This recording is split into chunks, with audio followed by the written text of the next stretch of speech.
Hello everyone, this is Fanfic Audiobook. Here you find original fan made audio stories. Adult American Comics.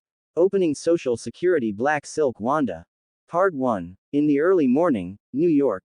The light reflected from the NASDAQ screen shone through the brown glass into the British style cafe. According to our sources, a violent incident occurred in Germany yesterday, and the Avengers stopped the crime in time. But regretfully, Wanda Maximoff, codenamed Scarlet Witch, accidentally caused nearly 60 casualties. The large screen TV hanging on the wall was broadcasting a news segment. How detestable. These superheroes are just using their name as an excuse to cause destruction everywhere. The well-dressed, bearded boss placed the coffee in front of the young man, staring at the TV and cursing in a low voice full of disgust.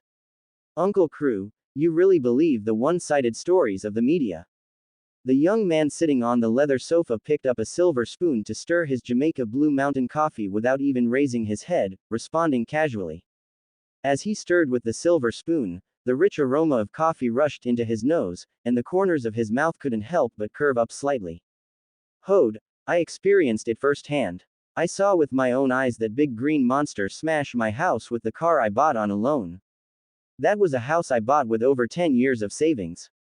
When Crew mentioned this, his already broad chest heaved violently. On that day, he witnessed unprecedented despair, and even now, he couldn't stop trembling with anger. Uncle Crew, this is already the third time you've said that. And didn't they compensate you with a better house and car afterward? Hode picked up a small sugar cube, dropped it into his coffee, and shook his head helplessly. Whenever news about superheroes was broadcast on TV, Uncle Crew couldn't help but curse.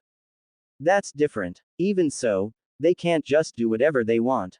Uncle Crew stood with his hands on his hips, his exhaled breath making his graying beard tremble.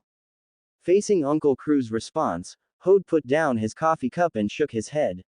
No rush. Sometimes, don't jump to conclusions too early. Let the bullets fly for a bit. He knew better than anyone that what happened was not the Avengers' fault. It was just that the media intended to use overwhelming public opinion to push the Avengers to the forefront. And the purpose of doing so was nothing more than to force Tony Stark and the others to agree to the superhero accord that the government was about to implement. To make the Avengers fully agree to government oversight. In this incident, Wanda was the most crucial victim. The reason he knew all this so clearly was entirely because he himself was a transmigrator. Hode raised the coffee in his hand and took a sip of the rich brew, his eyes drifting into memories. Over a year ago, he had transmigrated to this world. And he had also obtained the essential cheat for transmigrators. Enjoy life surprise system, enjoy life, enjoy your days. As the name implied, as long as he enjoyed a high quality and comfortable life, there was a chance to trigger rewards. For example, 1 million US dollars, infinite lubricant, a rock-hard and indestructible big stick, and other random rewards. Ding! You tasted premium Jamaica Blue Mountain coffee. Obtained reward. 100,000 US dollars. My dear Mr. Hode, bullets don't fly for long. Uncle Crew's elegant British accent pulled Hode back to reality. That's hard to say. Time will ultimately prove my words. Hode put down his coffee cup and casually placed a stack of US bills on the table. Just as he was about to push the door open and leave, he seemed to remember something, turned back, and said, Uncle Crew, your coffee today is still wonderfully memorable. See you tomorrow. With that, the oak door of the cafe slowly closed, and the brass bell above it let out a crisp chime. This kid. Crew looked up at the silhouette through the brown glass of the door and smiled, helplessly stuffing the bills into his cash register. This Hode, who carried a unique charm in his every move, was the biggest customer in his shop. Every day at exactly 4 in the afternoon, he would step into the cafe, leisurely savor a few sips of coffee, and then calmly depart. And before leaving each time, he never forgot to leave a $1,000 tip. The afterglow of the setting sun spilled over the emerald green pine trees. Under the illumination of the light, the pine needles looked like needle tips painted with gold. A black Cayenne was driving on the road leading to the suburbs. Occasionally, I still need to change my place of residence. Hode held the steering wheel with his right hand, while his left hand rested outside the window, feeling the gentle caress of the breeze. Looking at the scenery not far away, his mood became a bit more cheerful. And his destination this time was a manor of his located in the suburbs.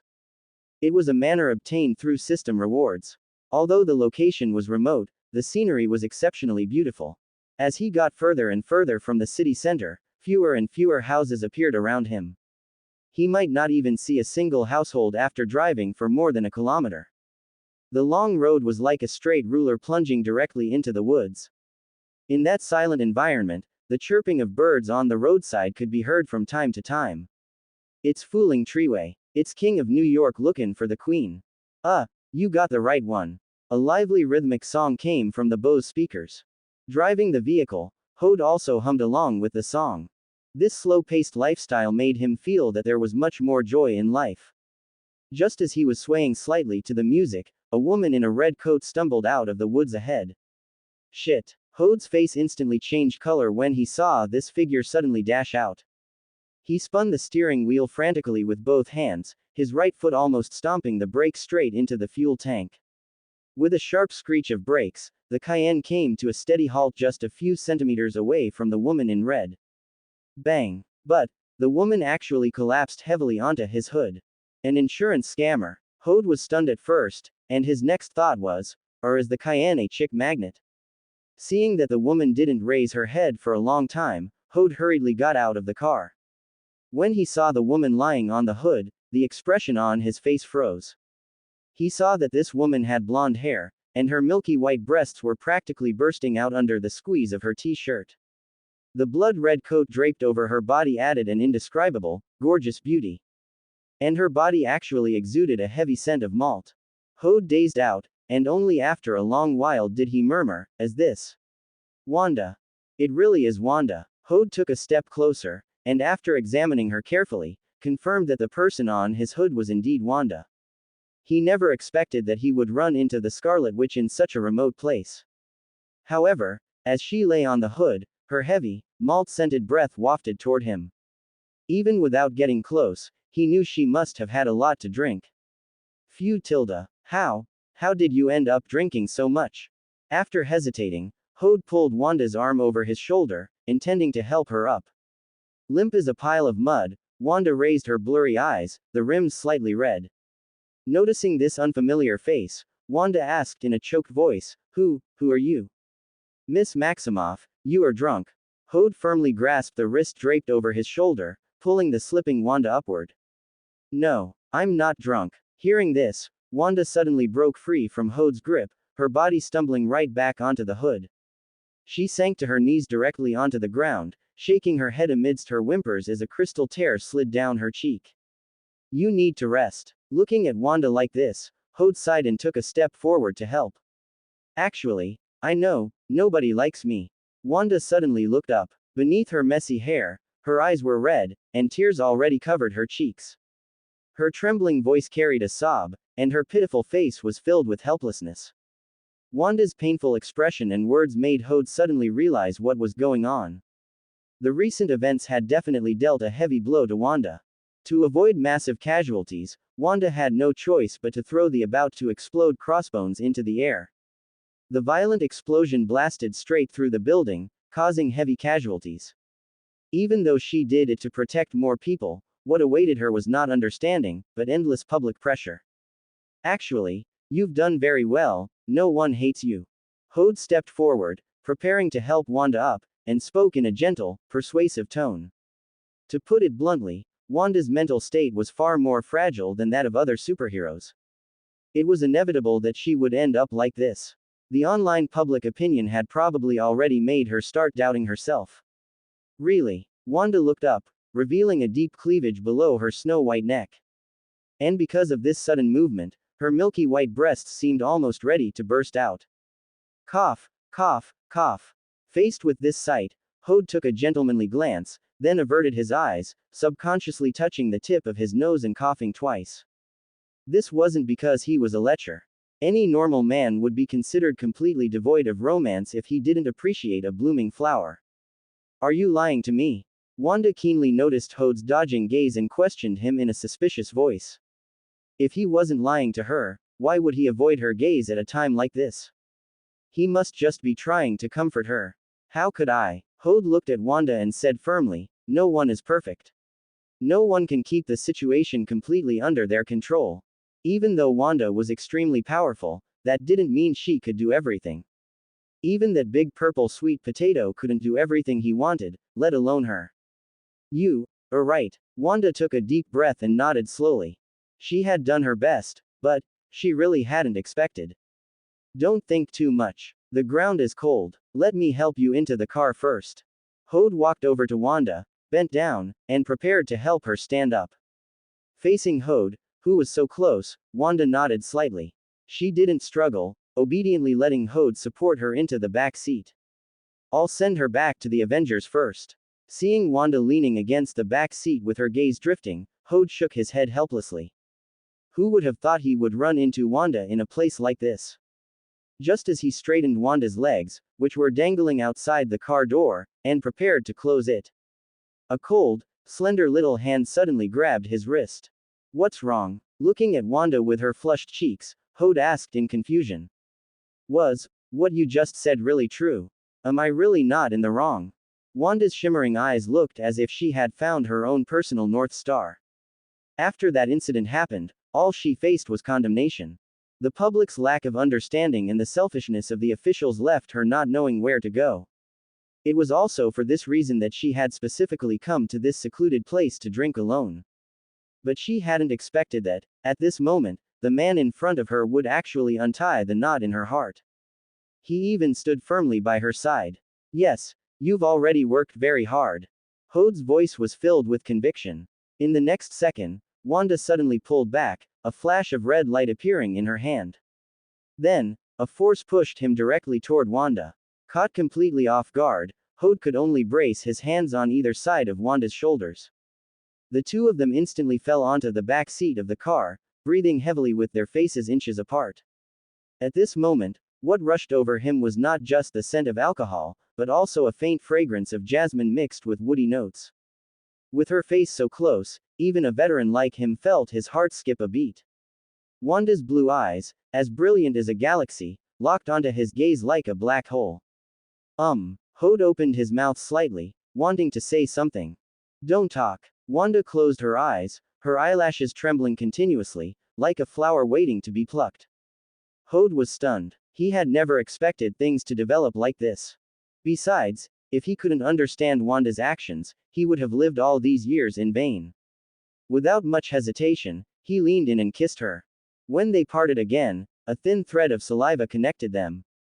Wanda blinked her wet, watery eyes, which looked shimmering like a lake of pure water. So pitiful and lovely, the corners of her eyes flushed with an alluring redness.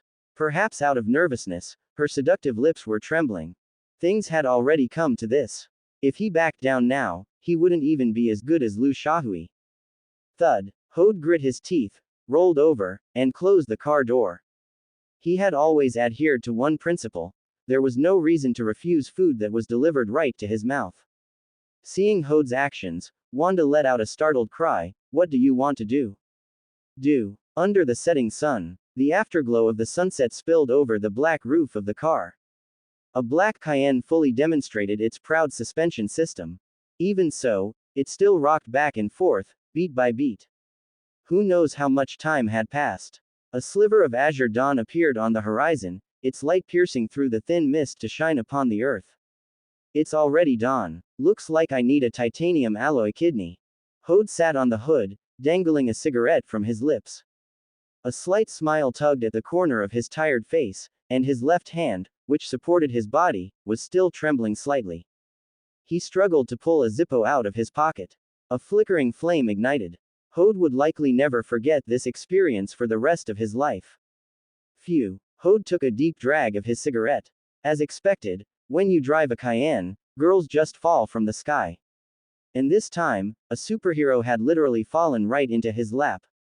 He looked back at the windshield behind him, his gaze softening a bit. Wanda's eyes were tightly shut. She had probably fallen asleep from sheer exhaustion. Ding. You have spent a wonderful night. Reward obtained. Phoenix Force Fragment will less. Just as Hode was enjoying his post-coital cigarette, the system panel suddenly materialized in front of him.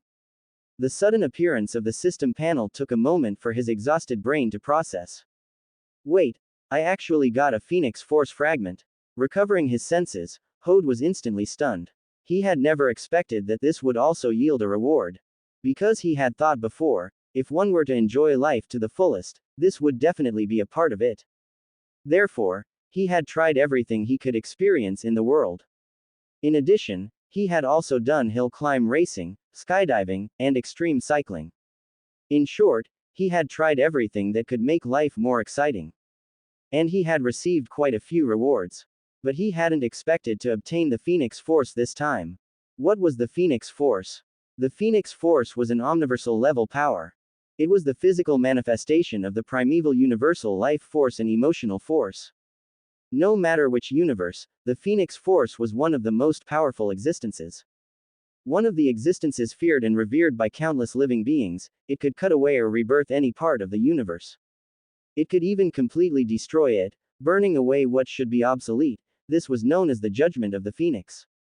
Some descriptions called the Phoenix Force the embodiment of all passion, the spark that brings life to the universe, and the fire that will ultimately destroy it. At its peak, the Phoenix Force was something even the powerful five cosmic entities could hardly match. Although what he had obtained now was only a part of the Phoenix Force fragment. Even as a fragment, he could clearly feel an extremely terrifying power flowing through his body.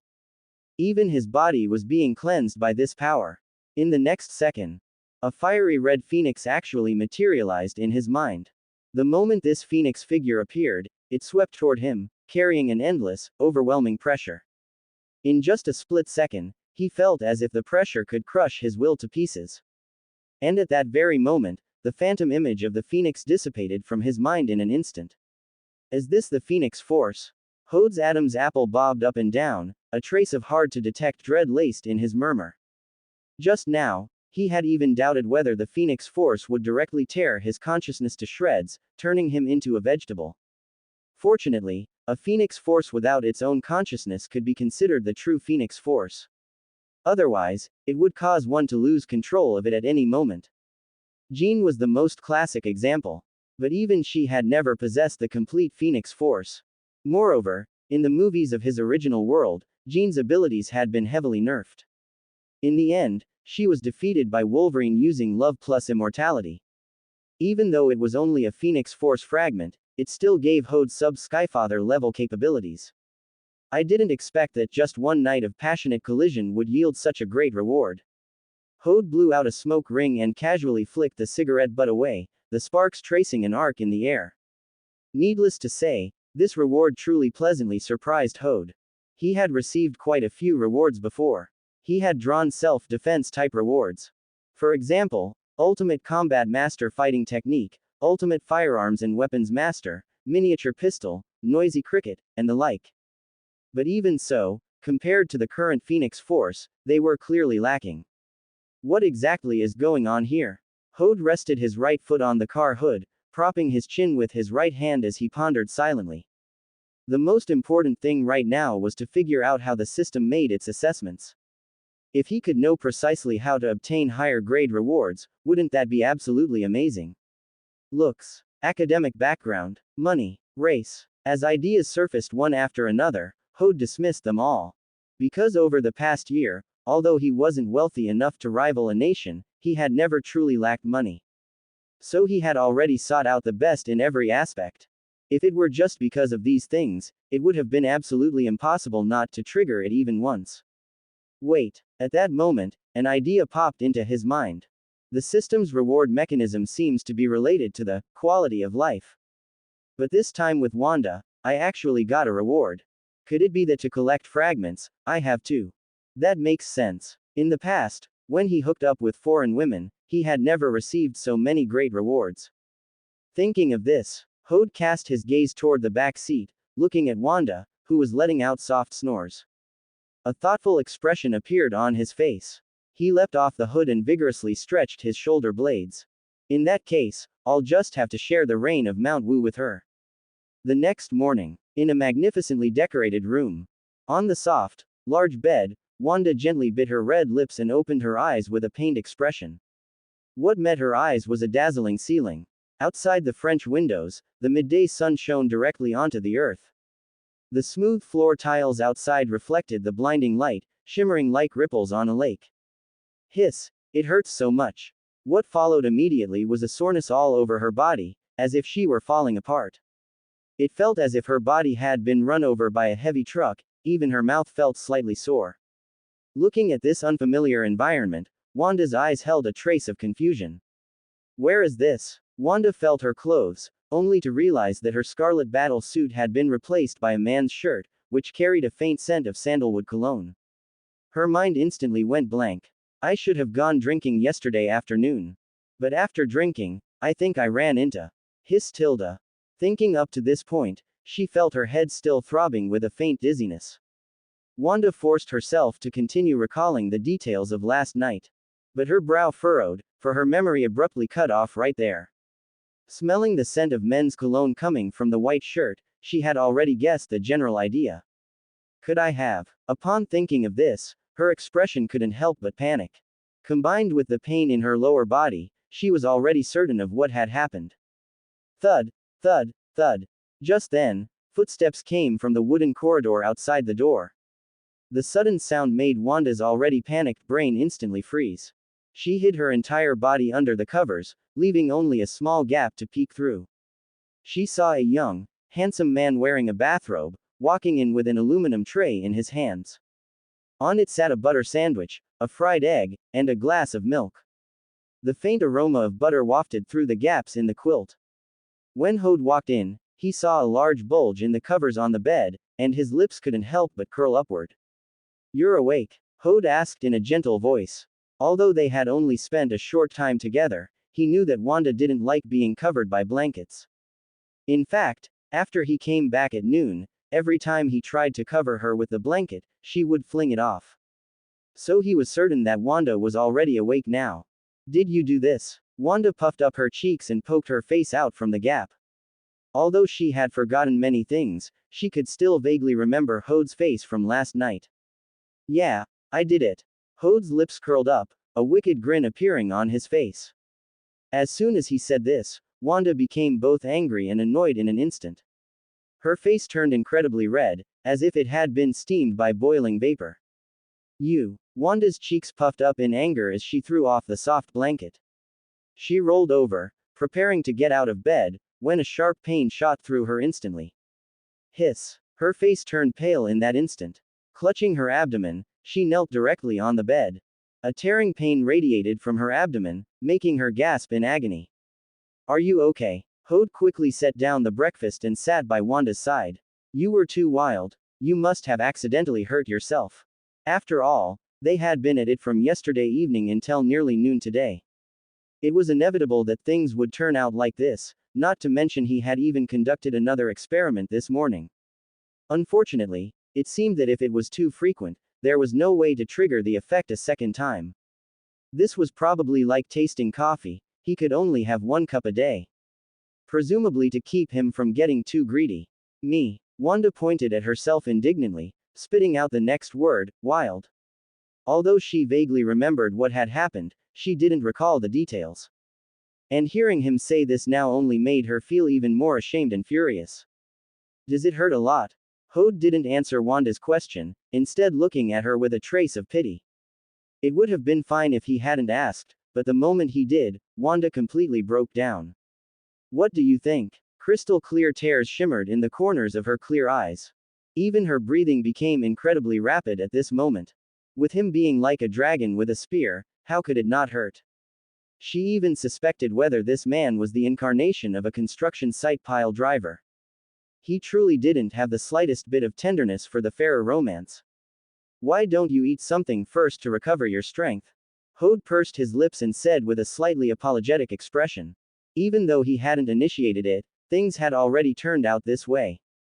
It was only right for him to act like a caring, warm man. After all, this was his finest quality. Just as he reached out, preparing to lift Wanda up.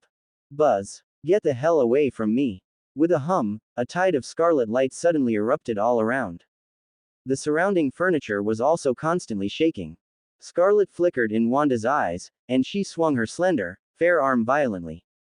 Boom! A beam of scarlet light, mixed with fury and heroism, lunged toward Hode. In that very instant, a flash of softness finally crossed Wanda's eyes.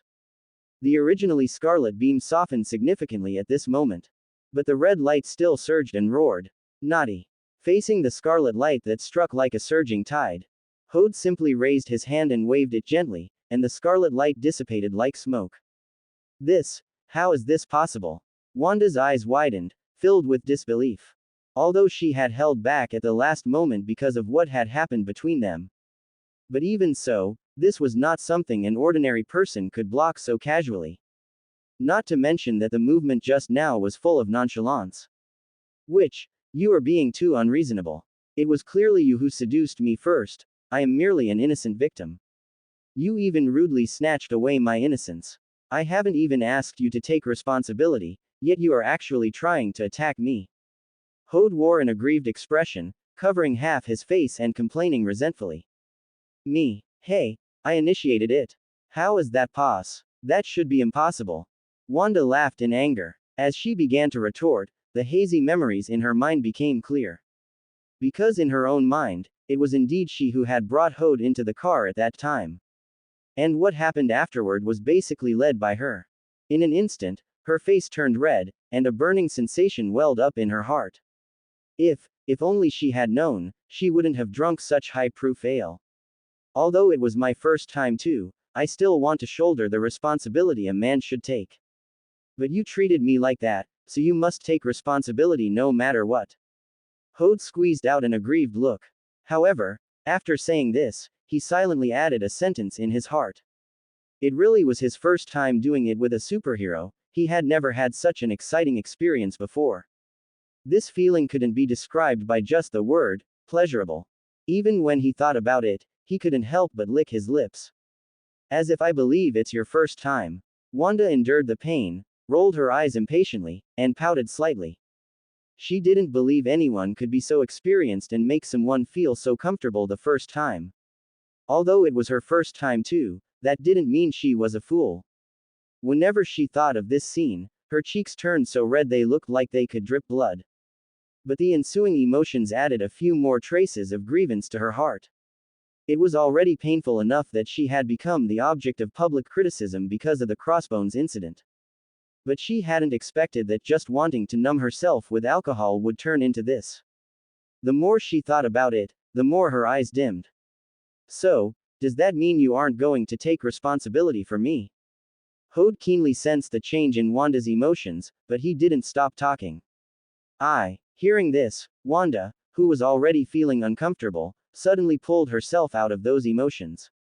She bit her lip with an ugly expression, her eyes red and watery. Her expression was shy, yet she looked even more charming and alluring. Fine, Hode teased. Then I will contact Mr. Stark now and tell him what you did to me.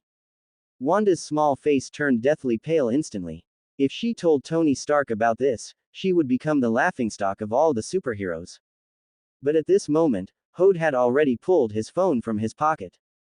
At this moment, Wanda's heart also became incredibly conflicted. She extended her right hand, and a wisp of scarlet light flew toward Hode's temple. And the next second, Hode, holding the phone, instantly froze in place. I have to erase his memory. When Wanda made this decision, she was also very conflicted. Because this was something she would never be able to forget in her entire life. But at this time, this was the only way to delete the other person's memory. She let out a long breath, casting all distracting thoughts out of her mind. And the next second, she opened her eyes and peered into Hode's mental world. Whoosh! What came into view was a fiery red phoenix. The flames soared into the sky, turning the entire expanse of white clouds into a sea of crimson fire, and a terrifying pressure emanated from the phoenix's body. This is his inner world. Wanda was stunned. That phoenix looked very powerful. The aura of destruction it emitted seemed capable of devouring everything. But, Wanda actually felt it was very intimate, giving her a sense of security. To be precise, after making deep contact with Hode's inner mind, she had a strong sense of intimacy toward him. Like a friend she hadn't seen for many years. This made her look at Hode with a strong desire to get close to him. Related to the phoenix, what are you doing? Suddenly, Hode, who had been dazed opposite her, raised his hand and grasped Wanda's slender, fair hand. You. At this moment, Wanda's pupils trembled continuously. This was simply impossible. She had to know that her mind control couldn't even be resisted by Thor of Asgard. Let alone the fact that he was just an earthling. Ms. Witch, it's one thing to not take responsibility, but you still want to attack me. Hode held Wanda's slender little hand, looking at Wanda, who was wearing a shirt, with a half smile. It had to be said that Wanda, dressed in a man's shirt, had an indescribable sense of contrast. Have we met before? Wanda's eyes widened, her bright eyes staring straight at Hode. For some reason, Hode actually gave her a sense of intimacy. And he possessed some kind of special ability. Could it be that they had met in the Hydra laboratory? After all, the man in front of her had very strong abilities. She pondered constantly in her mind, but she had no relevant memories. No. Hode shook his head without hesitation, his fingers gently kneading Wanda's skin. My dear Ms. Witch, trying to get close to me won't help you escape. In fact, the moment Wanda invaded just now, the Phoenix Force automatically surged out to resist Wanda's power. The Phoenix Force could resist all mental attacks, and the Phoenix Force and the chaos magic within Wanda were both among the three most ancient energy entities. It was also because of this reason that there was some connection between them, and they felt familiar. Facing Hode's repeated questioning, Wanda lowered her head, feeling guilty. In fact, she also knew that if she hadn't used chaos magic at that time, it would definitely not have turned out like this. But ask her to take responsibility. How could she possibly give an answer to that? Although it was indeed her own unreasonable behavior. Just as Wanda was pondering how to answer, Hode, whose sturdy body was nearly 1.9 meters tall, suddenly leaned forward, gripping her wrist, and almost pressed up against her. The heavy hormones rushed toward her, making Wanda's heart flutter for a moment, and she looked up nervously and said, don't mess around. Thoughts inappropriate for children also surfaced in her mind. How much time had passed, and now he had ideas again. What do you mean by messing around? Shouldn't you be taking responsibility? Hode grinned and lowered his head, meeting Wanda's gaze. Wanda flusteredly avoided Hode's gaze, stammering and unable to speak. Ding dong. Just then, the doorbell rang. Mr. Hode, Mr. Tony Stark is here. The shout of the manor's maid came from outside. Why is Tony here? Upon hearing this name, Wanda's mind instantly went blank, and the hairs on her back stood on end. She didn't dare to imagine what would happen if Tony Stark found out about this. Looking at Wanda's nervous expression, Hode subconsciously curled his lips into a smile. He let go of Wanda's hand and gently ruffled her fluffy hair. Don't worry, he's here for me. Long ago, Hode had already obtained shares in Stark Industries through a system reward. He was considered a minor shareholder and kept in touch with Tony from time to time. That's good. Wanda let out a long sigh of relief. Although she didn't know why Tony Stark was here. As long as he wasn't here for her, it was fine. But Hode's next words almost made her cry on the spot. You seem quite relieved. Hode leaned in close to Wanda, cupping her fair, smooth chin. You must be very obedient. You wouldn't want Tony to find out about this, would you? He had to admit, seeing Wanda's furious and resentful look gave him an indescribable sense of pleasure. Facing his hot breath, Wanda blinked her large eyes and bit her lower lip, not daring to resist at all. This guy was too despicable, and his threatening words were simply, knock, knock, knock. Mr. Hode, Mr. Stark is already in the reception room on the first floor.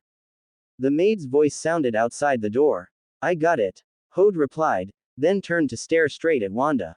My lovely Miss Witch, this is your last chance. Otherwise, I'm going to tell on you to Tony in a bit. Tell on me. I should be the one telling on you. Wanda's breathing quickened, and her heavily heaving chest looked exceptionally alluring under her shirt. Although she was indeed the proactive one, he was clearly the one taking advantage of her, yet it had somehow become leverage for him. She simply couldn't understand how the man in front of her could be so self-righteous. Decide for yourself. Hode unashamedly sized up the Scarlet Witch. He had to admit, because of her identity, he actually felt a long-lost sense of mental pleasure. All right, I get it. Wanda snorted, looked around, and spotted a notepad and pen on the nightstand. She crawled over to the nightstand and picked up the paper and pen. As soon as she turned around, she saw Hode's burning gaze staring at her backside. Pervert. Wanda cursed in a low voice before quickly writing down a string of numbers on the paper. This is my number. If anything comes up, you can call me. Hode took out his phone and dialed the number with a skeptical look. You keep digging, pushing, driving like a hammer hitting in my headspace. Only after Wanda's phone on the table rang did he hang up with peace of mind. Wanda was stunned for a moment, then asked furiously, "You actually didn't trust me? After all, this was my first time. I have to be a bit cautious no matter what." Hode smugly waved the phone in his hand. "Where are my clothes?" Feeling the friction against her chest, Wanda asked with a pout. She really didn't want to stay here for another second. "The clothes have been washed and placed in the wardrobe. You're leaving now. Tony is right outside, you know." Hode's lips curled up as he cast a playful glance toward the door. "I can leave through the window." Wanda gestured toward the window with her chin. In her current situation, she definitely didn't want Tony to see her. Right now, the entire team was at the center of a public relations storm. Appearing here and doing this kind of thing at a time like this was clearly very inappropriate. "Alright, make sure to keep your phone on." Hode didn't forget to remind Wanda once more, then stood in place, staring at her without moving. "Turn around." With just a single look, Wanda had already guessed Hode's thoughts. "This is my house, and besides, I remember it right here." Hode tapped his temple gently with his index finger. "You." Wanda grit her teeth in anger. Every time she spoke with Hode, she felt like she had met her nemesis. She then waved her right hand, causing the blanket to rise like a curtain in front of her, and quickly changed into her scarlet suit. Watching Wanda leap down cautiously from the window like a thief, Hode couldn't help but smile. Seriously, why did that feel like we were sneakily doing something illegal? Ding. You have established a special romantic relationship with Scarlet Witch Wanda. Obtained reward. God-level magic talent. Hearing the prompt echoing in his mind, Hode was in an extremely pleasant mood. The witch really came with her own luck attribute, bringing him 2 surprises in just one day. Next time, he would definitely reward her heavily. God-level magic talent, as the name implied, gave him a heaven-defying comprehension of magic. Learning magic in the future would be smooth and effortless. Tap, tap, tap. Hurried footsteps echoed from the hallway. Hode. Tony Stark's slightly tired voice came from outside the door. "Taking so long to come out, are you trysting with a beauty in there?" Having waited outside for several minutes without seeing Hode come down, he simply came up to urge him himself. "Yeah." Hode casually pulled the door open, took a deep breath with a smile, and said, "Her lingering fragrance is still in the room. You really live a carefree and comfortable life." As a former playboy, Tony Stark couldn't help but sigh with envy at Hode's leisurely lifestyle. He was indeed a superhero now, but the burden on his shoulders was far heavier than before. Plus, now that he had Pepper, he couldn't even think about going out to fool around. "Alright, let's go downstairs and chat." Hode adjusted the belt of his bathrobe, patted Tony Stark on the shoulder, and led the way downstairs. As Hode moved, Tony Stark's peripheral vision drifted toward the open door. There was no one in the messy room, only a shirt scattered on the bed. The French window not far away was wide open, and the curtains fluttered gently in the incoming breeze. Tony Stark shook his head, paid it no further mind, and followed Hode toward the reception room. On the hand-woven classical patterned carpet sat a gold-trimmed sofa, and the scent of incense drifted through the reception room. "Mr. Tony, would you like some alcohol or something else?" Sitting on the soft and comfortable European-style sofa, Hode spread his hands and asked with a lazy expression. "Alcohol." Tony Stark hesitated for a moment before shaking his head. "Just a cup of tea, then." He had to keep a clear head right now. Hode simply gave the maid a look, and soon 2 cups of Earl Grey tea were placed on the marble tabletop in front of them.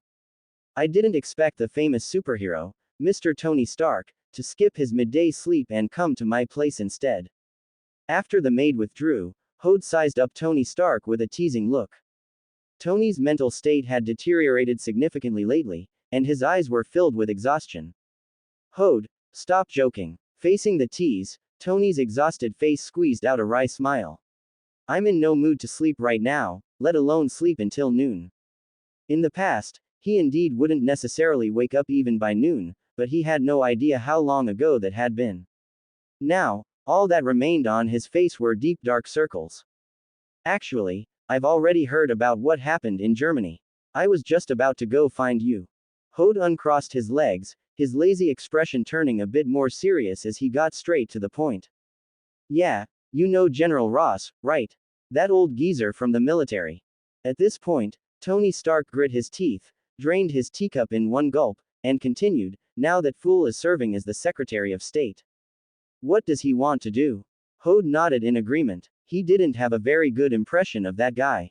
If we can't resolve the current situation, the Avengers will be placed directly under government control. Tony Stark put down his teacup and rubbed his temples, sighing repeatedly.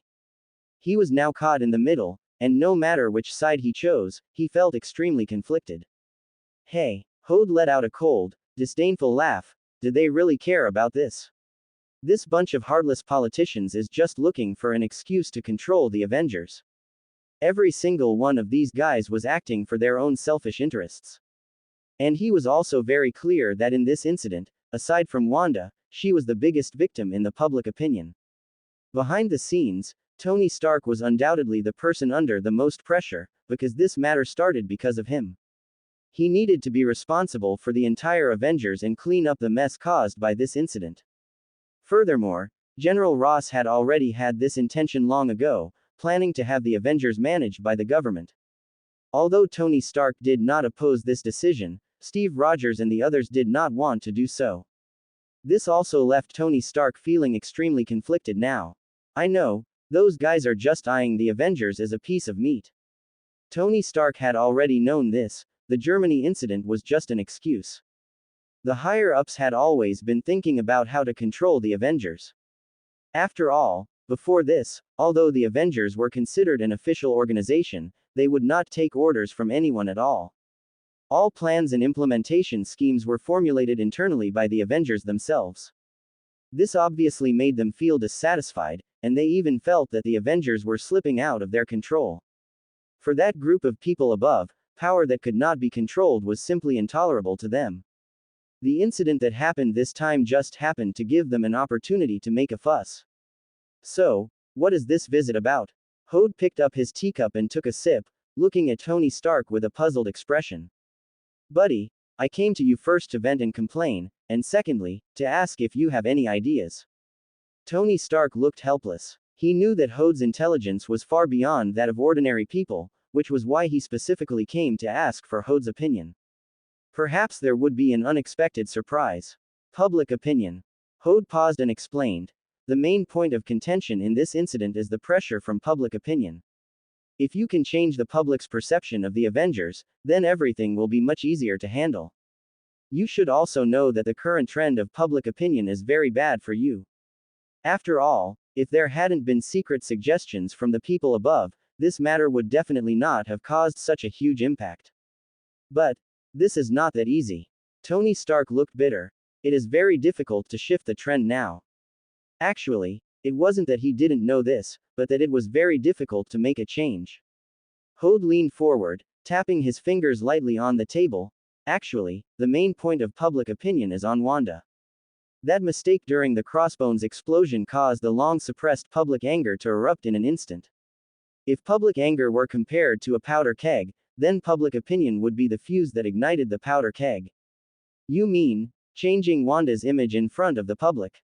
However, Wanda is very emotionally unstable right now. Last night, she didn't seem to return to the base, and I'm a bit worried that she can't handle the pressure. Tony Stark looked thoughtful and spoke his inner thoughts. Cough, cough, cough. Hode was drinking Earl Grey tea and was choked into a coughing fit upon hearing this. He looked at Tony with a complex expression and thought to himself, of course she didn't return, I played poker with her all night last night. Are you okay? Tony noticed the surprise on his friend's face. I'm fine. Hode wiped the water stains with a tissue and said, as long as you can get the public to support Wanda again, then this matter will be easily solved. But, Wanda cannot fully control her abilities, and I'm worried she will make mistakes again when on missions, and this matter has had a huge impact on her. Perhaps, she just needs some time and a little help.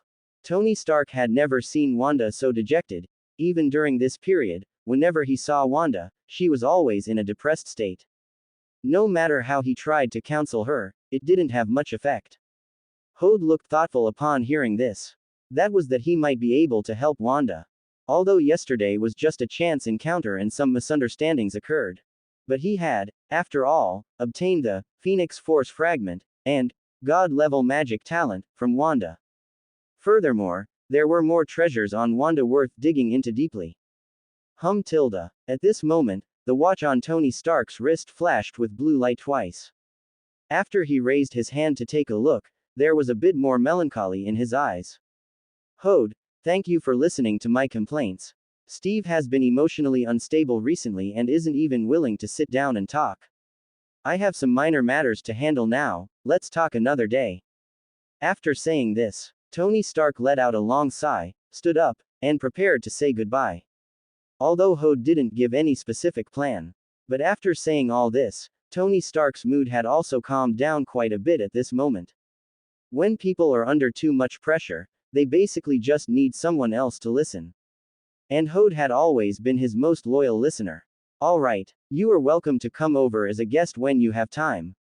Hode also stood up, and after seeing Tony off, he returned to his room. System. Open the panel. After sitting in the chair, Hode moved his mind, and the system's virtual panel appeared before his eyes. God-level magic talent. Allows you to possess heaven-defying comprehension of magic, and there is no need to borrow magic power from dimensional demon gods.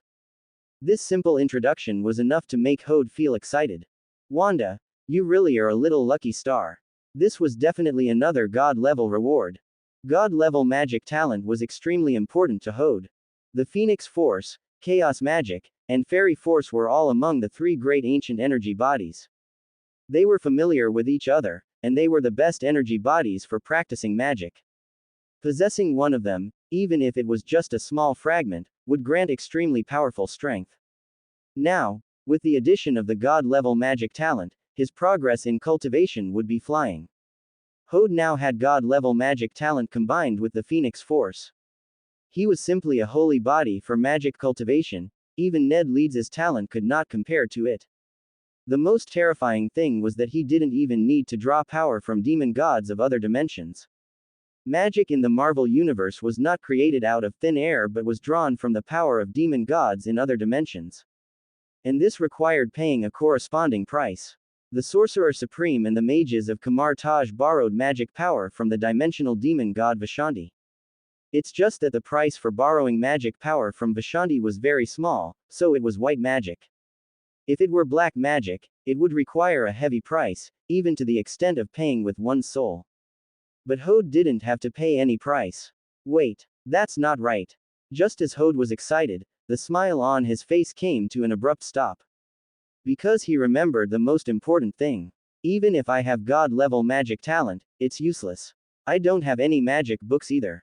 This was equivalent to possessing a firearm but having no ammunition. Although when he was fooling around with Wanda, he could indeed use magic power to deal with Wanda's chaos magic. But that was just using the Phoenix Force to directly crush it. Although he could mobilize it, it was purely just using energy. It seems I have to find a way. Hode sat cross-legged on the chair, pondering secretly in his heart. If I remember correctly, the Sanctum Sanctorum seems to be in New York. If he remembered correctly, one of the temples of Kamar Taj was in Manhattan, New York. According to the timeline, the future Sorcerer Supreme Doctor Strange was also at the Sanctum Sanctorum. There must be the magic books he needed in the Sanctum Sanctorum. The Sanctum Sanctorum was one of the important temples. It was the main residence and base for Doctor Strange in the Marvel Universe. It was a center specifically provided for Doctor Strange and his team to conduct magic learning, research, and protect Earth. And its biggest role was to provide a safe place for Doctor Strange and other Guardians to conduct training and store knowledge. To protect the world from the encroachment of evil forces. However, how to get in is a problem. Hode rubbed his stubble and pondered secretly in his heart. If he remembered correctly, a part of the interior of the Sanctum Sanctorum was open for public sightseeing. One could buy a ticket and join a tour group to enter the temple. Although Kamar Taj didn't get involved in worldly affairs, it also needed to make money. This might be a chance to get in touch with those magic books. Outside a building in Manhattan that exuded an ancient atmosphere. Everyone slow down, don't rush, line up and follow me inside one by one. The chubby man at the front waved the small red flag in his hand incessantly, his honest, lovable face creased into a smile as he led a group of people inside.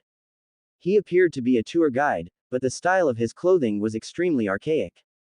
At a glance, it looked like the robes of monks from the past. Although it felt somewhat out of place in modern society. But when they saw the plaque by the door reading, "Welcome to the Magic Library," everything seemed to make sense. How professional, even their uniforms look so immersive. The little girl held her mother's hand, eyes wide with amazement as she exclaimed. Everything around them left the sightseers in constant awe. For them, this kind of ancient architecture was a sight they had never seen before. Wang, at the back of the line, Hode, dressed in casual black sportswear, eyed the chubby man leading the way. He really hadn't expected that the sorcerer managing the Kamar Taj library would actually have to come out to greet guests personally. This couldn't help but make him marvel at the unpredictability of the world. Wang led the group into the sanctum. An ancient and long-standing atmosphere rushed toward them. What came into view was an ancient European style, with a magnificent ceiling in the main hall. Around the library, there were quite a few apprentices in monk robes, heads bowed as they cleaned. Everyone. Wang stopped, turned to the tourists, and said, "You may browse the books on the first floor, but be careful not to damage them, otherwise you will have to pay for them. They're just letting people read these magic books like this." Hode looked around, full of surprise, and couldn't help but feel some confusion. But after just a moment, he realized why they would do that. Not to mention anything else, even a genius like Dr. Strange needed the guidance of the Sorcerer Supreme to understand them. Let alone a group of ordinary people without any talent for cultivation. Furthermore, from the current display, it was clear that the magic books placed on the first floor weren't that important. He guessed that even if outsiders copied them, it wouldn't have any impact. Otherwise, Wang wouldn't have said that damage would only require compensation. The vast majority of people who came here to sightsee were magic fans. After receiving permission, the tourists scattered, flipping through the magic books on the shelves. They were very curious about these books used for learning magic. But after opening the books, the vast majority of people just took a simple glance. They couldn't understand the content at all, so they simply put them back. Hode followed the others to a bookshelf, stopped, and casually pulled out a magic book to examine it. To the side, Wang stood quietly, watching. Seeing the bewildered looks on everyone's faces, he couldn't help but shake his head in disappointment and let out a helpless sigh. Indeed, there were very few people in this world who could master magic and have an affinity for it. What kind of expression is that? Don't tell me you were expecting a bunch of kids and angst-ridden youths to understand ancient texts. Just as Wang was sighing, a voice suddenly came from beside him. This sudden sound made Wang flinch, the flesh on his cheeks twitching slightly. He turned his head to look. Someone wearing a red cloak was standing silently behind him. The man was tall and thin, looking to be in his 30s, with slightly yellowish facial hair. He had a typical British look, with a touch of elegance in every gesture. "Stephen, do you walk without making any sound?" Wang couldn't help but complain. He hadn't even noticed Stephen Strange appear behind him. "I came to take a look."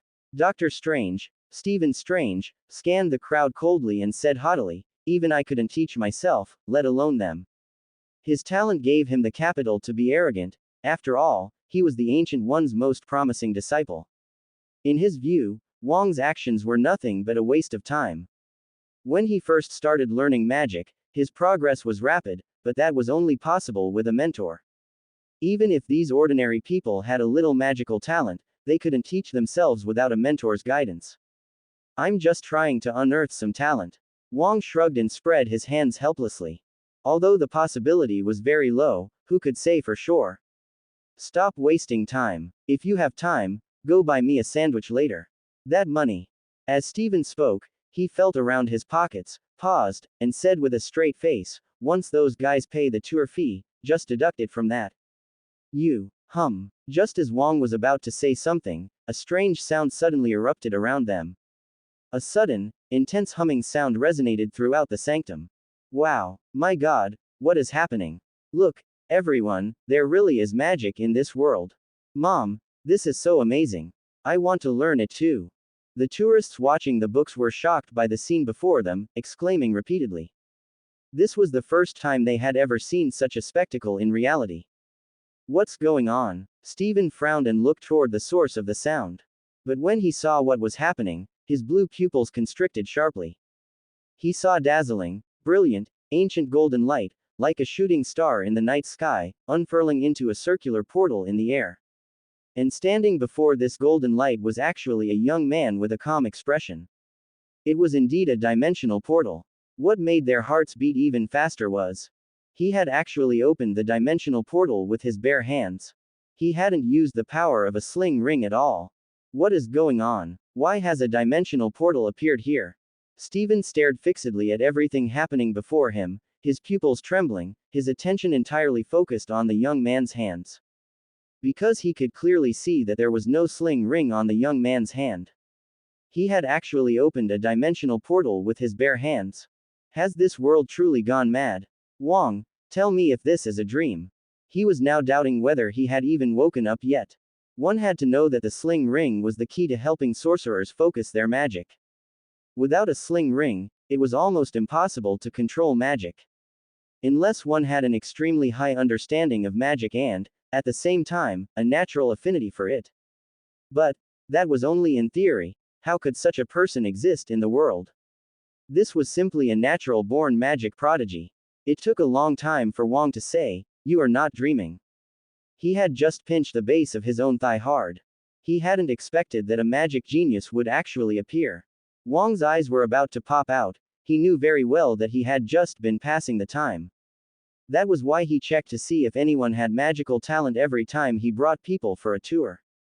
But he really hadn't expected that a magic genius would actually appear at this moment. Upon seeing this scene, his mind had gone almost blank, and a long time passed before he could regain his composure. The tourists around the sanctum watched the scene filled with flowing light, their eyes practically glowing with golden light. This is simply too beautiful. I never thought someone would actually cast magic. I remember he came in with us, he's one of the tourists. I originally thought these books were fake, but I never expected someone to actually learn magic. That shouldn't be right. If that's the case, I should have been able to use magic just now too. Originally, the vast majority of people had come to visit the magic library with a playful attitude. Although there were magic books, they didn't take it too seriously. But they hadn't expected that someone among their group of tourists had actually learned magic. This made them unable to help but start trying to mimic Hode's movements. But only Hode was able to cast magic under these circumstances. I didn't expect to succeed on the very first try. Hode looked at the open dimensional portal before him, the corners of his mouth twitching slightly as he subconsciously muttered to himself. Just a moment ago, he had casually pulled out an ancient magic book, and it happened to record the spell for the dimensional portal. He had originally thought that casting magic required the help of a sling ring to open a dimensional portal. After reading it roughly once, he started trying according to the content above. He simply imagined the location to open it, then lightly drew a circle with his right hand, and the golden light instantly appeared. He hadn't expected it to open so easily. However, he had a vague guess that it was probably because he carried magical ability within his own body. Added to this god-level magical talent, that was why he could achieve it so easily. The first time, although Hode was murmuring to himself, it still reached the ears of Stephen and Wong. After hearing this, the usually calm Stephen almost fell to his knees. "You're telling me you succeeded on the first try?" Stephen clearly remembered that under the guidance of Sorcerer Ancient One, he had practiced day and night, spending countless time and energy just to learn how to open a dimensional portal. He had even endured both mental and physical exhaustion just to achieve it. Yet even then, he hadn't succeeded. It wasn't until he was sent to the snowy mountains and pushed to the brink of desperation that he finally opened the dimensional portal. And the words of the young man in front of him were like a steel blade, forcing the usually calm man to doubt his entire life. Succeeded on the first try. How dare he say such a thing? This is simply the most terrifying monster in the world. Incredible, is this what a true genius is? Wang's Adam's apple bobbed, and he looked at Stephen beside him with a strange expression. Previously, Ancient One had said that Stephen Strange was a uniquely gifted mage, a once-in-a-century talent. Under his guidance, Stephen Strange had indeed shown great talent. But compared to the young man in front of them, it wasn't even on the same level. For a moment, he even doubted if they had picked the wrong person back then. The person Sorcerer Supreme spoke of should have been this young man. This is simply a monster. Wang had lived for over 100 years, and this was the first time he had seen such a scene. It wasn't just shocking, to use a popular term, it was explosive. Where the hell did this guy come from? Stephen took a deep breath, his voice trembling slightly. His brain was spinning fast, but he couldn't think of any background for the young man in front of him. If this really was his first time, it was likely that Sorcerer Ancient One would need to change the heir to the position of Sorcerer Supreme to this young man. Just as they were marveling, Hode had a thought and stopped his current action. The golden glowing dimensional portal slowly faded away. I remember it should be like this. Hode frowned, recalling the text in the magic book just now. He stretched out his hands and suddenly spread them wide with a wave. The temperature inside the sanctum dropped rapidly at that moment. Blizzard. Hode took a deep breath and muttered in his heart. The next second, a massive circular golden magic circle appeared above the library. As the golden light flickered, dazzling radiance filled the entire library. Everyone widened their eyes. Whoosh tilde. The next second, snowflakes actually fell from thin air. As the snowflakes descended, they instantly turned into a blizzard. The blizzard, accompanied by fierce winds, instantly sent the scattered papers and books in the library flying. The tourists who had been watching had their breath instantly turn into mist. The violent wind forced them to bend over, doing their best to resist it. In just an instant, the indoor temperature of 18 degrees dropped sharply to -3. In the blink of an eye, the entire library was covered by snow that felt like a storm. Everywhere they looked, everything was pure white. Inside the hall, snowflakes danced everywhere, and within just over 10 seconds of the heavy snowfall, the thick snow had already covered their knees. The cold was like a maggot in the bone, making everyone's faces turn pale. They looked up at this near miraculous scene, their eyelashes already covered in frost. The biting cold air slid down their throats. Is this magic? Isn't this no different from God? The combination of beauty and coldness has actually appeared in this library. Mom, I'm so cold, but this is so beautiful. If I go back and tell my classmates, they will definitely be jealous to the point of going crazy. Although the cold made them shiver, none of the tourists on the scene left. For everyone there, this was a scene they would never forget for the rest of their lives. It was unknown whose camera flash suddenly went off at this moment. The blinding flash made everyone react instantly. They took out their phones and the cameras hanging around their necks. They pressed the shutters repeatedly with trembling hands. Hey, look over here. Just then, a magnetic, deep voice drew everyone's attention. The cloak of levitation carried Stephen floating in the air. As he extended his right hand and snapped his fingers, white light burst from his fingertips, illuminating the library with a blinding glare. The tourists who saw this scene closed their eyes, their bodies collapsing softly into the snow. At this moment, only Hode and the sanctum personnel were still standing. What are you doing? You aren't trying to silence witnesses, are you? Hode, who was admiring his masterpiece, saw the tourists collapsed all over the floor and turned to look at Stephen Strange floating in the air. Don't worry, this is just a small sleep spell. Stephen looked down at Hode, who was standing in the center of the library, and continued, let them have a good sleep, just treat it as a dream. I thought you were jealous of my talent and wanted to silence me. Hode teased calmly. He naturally knew what kind of person Stephen was and was not afraid at all. I would be jealous of you. Stephen, whose heart had been struck, his face instantly turned dark, and he gritted his teeth, saying, these are all things I played with long ago, you are still far behind, young man. All right, stop acting, Stephen. Wang impatiently interrupted Stephen and looked at Hode vigilantly. Who are you? Although this young man was gifted, Wang would never lower his guard until he understood everything clearly. Me. Hode, with his back to the two, casually put the magic book back on the shelf and said calmly, Hode, an ordinary person. Ding. You have learned your first magic in life. Reward obtained. Chthon Scroll Fragment. Huh, Chthon Scroll. Isn't that the predecessor of the Darkhold? Hode hadn't expected to receive this reward. An ordinary person. Wong snorted coldly and continued. Or a wealthy businessman. Entrepreneur. Mountaineer. Or a champion of a shooting competition. As expected of the great mage prophet, to know my identity so quickly. Hode said while turning his head to look at Wong. But the moment he saw Wong, his voice stopped abruptly. Because Wong was holding a touchscreen phone, reading the information on the webpage with a serious face. Seriously, is it really okay for a mage to use such a plain and unadorned method? Wong looked up, saw Hode's surprised expression, and chuckled. I think I saw you in the newspaper before. It has happened. Hode watched Wong put his phone back into his pocket, then composed himself and nodded slowly. Previously, after obtaining the system, he had wanted to get more surprise rewards. So, he had experienced many exciting activities once, he was already bored with things like wingsuit flying. Stephen, standing to the side, listened to the two's conversation, his mouth twitching slightly. Hearing the dense list of titles made him feel terrible.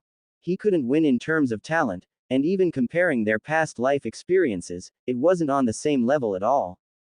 Ahem. Stephen made a fist, placed it in front of his mouth, coughed twice, and slowly landed on the ground. You are very excellent, but magic is not as easy as you imagine. Wong could tell at a glance that Stephen was preparing to show off again, so he simply stayed silent and stepped aside. Is it difficult? Hode looked at Stephen not far away with a half smile. Facing Hode's mockery, Stephen Strange put his hands behind his back and said calmly, to become an excellent mage, you must have an excellent guide. After speaking, he casually waved his right hand. A faint breeze blew out of thin air, carrying the snow inside the library upward. At first glance, it looked like a silver-white veil floating around the library. As the snow lifted, it also slowly disappeared with the breeze. In the blink of an eye, the snow that had filled the library was now gone. After doing all this, Stephen Strange slowly put his hands back behind his back, even lifting his chin slightly. I have to say, this move really set the bar high. But Hode just nodded unhurriedly and spat out one word, oh. However, what was worth his admiration was that Stephen was truly worthy of being the successor to the Sorcerer Supreme, he really had some skills. Are you hoping I'll be your guide? Stephen Strange almost couldn't keep his composure upon hearing this indifferent response. Seriously, I put on such a grand display, and all you have to say is, oh. No, I have things to do, so I'm leaving first. Hode shook his head. He had just obtained a Chthon scroll. He had to go back and study it carefully. That thing was on the same level as the Sorcerer Supreme's Book of Vishanti. Stephen felt terrible when he heard this. This was completely different from what he had expected. Shouldn't he be begging to be taught at a time like this? Moreover, Hode actually turned around and started walking towards the door. Don't go, Stephen said in a hurried tone. Do you really not want to join my school and become a mage? This was a once-in-a-lifetime prodigy. If he left now, it would be a real pity. I don't. Hode shook his head without thinking. Don't worry, I won't tell anyone else about what happened today. He would have to be crazy to follow these people to the snowy mountains and suffer. With that time, he might as well go find his precious Wanda for a few deep, loving exchanges. Seeing that Hode was about to leave, Stephen was just about to step forward when he was held back by Wong. Mr. Hode, if you want to learn magic in the future, you can come over anytime. Hearing this, Hode paused for a moment, nodded earnestly, and then left. After Hode left, Stephen Strange still hadn't recovered for a long time. Stephen, it seems your appeal isn't enough. Wong held back his laughter and teased in a mocking tone. What does this have to do with my appeal? It's just that he doesn't want to learn magic. Stephen Strange stiffened his neck, refusing to admit it no matter what. He was a top-tier genius. If someone had the idea, how could they refuse? He planted a willow without intention, and it grew into shade. He learned it just by glancing at it once. Wong looked up at the scenery outside the window, feeling the lingering cold air in the atmosphere, and sighed with great emotion. We may have encountered a peerless genius, we must tell the Sorcerer Supreme immediately. No one can hide anything from the Ancient One. Stephen smiled and shook his head, then continued, she might already know. Inside the Cayenne, which had been modified with a starry sky ceiling, Hode unfolded a scroll, which was filled with all sorts of bizarre ancient text. Is this the Chthon scroll? He frowned slightly and carefully observed the ancient text on it. The Chthon scroll was fabricated by the elder gods, Chthon. It was actually the predecessor to the Darkhold. It contained a detailed record of the most terrifying black magic in the world. Moreover, it had a huge influence. Anyone who had ever read it would be corrupted by it. They would lose their souls and be possessed by Chthon. It used to be the source of the Necronomicon and the Book of Curses. If the Book of Vishanti, practiced by the Sorcerer Supreme, was the 9-yang divine skill, then the Chthon scroll was the 9-yin manual. Both books carried completely opposite and conflicting sorcery. Therefore, practicing Chthon's magic would lead to corruption, and even the dark twisting of the soul. However, Hode did not need to worry about this problem at all. He could use the Chthon scroll without needing to absorb Chthon's power. Therefore, Chthon had no way of exerting any influence on Hode. If I remember correctly, some of the content in here can help Wanda stabilize and control her abilities. Hode took a rough look at the Chthon scroll and thought to himself. In the original movie, Wanda had used the Chthon scroll to practice chaos magic. As long as she practiced a portion of it, she wouldn't be affected by too much intrusion. It seems I still have to find a way to help Wanda through the Chthon scroll. Hode put the Chthon scroll back into the system and pondered secretly in his heart. Controlling her abilities was very important for Wanda right now. Because in the Germany incident, the reason for the failure in action was partly due to Wanda's low level of control over her own abilities. With the true strength of the Scarlet Witch, controlling that explosion would not be a problem at all. How about I go pick up Wanda now?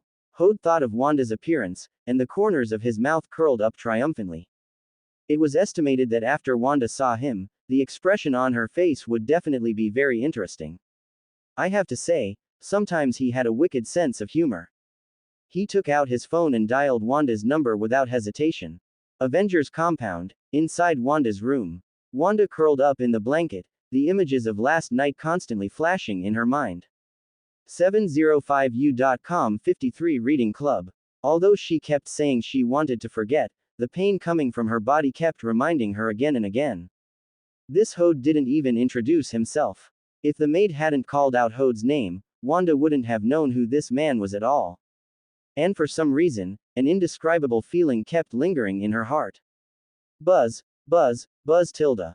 The phone, which had been set to silent, kept vibrating on the bed. Hello, who is this? Wanda answered the phone in a tired tone. My cute little witch, have you forgotten me so soon? When Hode's voice came from the other end, Wanda almost jumped up directly. She never expected that Hode would call her so soon. Why are you calling me? Wanda's voice was stuttering. What do you think? Hode's voice carried a hint of teasing. Wanda was stunned for a moment, then flushed red a moment later. Are you calling just to be a hooligan? I was just thinking about my witch. Hode's low, signature voice came through. Who is your witch?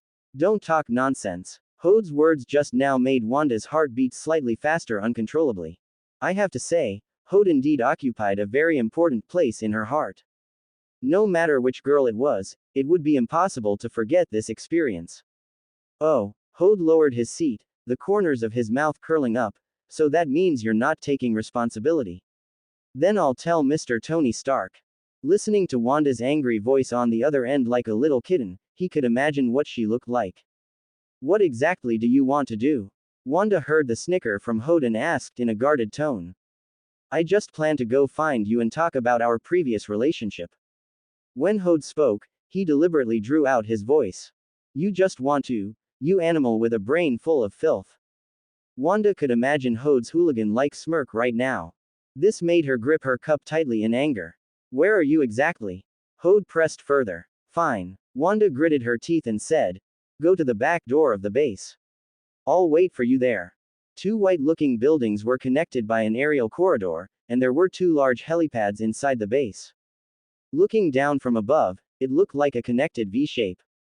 And this was the Avengers compound, built with sponsorship from Stark Industries. Memorchosen Saber Symbasastinstert, Tedamikoras, 3 NYT. Alaregalast. Tadito do Lamorque Pudadardi Marobast. Hode was driving the Cayenne on the way to the Avengers compound, swaying slightly to the rhythm. And just at this moment, he saw a crowd of people from afar holding signs in the middle of the road ahead. Superheroes, get out of New York. We don't need these hypocritical thugs. Wanda, get out of this city. She is a complete demon. She is just using the name of justice to hurt everyone at will. These people held up signs, shouting as they protested toward the Avengers compound. Hode watched the scene, momentarily speechless. He had to admit, the local customs were truly simple and honest. Not to mention Wanda, even he got a splitting headache seeing this every day.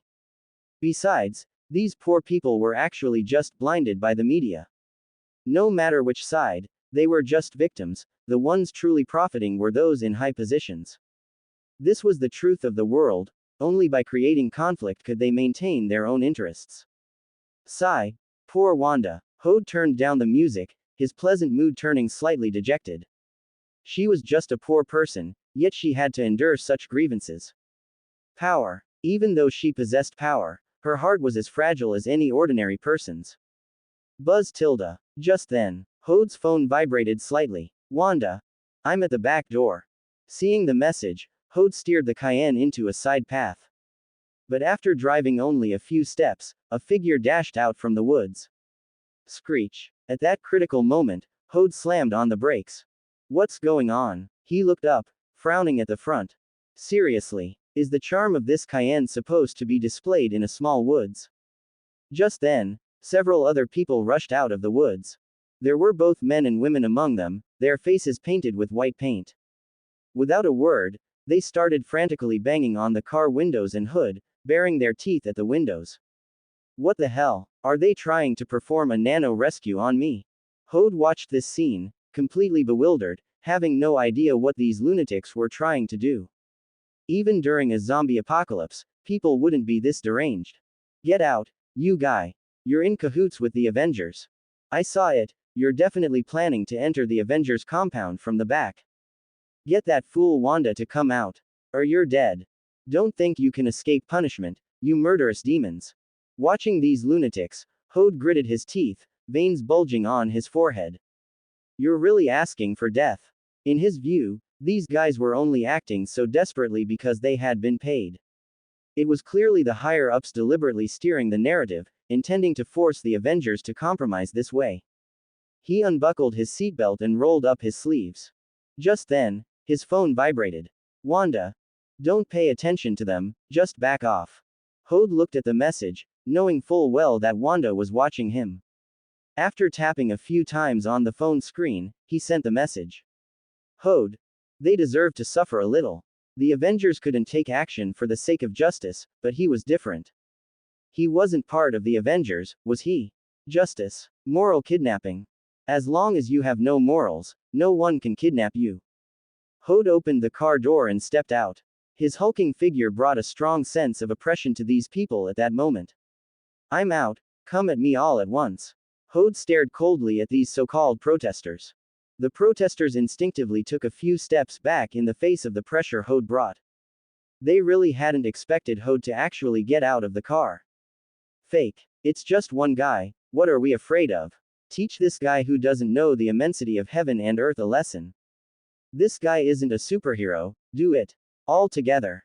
A few protesters gritted their teeth, raised their signs, and smashed them violently toward Hode. Whoosh. However, as the wooden signs swept through the air, a dark light suddenly flashed in their eyes. They suddenly stopped the wooden signs in their hands and then violently smashed them into their own companions. Fake. Are you blind? Ah, don't hit me. Are you high? Who brought this guy in anyway? The protesters started fighting among themselves at this moment. Like the most primitive beasts, they kept biting and brawling with each other. Tui. Hode's pupils flashed with a fire-red light, looking eerie and hypnotic. He shook his head contemptuously, got back in the car, and left. The Cayenne slowly drove into the path and stopped at the back door of the base. Hode looked around and saw a woman wearing a baseball cap and a hood carefully walking out from behind a tree. Today, Wanda wasn't wearing her iconic red trench coat. Her eyes, visible through the gaps in her hair, were filled with melancholy and pain. From her expression, Hode could tell that she wasn't afraid of him, but of those protesters. Just like the situation earlier, that bunch of crazed guys wished they could tear Wanda apart alive. After confirming that the protesters in the distance were still fighting each other, Wanda jogged over and got into the passenger seat of the car. Phew tilde. After getting in, the tense look on Wanda's face relaxed quite a bit, and she let out a long, deep sigh. She would rather face Hode than those protesters. Whenever she saw the twisted faces of those protesters, her heart felt a mix of emotions. It's okay, they didn't see you. Hode looked at Wanda's state and couldn't help but comfort her. Although you aren't exactly a good person, I still want to thank you. Because Hode, at this very moment, still chose to stand on her side. Even though his words could be annoying, he had always been concerned about her. From the beginning to the end, he had chosen to support her without hesitation. He had even planned to get out of the car just now to vent her anger, which added a touch of warmth to her heart. Hode was the only person besides the Avengers who cared about her. Even when she was drunk, he was the first to want to help her. Even now, with the sky full of curses against her outside, he hadn't wavered at all. Oh, Hode's mouth curled up slightly, and he asked back with a mischievous smirk, am I not a good person? Stop pretending, you came to find me just for that matter. Wanda pursed her lips and gave Hode a huffy glance. Men only have these things on their minds. And besides that, how could Hode have any other reason to look for her? Little witch, you're too dirty-minded, who is like you?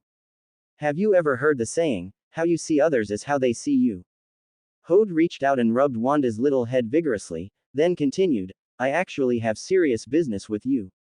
What serious business? Wanda turned her head away, looking at Hode with a puzzled expression.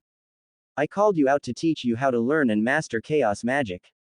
Hode didn't hold back and stated the purpose of his trip directly. Chaos magic. There was a bit of confusion in Wanda's eyes, it was her first time hearing this term.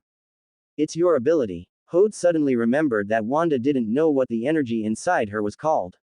Chaos magic. My ability. Wanda was surprised and asked blankly, you can teach me how to control my ability. She had always been trying to master this ability, but had no way to do it. Not sure yet. Hode smirked, sweeping his gaze over the fully dressed Wanda. But you seemed like you wanted to do something else just now. Wanda's cheeks flushed slightly at these words. Wasn't what Hode just said implying that her thoughts weren't pure? She cautiously glanced at Hode's expression.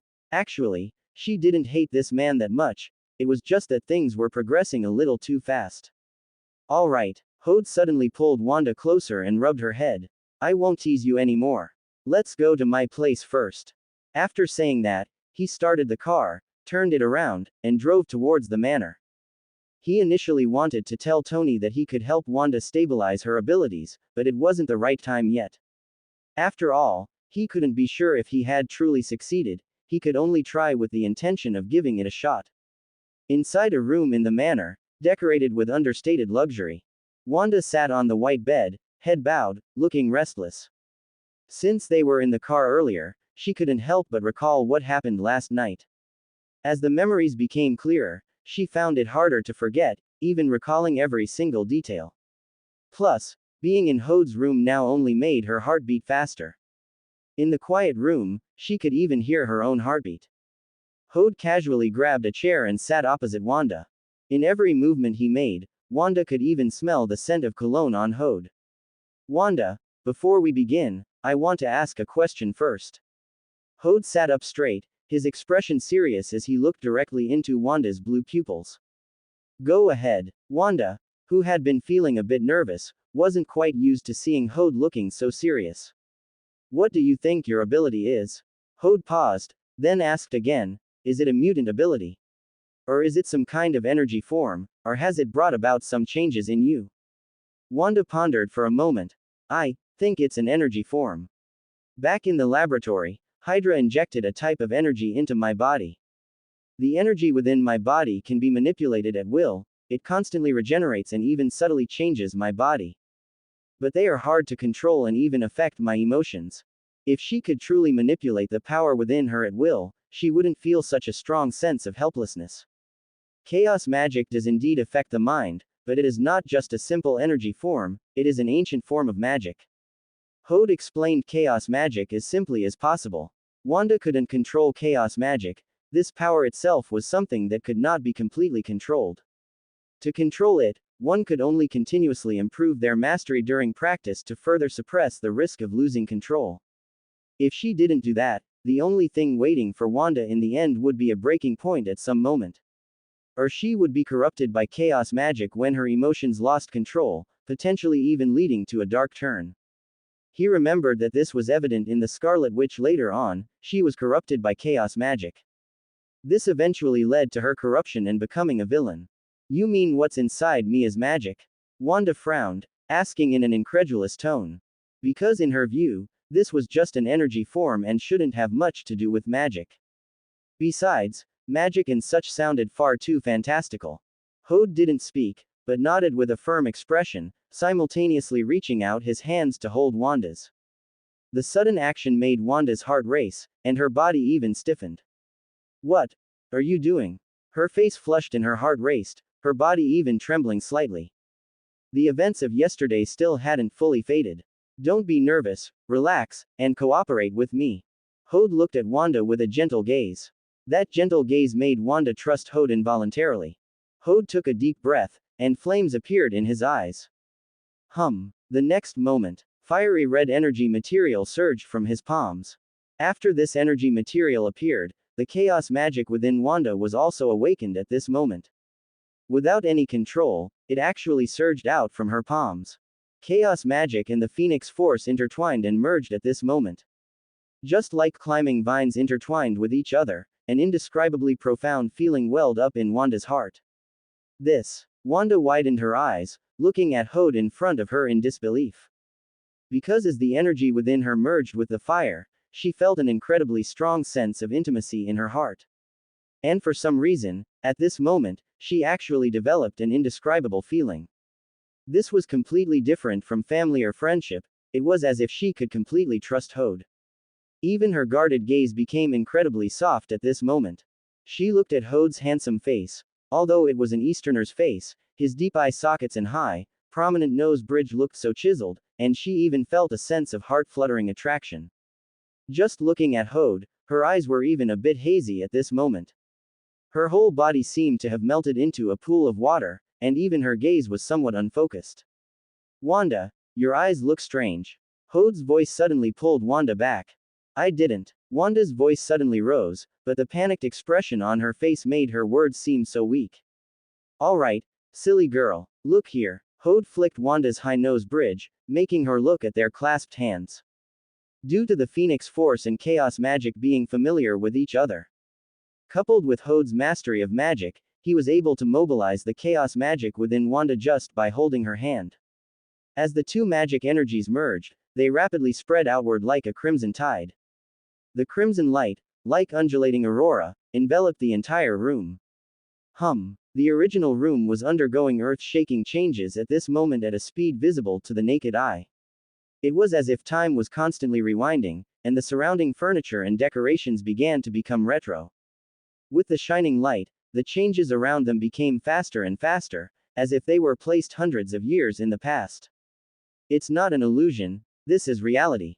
Faced with this scene, Wanda denied it, her tone even trembling slightly. But even so, she could clearly feel that everything happening around her was incredibly real. It was real beyond her imagination, and she couldn't find a single flaw. Even when every object changed, it felt like it was supposed to be that way.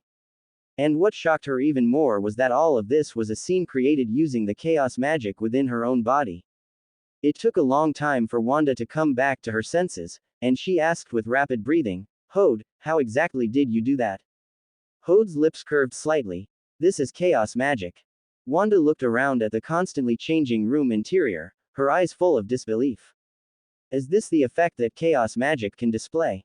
She had never imagined that chaos magic could actually produce such changes. She even found it hard to believe that this was actually the power within her body. All of this is the effect of chaos magic warping reality. I just used my understanding of chaos magic to unleash its inherent power. Hode nodded slowly, answering with a confident expression.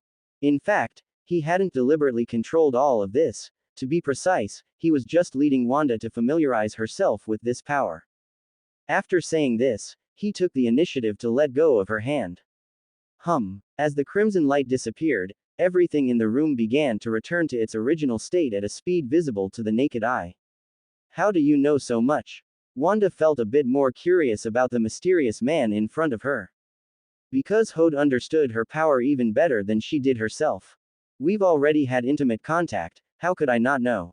Hode's lips curved up, and he reached out to pinch Wanda's small cheeks. Because Wanda was naturally quite thin, he had always felt that there shouldn't be much flesh there. When he pinched them, he was surprised to find that they were far softer than he had imagined. As he pinched and kneaded, he couldn't help but rub them a couple of times. The feeling was surprisingly good, soft and tender. Stop playing Tilda, don't touch me randomly. Wanda's cheeks were flushed bright red, as if they were steaming. Even though she knew Hode was deliberately teasing her, she couldn't help but think of what happened last night. Especially after the energy fusion, she found that she wasn't that resistant to Hode's touch. Instead, when she was in contact with Hode, she would feel a sense of peace. Especially after what just happened, she realized that the two of them seemed to have a lot in common. Alright, hurry up and teach me how to control chaos magic. Although she already knew the energy inside her was magic, it was still somewhat hard to accept for the moment. A studious little witch is destined to become great. Hode stopped his movements and looked at Wanda with a gentle gaze. You must feel its existence and focus on your perception of it. It is not a simple energy, but a kind of ancient magic. To control this energy, it is not enough to just understand how it operates, you also need to calm your heart and perceive it. It is like a car, if you try to push it with external force, it will be very strenuous. But if you sit in the car and step on the gas pedal, it will be much faster. Re-perceive it, Wanda suddenly realized. Previously, she had simply treated it as a normal energy body or used it as a psychic ability. She had never thought about using such a method to re-perceive the chaos magic inside her. If Hode hadn't told her, she likely wouldn't have been able to make any progress in her entire life. But now she knew that the power of chaos magic could even influence reality. So, in her future training, she would develop in this direction. My lovely little witch has much higher comprehension than I imagined. Hode nodded with satisfaction. Start. If you make a mistake, you will be punished. Ah, punishment. Wanda was stunned for a moment, then immediately reacted, her ear tips turning pink. Even without being told explicitly, she could guess that this punishment would definitely be very shameful. Turn it into anything else. Hode casually took the cup from the table nearby and placed it on the table. Start. Wanda took a deep breath, her eyes becoming serious. She opened her hands, and a crimson light immediately bloomed in them. Bang! With a flash of crimson light, the cup was suddenly hit. Crash! A crisp sound rang out, and the cup instantly shattered all over the floor. It broke. Wanda pouted, muttering with a disappointed look. She hadn't expected to face failure right at the beginning. It's okay. Hode pinched Wanda's little cheek and casually picked up another cup. Perceive it carefully. Encouraged by Hode, a glint of light flashed in Wanda's eyes. She tried again, focusing the chaos magic within her on the cup. But in the next second, the cup shattered all over the floor again. Seeing this scene, Wanda visibly became disappointed. Don't be anxious. Hode sat beside Wanda and said in a gentle voice, chaos magic is not purely constructive or destructive. It can create everything, and it can also destroy everything, turning everything into nothingness. Creation and destruction. Wanda frowned and began to ponder silently. These two things sound simple, but they are completely opposite sides. Hode held Wanda's hand, energy bursting from his palm, and the two energies merged as a result. But you are currently more inclined towards destruction, and you don't have any constructiveness. Chaos magic is like the harmony of yin and yang. What you need to do is to let the two reach a balance point, so you can freely switch and merge them. Just as he was speaking, the shattered cup began to reassemble at a visible speed, and then it was restored to its original state. Watching this scene before her, Wanda subconsciously opened her cherry-red mouth. Although she knew chaos magic could do it, she hadn't expected it to be so simple. You mean a balance point? Wanda bent down and picked up the cup from the floor, finding it seamless, without a single crack. Do you want to try? Hode took the cup from Wanda's hand and placed it on the stool in front of him. Wanda nodded without hesitation, closed her eyes for a good while before opening them again. She opened her hands, carefully recalling the feeling of Hode using chaos magic just now. That brilliant crimson light wrapped around the mug. Buzz buzz buzz tilde. This time, accompanied by a buzzing sound, the mug did not shatter. Instead, it kept twisting and changing, and the things around it were constantly distorting. And just then, the other half changed, actually turning into a square box. I succeeded. When Wanda saw this scene, she excitedly hugged Hode beside her and cheered. She really didn't expect that she had actually succeeded. This meant she could further control her energy. However, an excited Wanda didn't notice at all that her actions made Hode's expression gradually become subtle. Hode had truly experienced what happiness meant in the real sense. Until Wanda suddenly realized that Hode seemed a bit off, and when she looked down, her movements instantly became incredibly stiff. I helped you a lot, how are you going to thank me? Hode grinned and placed his hand on her shoulder, the two of them locking eyes. Creak creak creak. The sound of the wind rose and fell.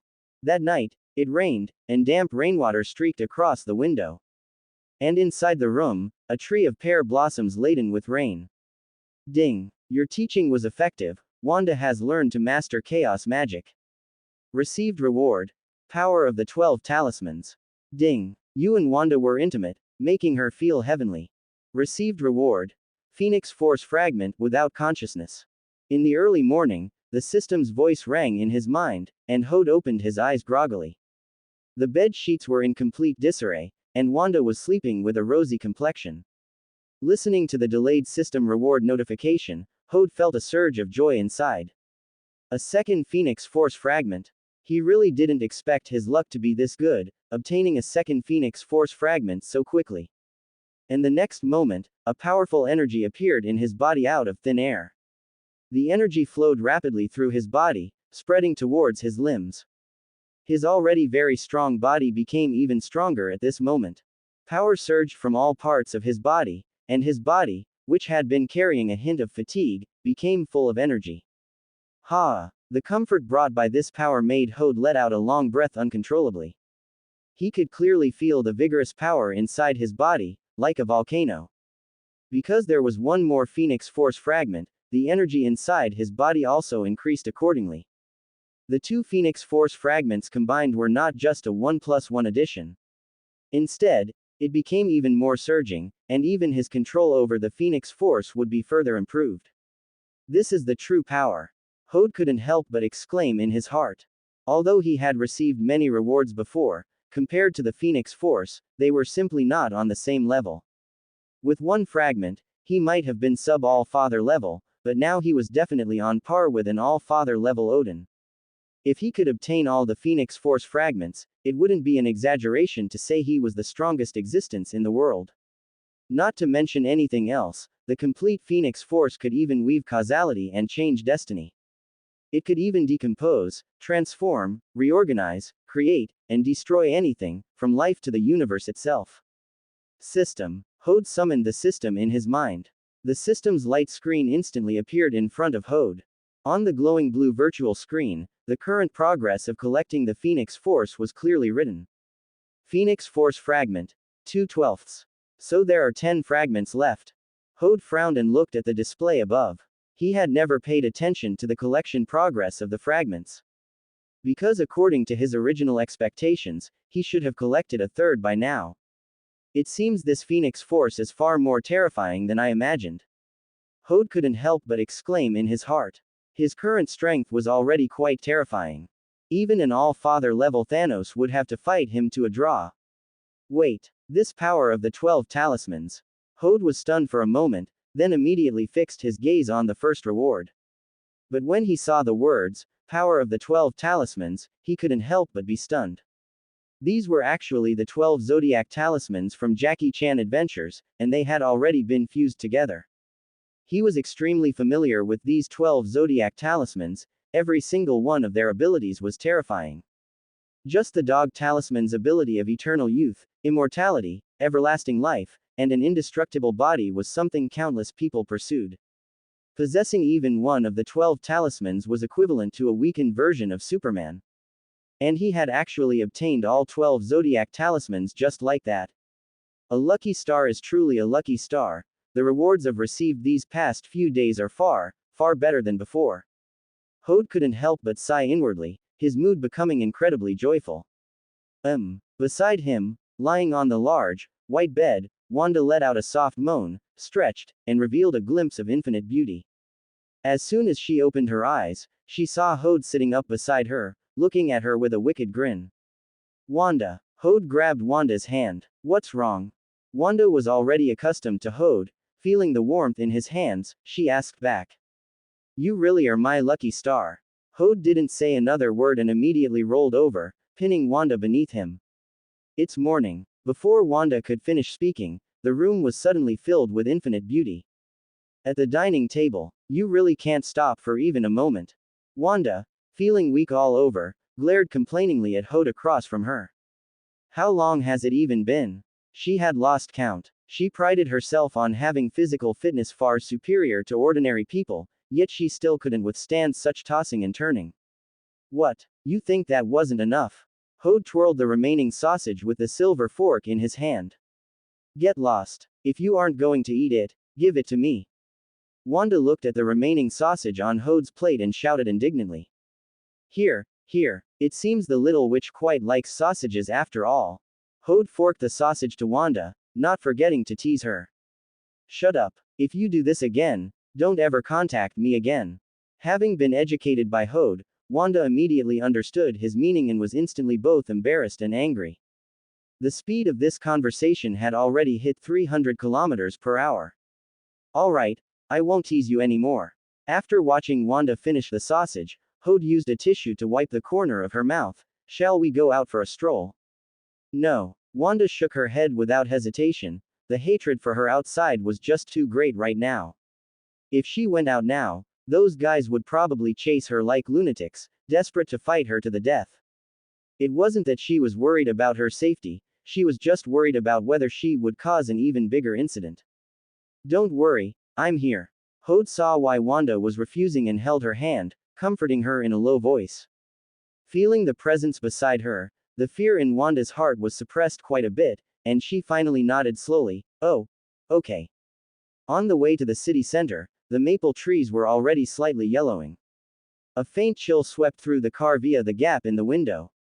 Feeling the breeze, the corners of Wanda's mouth lifted unconsciously.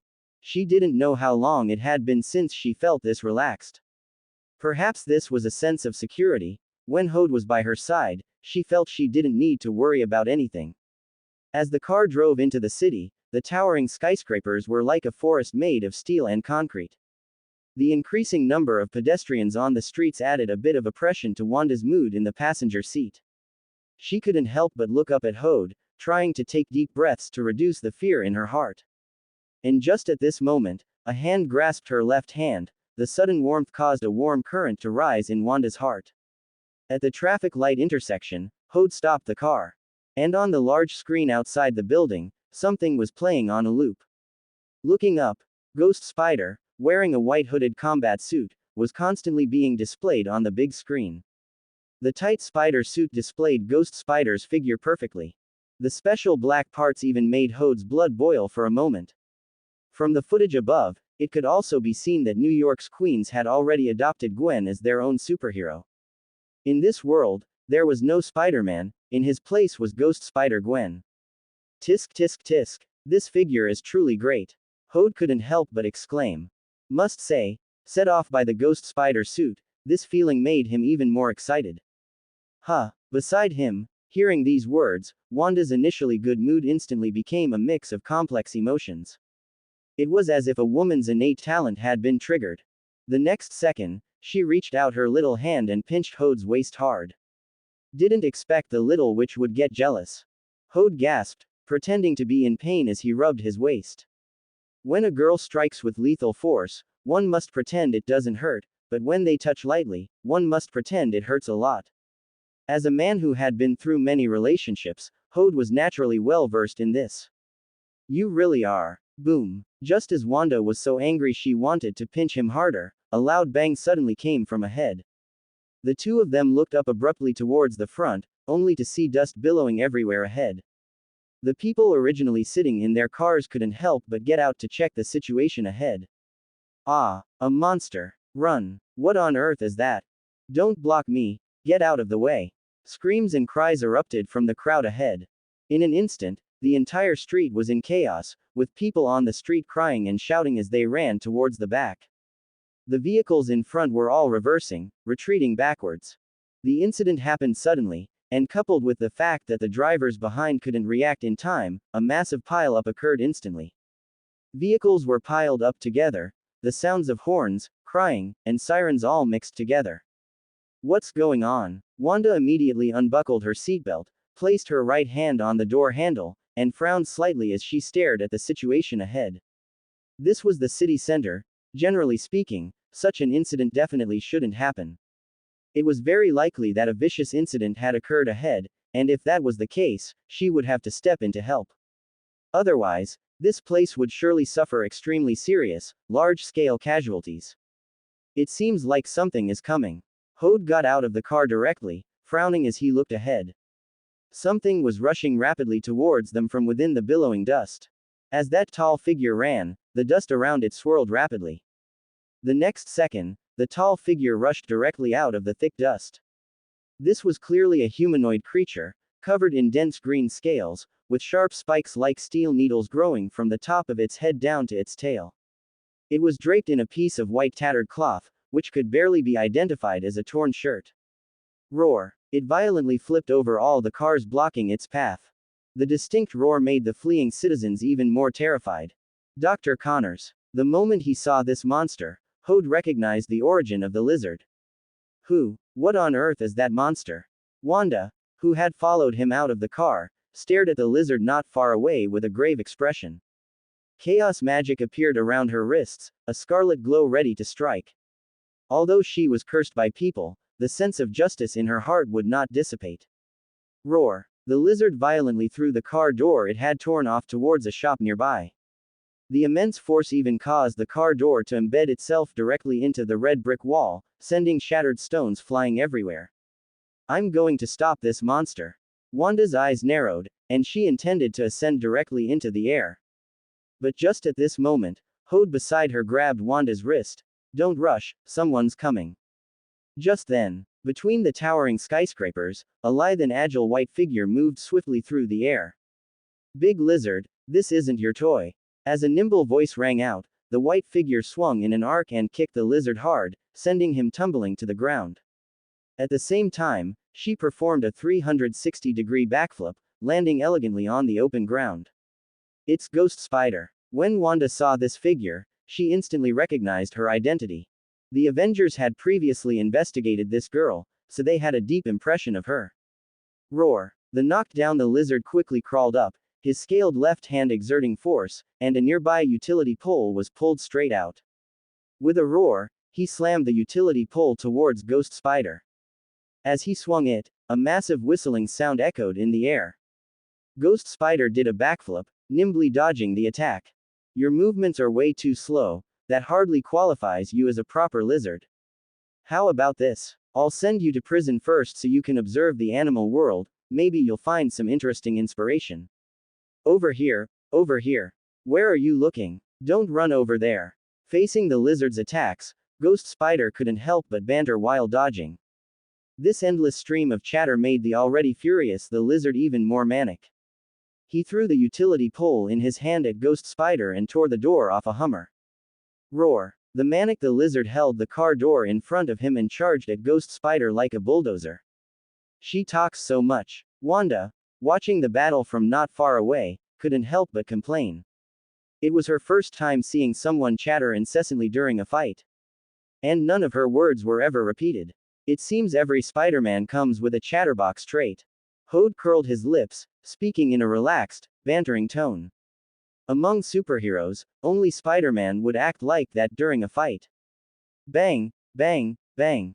At this moment, the sounds of impact came one after another. The lizard, chasing Ghost Spider, was being run in circles. No matter what, he couldn't catch the agile ghost spider. It was just like a small bug buzzing in his ear, making him even more irritable. Watching Ghost Spider nimbly dodge, the lizard's peripheral vision suddenly caught sight of two people in the middle of the road nearby. When he saw the two of them, a red light flashed in his eyes. This silly lizard seems to have targeted us. Hode curled his lips and shrugged with a helpless expression. Just watching the battle peacefully, and somehow they got dragged into the fray. Roar. All of you go to hell. Veins bulged on the lizard's green arms as he swung the car door and charged toward Hode with long strides.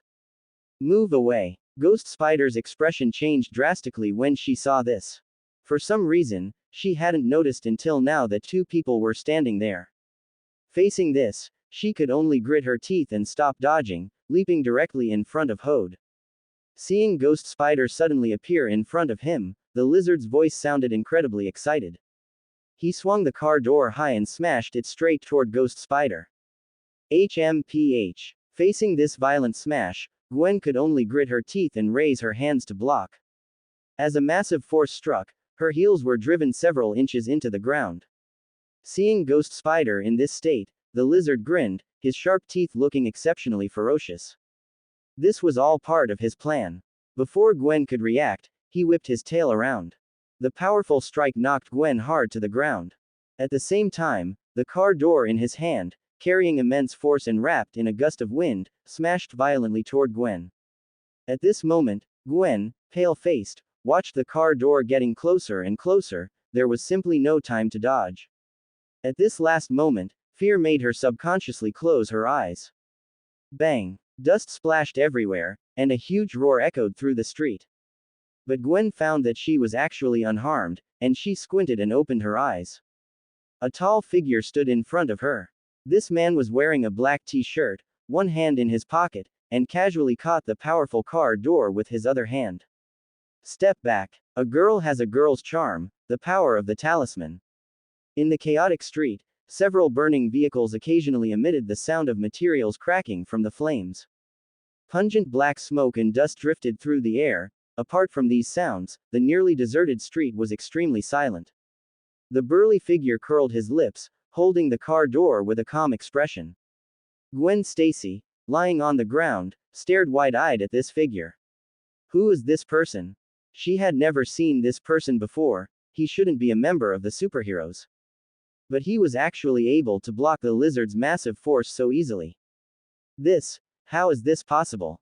The lizard Connor's vertical pupils instantly contracted to pinpoints. The super strength he had gone to such great lengths to obtain seemed so pathetic in front of this strange man. Just now, in order to finish off Ghost Spider directly, he had clearly used his full strength. Yet this person in front of him blocked it with just one hand, and his left hand was still in his pocket, looking completely at ease. Sigh. Hode curled his lips, speaking with a taunting tone. You're so weak, wouldn't it be better to just stay in the sewer? Why come out and wander around? As he spoke, a blue light appeared on his wrist. If you looked closely, it was clearly the pattern of an ox head. This was clearly the power of the ox talisman. Possessing the ox talisman grants the power of strength and super stamina. The powerful ox magic can make the holder infinitely strong, greatly increasing physical stamina and significantly enhancing brute force. At the same time, striking power, impact force, and physical attack destructive power are all strongly enhanced. Although it might not be enough against universe-level powerhouses, it is more than enough to handle enemies on the surface. The lizard Connors let out a roar. This kind of humiliation was unbearable for him. His huge tail swung violently, lashing out at Gwen on the ground. Seeing this powerful strike, Gwen braced her hands on either side of her head, intending to dodge. In a flash of lightning, Hode suddenly raised his foot and kicked the lizard. The moment he raised his foot, it brought up a huge gust of wind. Boom! The lizard, like a kite with a broken string, smashed headfirst into the wall of the street nearby. The broken wall collapsed with a crash, leaving a huge hole. This power. Is this a carbon-based lifeform? Gwen was stunned. Just now, when she clashed with the lizard, she had felt the opponent's terrifying strength. The opponent's strength was even enough to tear a car apart by hand. Yet in front of this young man, he was solved so easily. She could even see a hint of ease in the young man's expression, as if he had just casually swatted a fly. Gwen even doubted if she was dreaming now. This was simply not a power on the same level. How long are you going to lie on the ground? Hode retracted his leg and looked down at Gwen on the ground with a calm expression. Huh. Gwen was stunned for a moment. Oh, sorry. She only just realized then that she was still lying on the ground. But just as she was preparing to leap up, she suddenly felt a rush of hormones washing over her. This mysterious man actually knelt on one knee and scooped her up. The sudden bridal carry made Gwen's brain buzz instantly. Her brain was a bit overloaded, and her face under the mask became incredibly hot. She never imagined that this person would do such a thing. This was the first time she had ever been held in this way. That, I'm fine. I can do it myself. A moment later, Gwen stammered, her body twisting involuntarily. Whether intentional or unintentional, every move seemed so ambiguous. Through the thin ghost spider suit, she could even feel the warmth coming from the man's palm. This made her heartbeat accelerate even more, and the large eyes on her mask widened slightly. Hode nodded slightly, his expression indifferent as he turned to the side and released Gwen. Are you all right? Wanda, not far away, glared fiercely at Hode before shifting her gaze to Gwen. Although Hode looked serious now, she felt that he didn't have such good intentions. I'm fine. Gwen shifted her gaze to the woman walking over from a distance. When she saw this person, her eyes widened. Are you the Scarlet Witch? I actually ran into an Avenger. I'm your die-hard fan, I've always admired you. Don't listen to the nonsense from those people outside, I know that's not how things are. Also, you are really beautiful. After seeing Wanda, Gwen threw everything that had just happened to the back of her mind. She trotted up to her idol and excitedly chattered away. Thank you. Facing the lively Gwen, Wanda smiled and nodded. By the way, are you a superhero too? Gwen tilted her head to look at Hode, frowning in thought for a long time without any impression, but why haven't I seen you before? Because she paid close attention to news about the Avengers. If he had been on TV, she should have remembered him. But this young man should never have appeared. I'm not a superhero. Hode shook his head slightly with an indifferent expression, his eyes subconsciously scanning Gwen's figure. 85, 56, 90. Tisk, tisk, tisk. For this age group, this figure is quite good. Although Gwen's height and figure were not as good as Wanda's. But Gwen had a completely different aura. If Wanda was melancholy and charming, then Gwen was full of youthful vitality in every way. Just like an 18-year-old college student. Just as Hode was appreciating the beauty, there was a sudden sound of gravel behind him. The lizard slowly walked out from the hole, panting heavily as he looked at the group. Seeing the three of them standing there chatting, he was so angry that his whole body couldn't stop trembling. This clearly meant they didn't take him seriously at all. I almost forgot you were still here. Hode withdrew his gaze and looked at the lizard with displeasure. He was reminiscing about the beauty of youth, and this lizard kept jumping out again and again. This really ruined his mood. Die. The lizard, Kong, was burning with rage, feeling incredibly angry at Hode's contempt, and charged at Hode like a madman. Bang, bang, bang. When the angry lizard ran, every step he took made the ground tremble slightly. Even the ground he ran over would be left with cracks. Hode, watch out. Watching this aggressive scene, Wanda couldn't help but call out a warning. This monster looked like it was desperate. He is very strong, be careful. Gwen also took a fighting stance on the side, ready to support at any time. Boom. But before she could finish, a scorching ray shot out from Hode's eyes.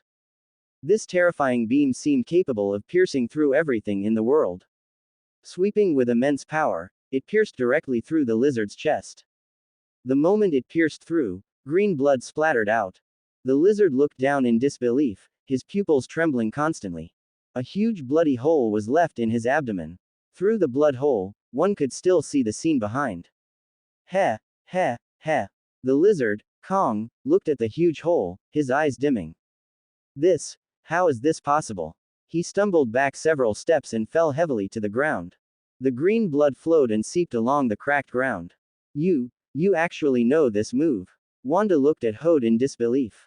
This shrouded Hode's already mysterious self in a thick fog. At the same time, it revealed an indescribable charm. She had thought Hode was only powerful in strength and magic, but she discovered this was just one facet of this man. She didn't understand Hode at all, he was much more mysterious than she imagined. A mountain climber, an entrepreneur, knows Tony Stark, a self-made man. Understands magic, knows about chaos magic, and also possesses ancient energy within his body. She thought this was the limit, but that laser beam just now refreshed her perception. Moreover, she could keenly sense the power contained within that beam. Are you really not a superhero? Gwen was shocked. She looked at the indifferent Hode in front of her with full admiration. That move you just did was so cool, how did you do that, Ray? As she spoke, she gestured excitedly, the scene just now had shocked her beyond measure. Talent. Hode pulled his hand out of his pocket and rubbed Gwen's excited little head. Want to learn? I can teach you. Ahem, Hode, this place can be left for others to handle. Just then, Wanda, on the side, interrupted their conversation on impulse. She didn't know why, but seeing the intimate actions between the two, she felt uncomfortable all over. Especially that familiar head rubbing, she had already felt it was her exclusive right. But now that Hode was doing it to someone else, she felt a mix of emotions inside. However, she also knew that the two hadn't done anything too inappropriate. Boom! Suddenly, a deafening explosion came from a nearby building. This huge explosion even made the ground tremble slightly. Oh no! Gwen heard the noise, her face instantly turning pale. I forgot the important thing. What's going on? Wanda looked at the situation in the distance and asked, frowning. The lizard intends to spread gas canisters containing mutant ingredients throughout New York, making everyone mutate. After saying this, Gwen took a running jump and swung quickly toward the scene of the incident. She knew very well that once the gas canisters caused problems, the entire population of New York would not be spared.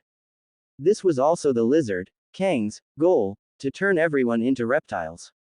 Let's go. We're going to. Hode thought for a moment and flew quickly toward there with Wanda. The first floor of the towering skyscraper was engulfed in flames, with explosions heard from time to time. Monstrous flames rolled and spread in all directions, thick smoke rose from inside, and the terrifying heat waves distorted the air. Pitch black smoke billowed out from the breach, staining the surrounding walls black. At this moment, the deep blue sky was shrouded in thick smoke, and as the raging fire spread with the heat waves, it was mixed with strands of eerie green smoke. Come and save people. Hurry and call the fire department. Who can save my children? They are still inside. Don't hold me back, I'm going in to save my wife. Where are the fire hydrants? Someone come and help. Outside the building, the crowd ran and screamed, many of them had hidden inside because of the riot caused by the lizard. But they never expected an explosion would occur. Because of the surging crowd, many people were left inside the building. There was wailing outside the building, some people rushed into the building, only to be driven back by the scorching flames and suffocating black smoke. We must put out the fire immediately. Otherwise, these flames will sweep across the whole of New York, carrying the green mist. Gwen stood on the building, looking around nervously, trying to see where there were water tanks nearby. If she wasn't fast enough, even if the people inside the building survived by luck, they would turn into reptile monsters due to the green mist infection. Wanda. Hode noticed that Wanda beside him was in a trance, her face mixed with fear and hesitation. Hode, the fire is too big, I can't do it. Wanda's voice trembled. Everything in front of her began to overlap with the memories in her mind. She wasn't sure if she could really do it, if she couldn't. During that mission in Germany, her mistake caused the building to explode. The explosion at that time also caused a fire, but she didn't put it out. You can do it. That's the end of part 1. Part 2 is coming soon. Thanks for watching. Please subscribe and support our channel for more stories. Hello everyone, this is Fanfic Audiobook. Here you find original fan-made audio stories. Adult American Comics. Opening Social Security Black Silk Wanda. Part 2. Hode gripped her shoulder and said with an encouraging look, chaos magic can destroy all things, but it can also create all things. Yes, I can definitely do it. Feeling the warmth and trust, the confidence that had been missing from Wanda's heart returned. She took a deep breath and slowly walked toward the fire. Her determined figure stood in stark contrast to the crowd frantically fleeing around her. What is she doing? Gwen wondered in confusion. If she remembered correctly, Wanda should not have been able to put out the fire. Extinguishing the fire. Hode hoped that through this incident, Wanda would be able to break through her inner demons. If one does not face fear head on, one will forever be enveloped by it. And this was the best opportunity. Who is that person? Why is she walking toward the fire? I remember now, this woman looks like the Scarlet Witch. Why is she here? Could she be trying to get the people inside killed? God, a superhero has finally arrived, please save my child. But what's the use of her coming here? This person who only knows how to slaughter the innocent. Shut up. Everyone makes mistakes, right now we have no choice but to place our hope in her.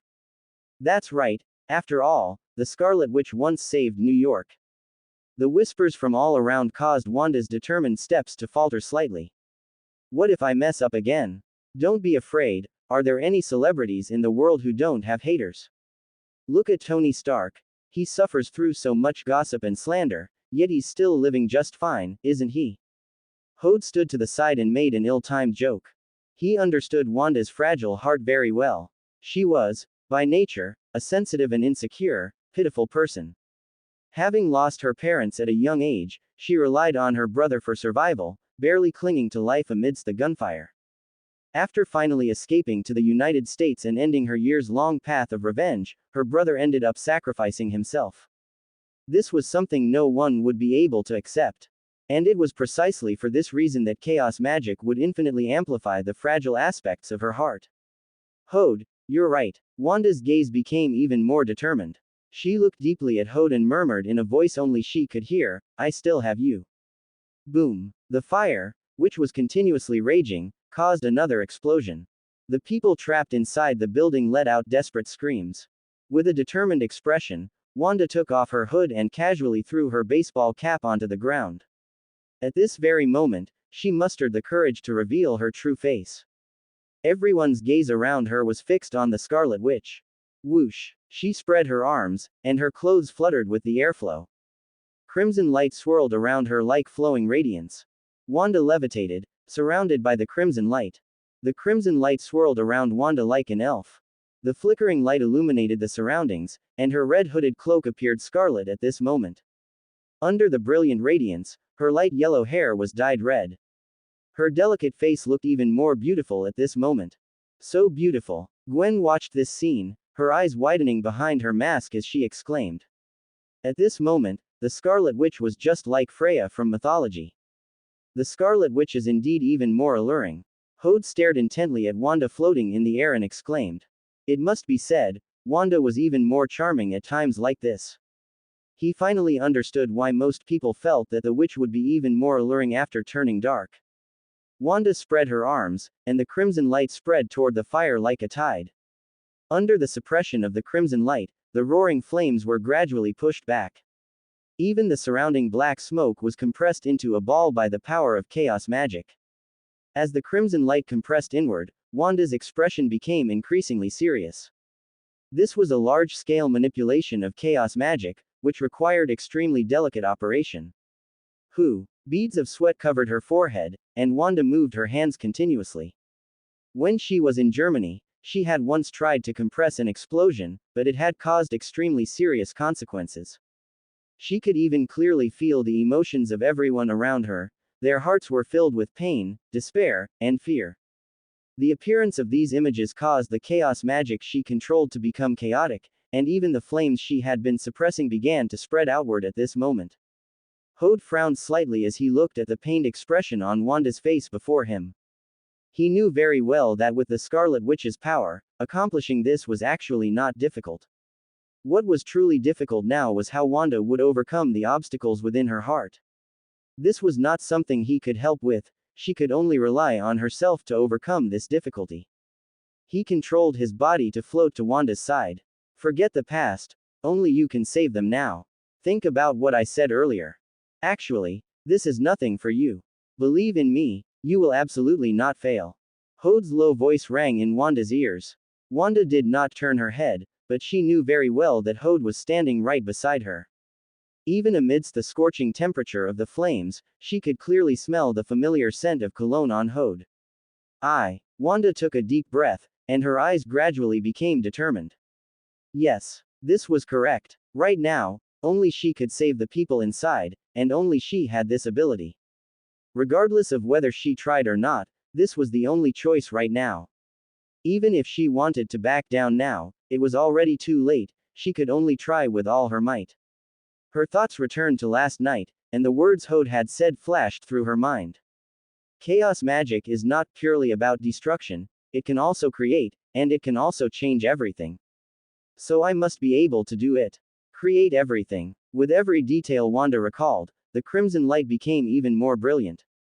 She squeezed her hands continuously, and the scarlet light flowed even more smoothly in her hands. It was as if this was a matter of course. As the light became more brilliant, Wanda's heart became even more determined. The fire, which had already begun to spread, was compressed at an even faster speed. With a hum, the eerie crimson light suddenly erupted like a tide. The undulating crimson light surged toward the entire block. Just like a tidal wave, the entire block was enveloped by the red light. Even the color of the sky turned scarlet at this moment. Looking up from below, it was like a red ocean. What is this? Is this the power of the Scarlet Witch? This is simply too beautiful. Can even the world be changed by it?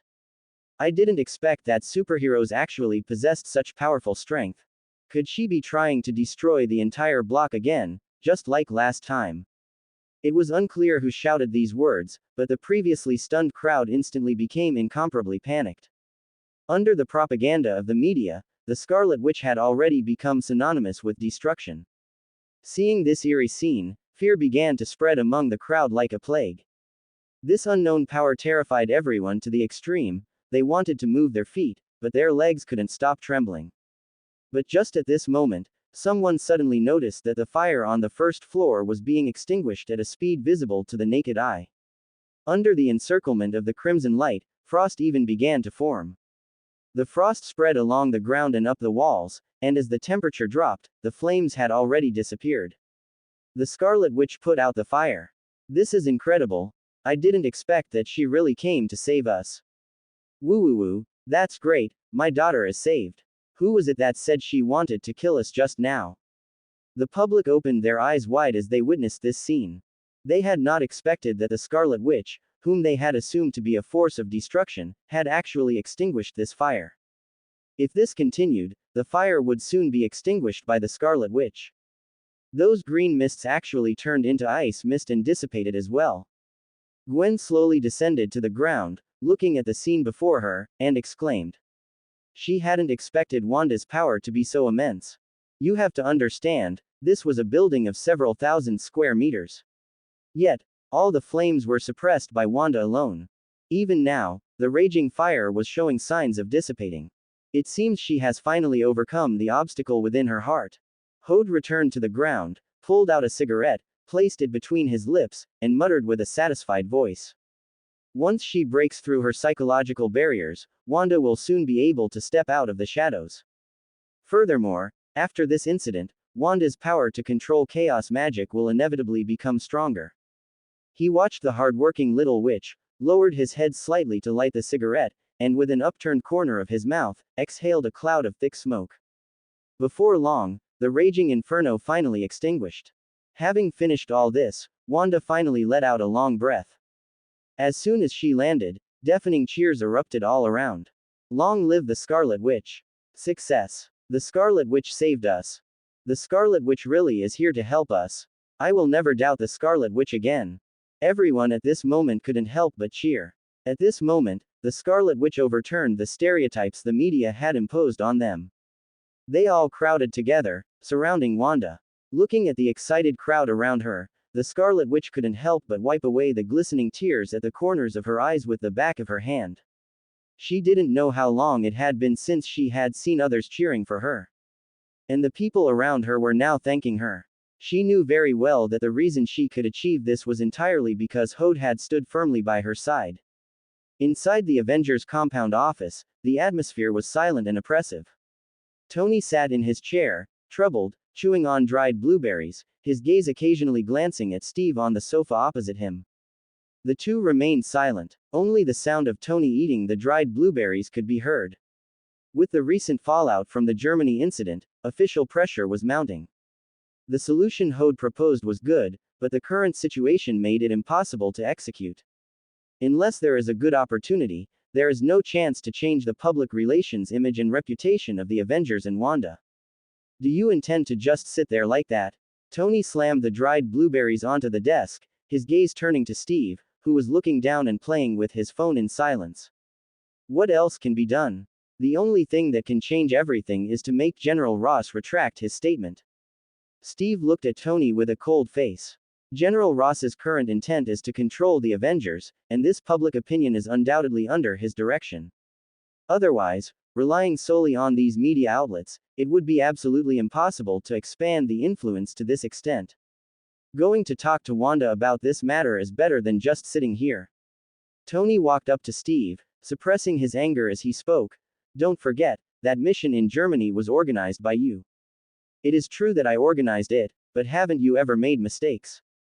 Steve Rogers gritted his teeth and glared at Tony Stark. He admitted that the previous incident was an accident, but that was not his intention. Furthermore, he hadn't thought it would be that serious. I have been trying to clean up the mess for you all this time. Do you know how many media outlets I have contacted? I have been trying to find a way. Tony clenched his fists and roared in a low voice. And what about the so-called Captain America? Just clinging to his own ethereal ideals, and then sitting here motionless.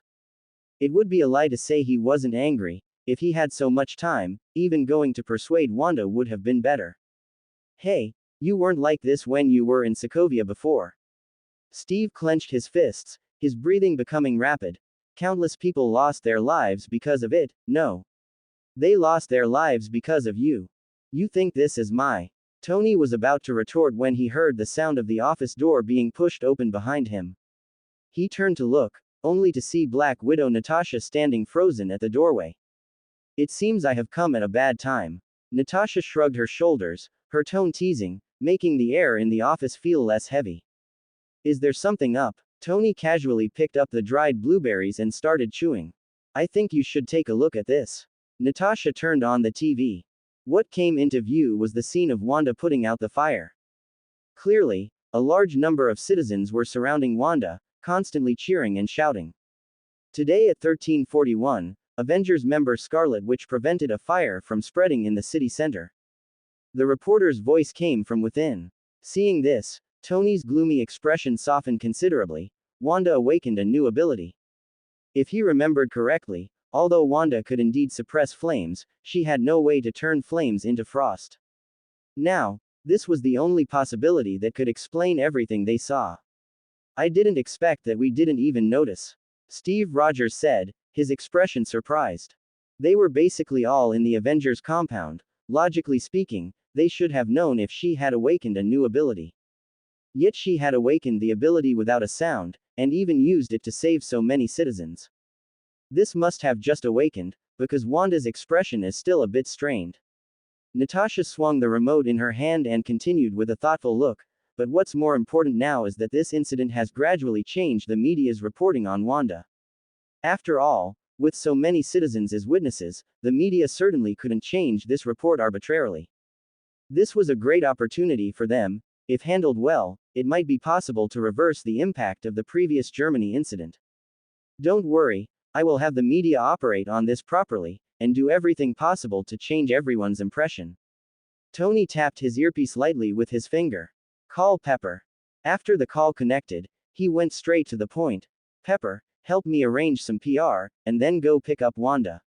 Having been in the business world for so many years, he was already very familiar with these operations. The most important thing now was to strike while the iron is hot, taking this opportunity to find a way to restore their reputation in one go. However, Wanda seems to be in a very good mood. Natasha Romanoff watched the smile brimming on Wanda's face in the footage and couldn't help but exclaim. She hadn't seen Wanda smile for a long time. By the way, how did Wanda suddenly have a breakthrough? Steve Rogers sat back on the sofa, looking at the screen with a face full of confusion. Just a few days ago, she was still in a depressed state. But now she was like a different person, and even her abilities had become more powerful. Perhaps, she finally figured things out. Natasha Romanoff was also infected by Wanda's smile and said with a smile. Things seem to be slowly taking a turn for the better at this moment. Tony smiled and said, "We'll know when she gets back." At this moment, in Queens, New York. Ding. You have helped Wanda overcome her inner demons and restored her reputation. Reward obtained. Kamen Rider Kabuto Zector. Hode leaned against a wall not far away, watching Wanda, who was accepting an interview, when a notification sound suddenly echoed in his mind. Kamen Rider Kabuto Zector. Use this Zector to transform into Kamen Rider Kabuto, it requires the Zector's recognition. Kamen Rider Kabuto Zector. Wanda is truly full of treasures. Every single reward is top tier. Hode couldn't help but be overjoyed, he hadn't expected to receive a reward for this. The Kamen Rider Kabuto Zector is the transformation device for Kamen Rider Kabuto. Yes, that narcissist who walks the path of heaven and governs all. However, few people would refuse his transformation device. When Hode was a boy, he often fantasized about owning a rider belt. Mr. Hode, since it's all over, I'll be going now. I hope we have a chance to cooperate in the future. Please say goodbye to Wanda for me. Seeing more and more media, Gwen took the initiative to speak. She didn't like those annoying media types coming to ask her questions later. Goodbye. Hode waved his hand, watching the girl's back disappear among the tall buildings, and thought to himself, it seems I'll have to wait until later to get to know her properly. At this moment, a row of black luxury cars drove in from the distance. I should go back too. Seeing the special vehicles from Stark Industries appear, Hode prepared to leave. He knew Tony would definitely make good use of this opportunity to salvage the Avengers' reputation, thereby crushing General Ross's schemes against the Avengers. As he left, he did not forget to send a message using telepathic power. Hode. See you when you're free, enjoy today's glory. Wanda. Thank you for today. Far away in northern Europe. Under the night sky, in a treacherous forest, dark aura swirled around. Caw, caw, caw. Black crows circled in the sky and slowly descended onto an old house. Heh heh heh. That aura. In front of an old-fashioned television, a middle-aged woman in a black robe was deeply excited. The TV was playing gray footage, and the scene on it was exactly Wanda putting out the fire. Supreme Lord. Great Chthon, chaos magic has finally appeared. The woman grabbed the sides of the television. In the dim room, her blue eyes reflected the scene on the screen, and her eyes were filled with endless greed. If Hode were here, he would definitely recognize her at a glance. The woman was none other than Agatha Harkness. New York. Chaos magic. I am coming. Agatha Harkness spread her arms, and the black robe on her body fluttered without wind. Countless black mists quickly spread from under the black robe, instantly engulfing her entire body. And the next moment, there was no longer any sign of Agatha Harkness in this old house. Avengers Compound. Today was definitely the most fulfilling day Wanda had ever had. Various interviews made her very tired, but she enjoyed it. Returning to the base, she wanted to go back to rest, but saw all the Avengers waiting there in the living room. What's wrong? Wanda looked at everyone in surprise. Why is everyone still up so late? Although this was the Avengers compound, the times when everyone could gather together were rare. Seeing so many people sitting here now made her suspect if something big had happened again. Congratulations, your approval rating among the public has skyrocketed today. It won't be long before you can completely change the previous situation. Tony took the lead and smiled, raising the wine glass in his hand. Today's PR could be said to be very successful, and online opinions had gradually begun to change toward them. With the current form, they would soon be able to get rid of the predicament in front of them. After you did that, those annoying guys outside finally stopped shouting about crusade against us. Falcon Sam shrugged his shoulders and teased. Those guys held up signs outside every day. Although the Avengers compound had good soundproofing, it was still a headache to look at. Anyone would find it unbearable to see a group of lunatics yelling downstairs at their home every day. I didn't expect you to do such a big thing quietly. This really exceeded our expectations. Natasha draped her legs on the table. It had to be said that Wanda really brought them unexpected surprises today. You did a great job, but what exactly is your new ability? Steve was curious. Everyone's eyes revealed curiosity upon hearing this. That fire was wrapped in green mist that made people mutate. If it were just compression, there would definitely be no way to solve these green mists. But Wanda actually used an ability that everyone had never seen before. I didn't awaken any new abilities. Actually, I used my previous power. Wanda walked to Natasha's side, sat down, and picked up a pillow. It's just that I learned how to master it better. Everyone was a companion, and she didn't intend to hide anything, so she just said it. Not a new ability. Tony was shocked. He had never thought that Wanda's ability would have other changes. And from Wanda's words, he could also tell that Wanda originally had this ability, but only discovered it today. Wasn't your ability given by the Mind Stone? Tony was a little confused. Wanda hugged the pillow, shaking her head blankly. I don't know either. He didn't explain it to me clearly. When Wanda said the word, he, Tony Stark quickly captured the focus. Who is this, he? It was obviously someone everyone didn't know, and he might be the key to Wanda learning to master her ability. Wanda realized then that she had let it slip. She couldn't tell them about Hode and herself right now. But she couldn't think of a suitable excuse now. But if she really said it, how should she explain the relationship between them? If you are hiding things from us, a slight mistake could cause everything to be ruined. Tony didn't stop questioning, but pressed on with a grave expression. This unknown person might interfere with their plans. Wanda hugged the pillow tightly, her whole face almost buried in it. She gritted her teeth, her face full of hesitation. Because she really didn't want to tell the story. Wanda, why don't you go rest first? Just at this moment, Steve took the initiative to speak and relieved Wanda. Yeah, you've been busy all day today, you must be very tired. Natasha also took the initiative to speak. As a woman, she had already vaguely sensed something. Only these rough guys couldn't see Wanda's shy expression. And this person must be very important to Wanda, otherwise with Wanda's personality, she would definitely not hide it from everyone. Hearing this, Wanda felt relieved and hurried away, throwing down the pillow. Tony looked at Wanda's departing back, frowning. Tony, she has the right to make her own choices, and everyone has their own secrets.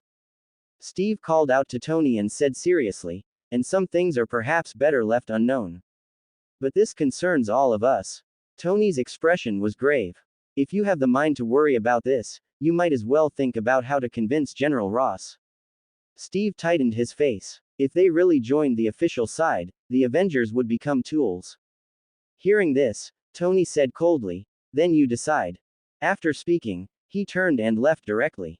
In the office, Tony Stark sat on the leather chair and dialed Pepper's phone directly. Go help me investigate who has been in contact with Wanda recently. If he didn't investigate clearly, he would never be at ease. Phew. After doing all this, a look of exhaustion appeared on Tony Stark's face. He had accumulated a lot of pressure in his heart these days and didn't even know how to vent it. Should I go find Hode? This thought was dismissed as soon as it appeared in his mind. Because that guy Hode always had endless things to do. After hesitating for a long time, Tony Stark came to the balcony, put on his suit, and flew out directly. Preparing to go for a ride to relax. Imelda, go notify everyone that today is a day off for everyone. Hode came to the hall and asked the maid to notify everyone to rest. The reason for giving the servants a day off was because he planned to properly test the common rider Kabuto Zector. After Imelda bowed and thanked him, she immediately went to notify all the servants to leave. Is this the common rider Kabuto Zector? Hode flipped his hand and took the common rider Kabuto Zector out from the system. I saw a beetle-shaped transformation device, made entirely of steel, appear in his hand. Common rider Kabuto Zector. Use this Zector to transform into Common Rider Kabuto, requires recognition from the Zector. Buzz. Just as he was carefully examining the Common Rider Kabuto Zector in his hand, the beetle in his hand suddenly let out a burst of noise. In just an instant, the beetle broke free and flew out. Want to escape? Hode opened his hand and pulled hard. The Phoenix Force wrapped around the beetle and returned it to his hand. At the same time, he held it tightly, firmly controlling the beetle in his hand. He directly used his power to subdue the Kamen Rider Kabuto Zector. Henshin. Kamen Rider Kabuto. Hode slammed the Kamen Rider Kabuto Zector in his hand. Golden light erupted from the Kamen Rider Kabuto Zector, and green light like a nano barrier spread rapidly across Hode's body. The moment this light wrapped around his entire body, a white light flashed. Kamen Rider Kabuto's suit appeared on Hode. A strange power circulated around Hode's body. Is this Kamen Rider Kabuto? In front of the mirror, Hode looked himself up and down. He had transformed directly into the armored knight form, with a rhinoceros beetle-like horn on his head. It really fit the aura of the King of Cool. Compared to Tony's Iron Man suit, each had its own merits. I have to go out and take it for a spin. Hode looked at the silver-white armor, unable to suppress his impulse. Since the knight was still young, it was the perfect time to go out, and he wouldn't attract too much attention. With that in mind, Hode went to the garage. He saw all kinds of vehicles parked inside. Flying Fords, unicycle motorcycles, flying Mercedes, jet-powered motorcycles, everything was there. Many of these vehicles were rewards from the system, so he simply tossed them all in the garage. Hode walked up to a dark black motorcycle. This motorcycle looked similar to a Harley-Davidson Fat Boy from the outside, except there were significant changes to the exhaust pipe position. The display screen in front of the bike was completely different from previous ones, it was even a 3D holographic projection. This was also a vehicle rewarded by the system. Amphibious motorcycle. Land, air, and water, a 3-use amphibious motorcycle. Hode took a step back and sat on the motorcycle with a flourish, then gave the throttle a slight twist. The amphibious motorcycle instantly erupted with a roar, and with a launch, it drove straight out of the garage. Awesome. Hode felt the baptism of the gale and pressed a button on the throttle handle.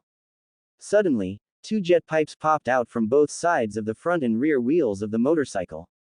With another twist of the throttle, the jet pipes burst with blue flames. On the road, a beam of light darted across rapidly. Extremely fast neural reflexes allowed Hode to handle even speeds of 500 km/h with ease. Go to Hell's Kitchen. After hesitating for a moment, Hode decided to go to Hell's Kitchen, thinking he might even run into Gwen there. On the gloomy streets of New York's Hell's Kitchen, Hode slowed down the motorcycle. After driving into this neighborhood, he immediately attracted the attention of quite a few people. Hey, man, your cosplay is really cool. A black man with dreadlocks waved at Hode, and there was a bulging object at his waist. New York is a city that never sleeps, but Hell's Kitchen is completely different from the rest of New York. The streets were dark and chaotic, with various types of graffiti sprayed everywhere on the walls. Runes and patterns from different cultures, along with vector art, seemed to be protesting the chaos brought by this complex city. It was just like the mixed blood flowing in the veins of the people in this area. On the dirty streets, you could see people lying on the ground from time to time, and it was hard to tell if alcohol or death had enveloped them. Here, chaos, crime, bloodshed, and death could be seen everywhere. Hey, kid, your bike is pretty cool, now leave the bike and get the hell out. This is Mr. Kingpin's territory. The man with dreadlocks from before raised his right hand and waved it in the air, and the other people around him followed him to surround Hode. The people around him kept talking, not forgetting to pat the gun handles at their waists. Kingpin. Hode was stunned when he heard this.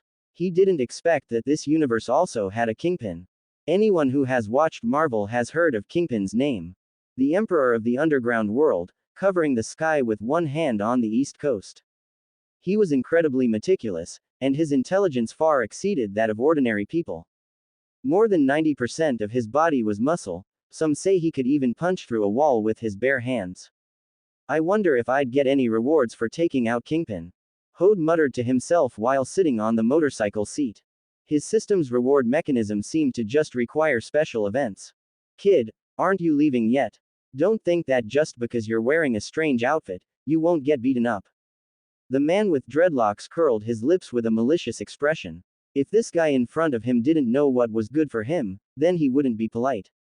Sigh, why bother? Hode shook his head, put down the motorcycle stand, and suddenly attacked.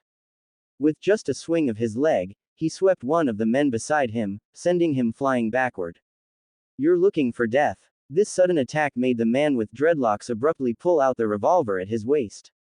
But before he could pull the trigger, a large hand wrapped in steel suddenly grabbed his revolver. Crack! With a loud explosion, the revolver and the dreadlocked man's left hand were crushed into a ball. Ah! Screams immediately echoed through this crime-ridden street. At this moment, the others took the opportunity to pull out knives to launch a sneak attack. But in front of Hode, this was just like children playing house. With just a few movements, all these thugs were lying on the ground, wailing incessantly. At this moment, high in the sky, a red steel shadow streaked by. It was Tony, who had just come out to clear his head. He noticed the scene below. Friday, zoom in. Seeing clearly below, it was a guy in red and silver armor entangled with thugs. Tony was stunned, and with a helpless smile, he muttered, "Didn't expect to run into a fan just by going out." Tony just smiled and shook his head, then turned and flew in another direction. From high in the sky, it was clear that the guy in the red and silver suit could easily handle those scumbags. He couldn't be bothered with such bullshit. Speak. Where is that fool Kingpin? Hode grabbed the thug who had a teardrop tattooed on his face, grabbed his collar, and pressed him directly against the window of a nearby car. His whole face was pressed against the car window, and the brute force caused the man to let out muffled wails. "I don't know what you're talking about. Let go. It hurts, it hurts, it hurts." The thug gritted his teeth and shouted at Hode with a groan. Although he knew Kingpin's whereabouts, if he told him, he would be dead for sure.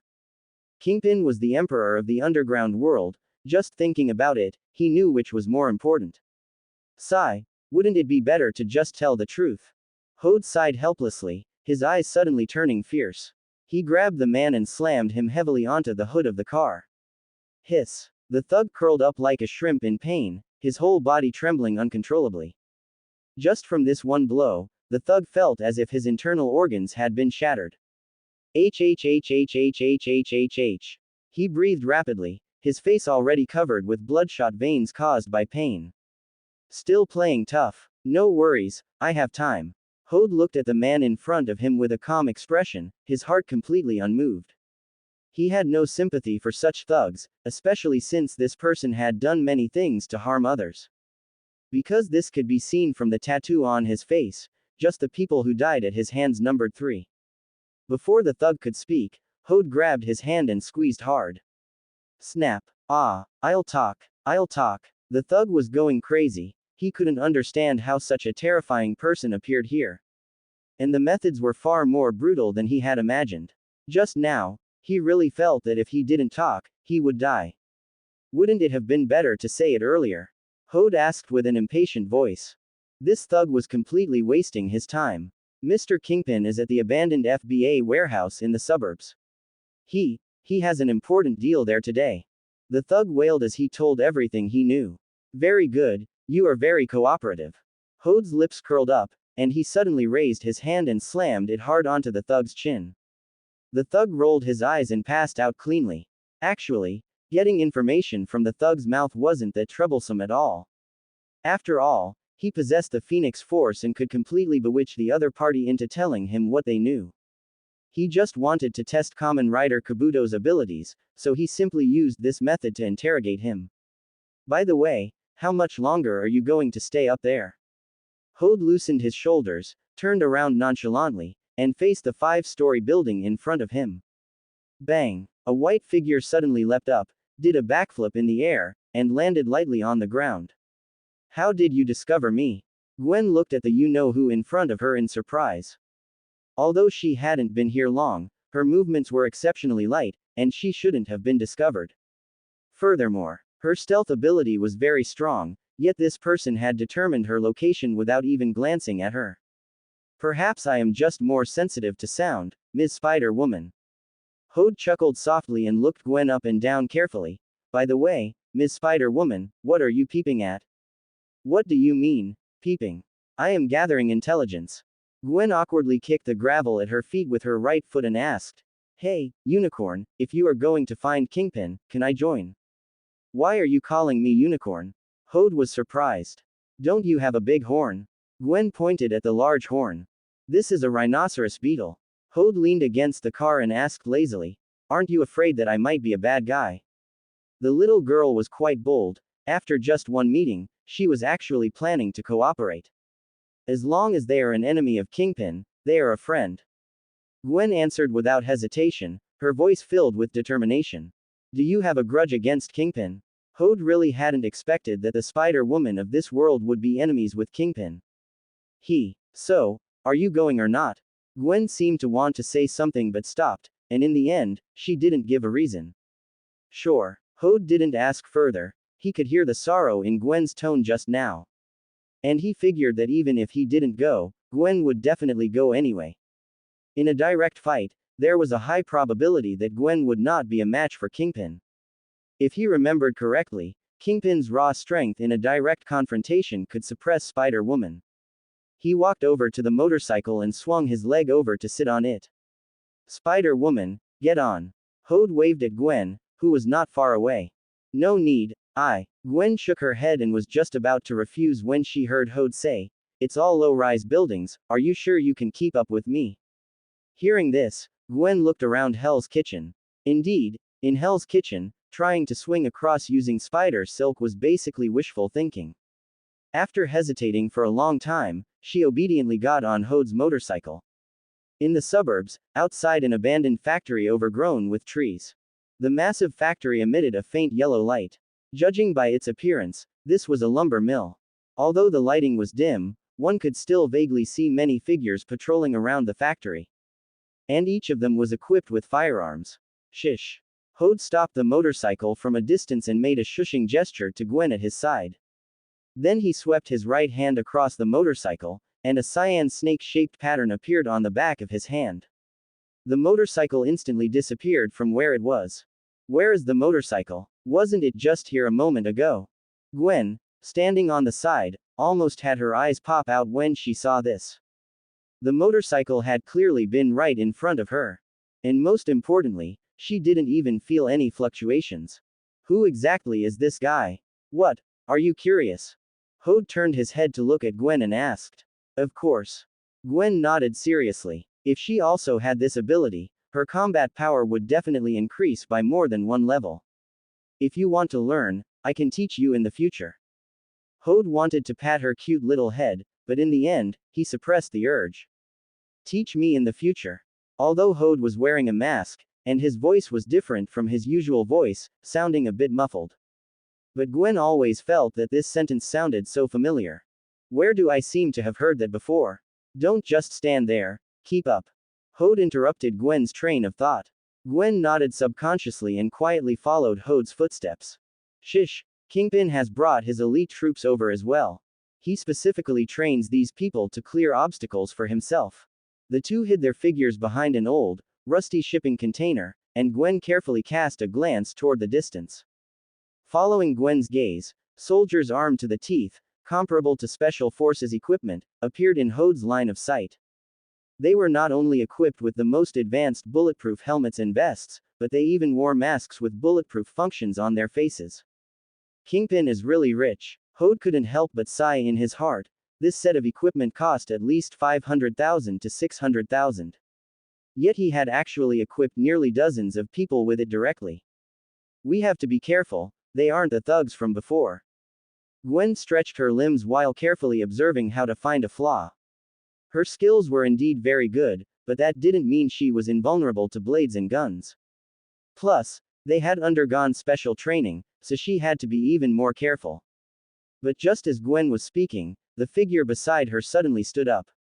Hode actually walked straight out of the hiding spot behind the container and strode openly toward the distance. Hey! Gwen lowered her voice and shouted softly, Unicorn, what are you doing? She didn't even know if this guy could hear her while wearing the armor. Going out like this was clearly just asking for death. I'm going to test the performance of this suit. Hode didn't look back, stretching his limbs as he walked. Although he had dealt with the thugs just now, he hadn't gained any useful information. To know the true strength of Kamen Rider Kabuto, he still had to play around with these guys. The moment Hode walked out, he was noticed by the elite soldiers in the distance. Calling, there is an outside intruder. When they noticed Hode walking over openly, they didn't fire immediately, but reported the situation vigilantly. After this news was transmitted, teams from other directions immediately dispatched personnel to rush over here. In just over 10 seconds, they had already surrounded Hode. Facing these soldiers, Hode unhurriedly placed his hand on the Kamen Rider Kabuto Zector on his belt. Masked form. He suddenly pulled the lever on the beetle head to the right. Put on. The knight form with the upright rhinoceros beetle changed at this moment. Hode crossed his hands, and as the light flashed across the surface of the outer armor, pieces of steel armor covered the surface of the battle suit. And the single horn on his head retracted at this moment, turning into two forked steel horns. The lightweight appearance now became like shield armor, just looking at it made it feel indestructible. The reason Hode changed into this form was entirely because the defensive power of this masked form was very strong. Even if a missile hit him head-on, it wouldn't be able to penetrate. This looks absolutely badass. Behind the shipping container, Gwen carefully poked her little head out, eyes wide in exclamation. No science or engineering student could refuse such a suit. And she couldn't even see how this was done. Fire. The elite soldiers pulled the triggers without hesitation. Fire lit up the sky. Seeing this, bullets like raindrops poured out from the muzzles. The bullets were like torrential raindrops, covering the top of Hode's head. Bang, bang, bang.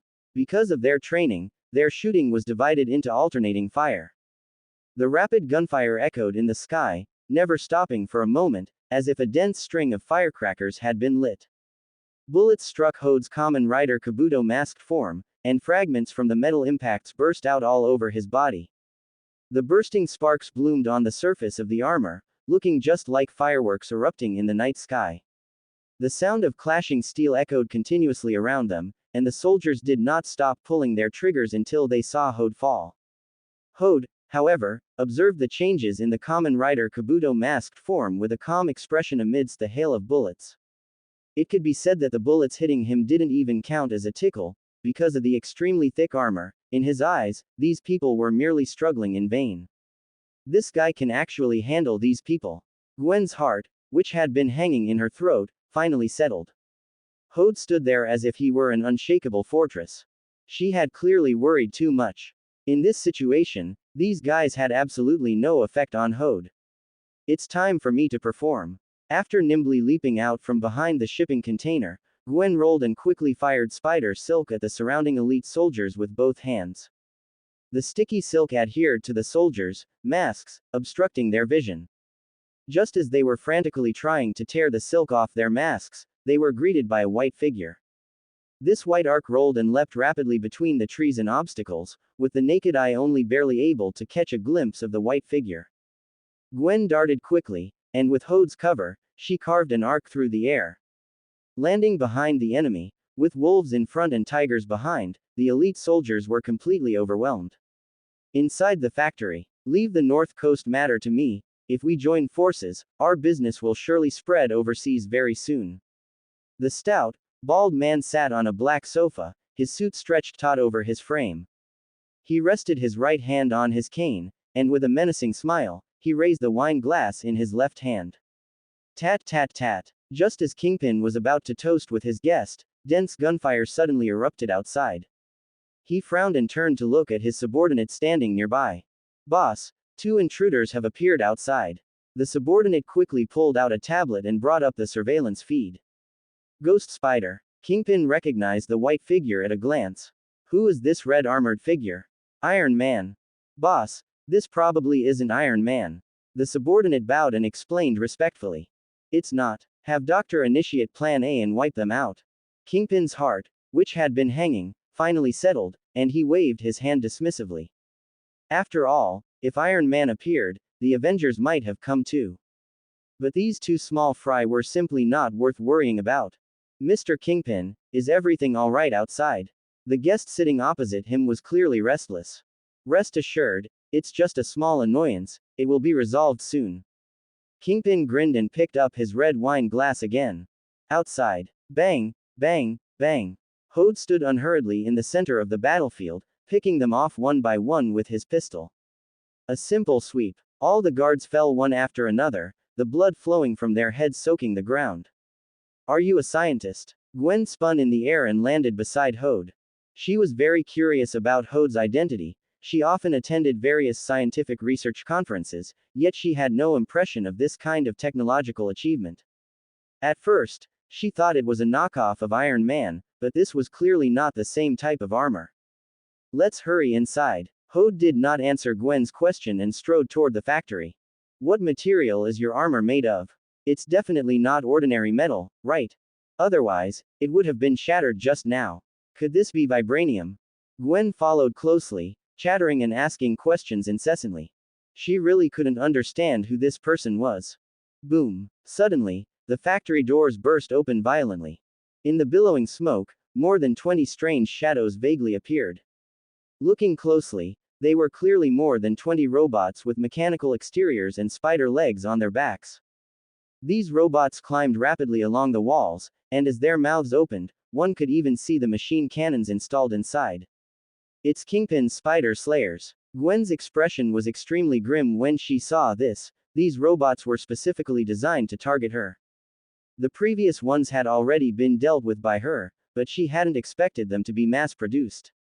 It seems Kingpin really likes you. The manufacturing cost of these things shouldn't be low. Hode didn't care about these spider robots at all, instead looking at the spider woman beside him with a teasing expression. Don't get distracted. These guys are not easy to deal with. Gwen lowered her stance, her expression beneath the mask grave, and the large eyes on the mask couldn't help but narrow. She had fought these things before, both their agility and power were top tier.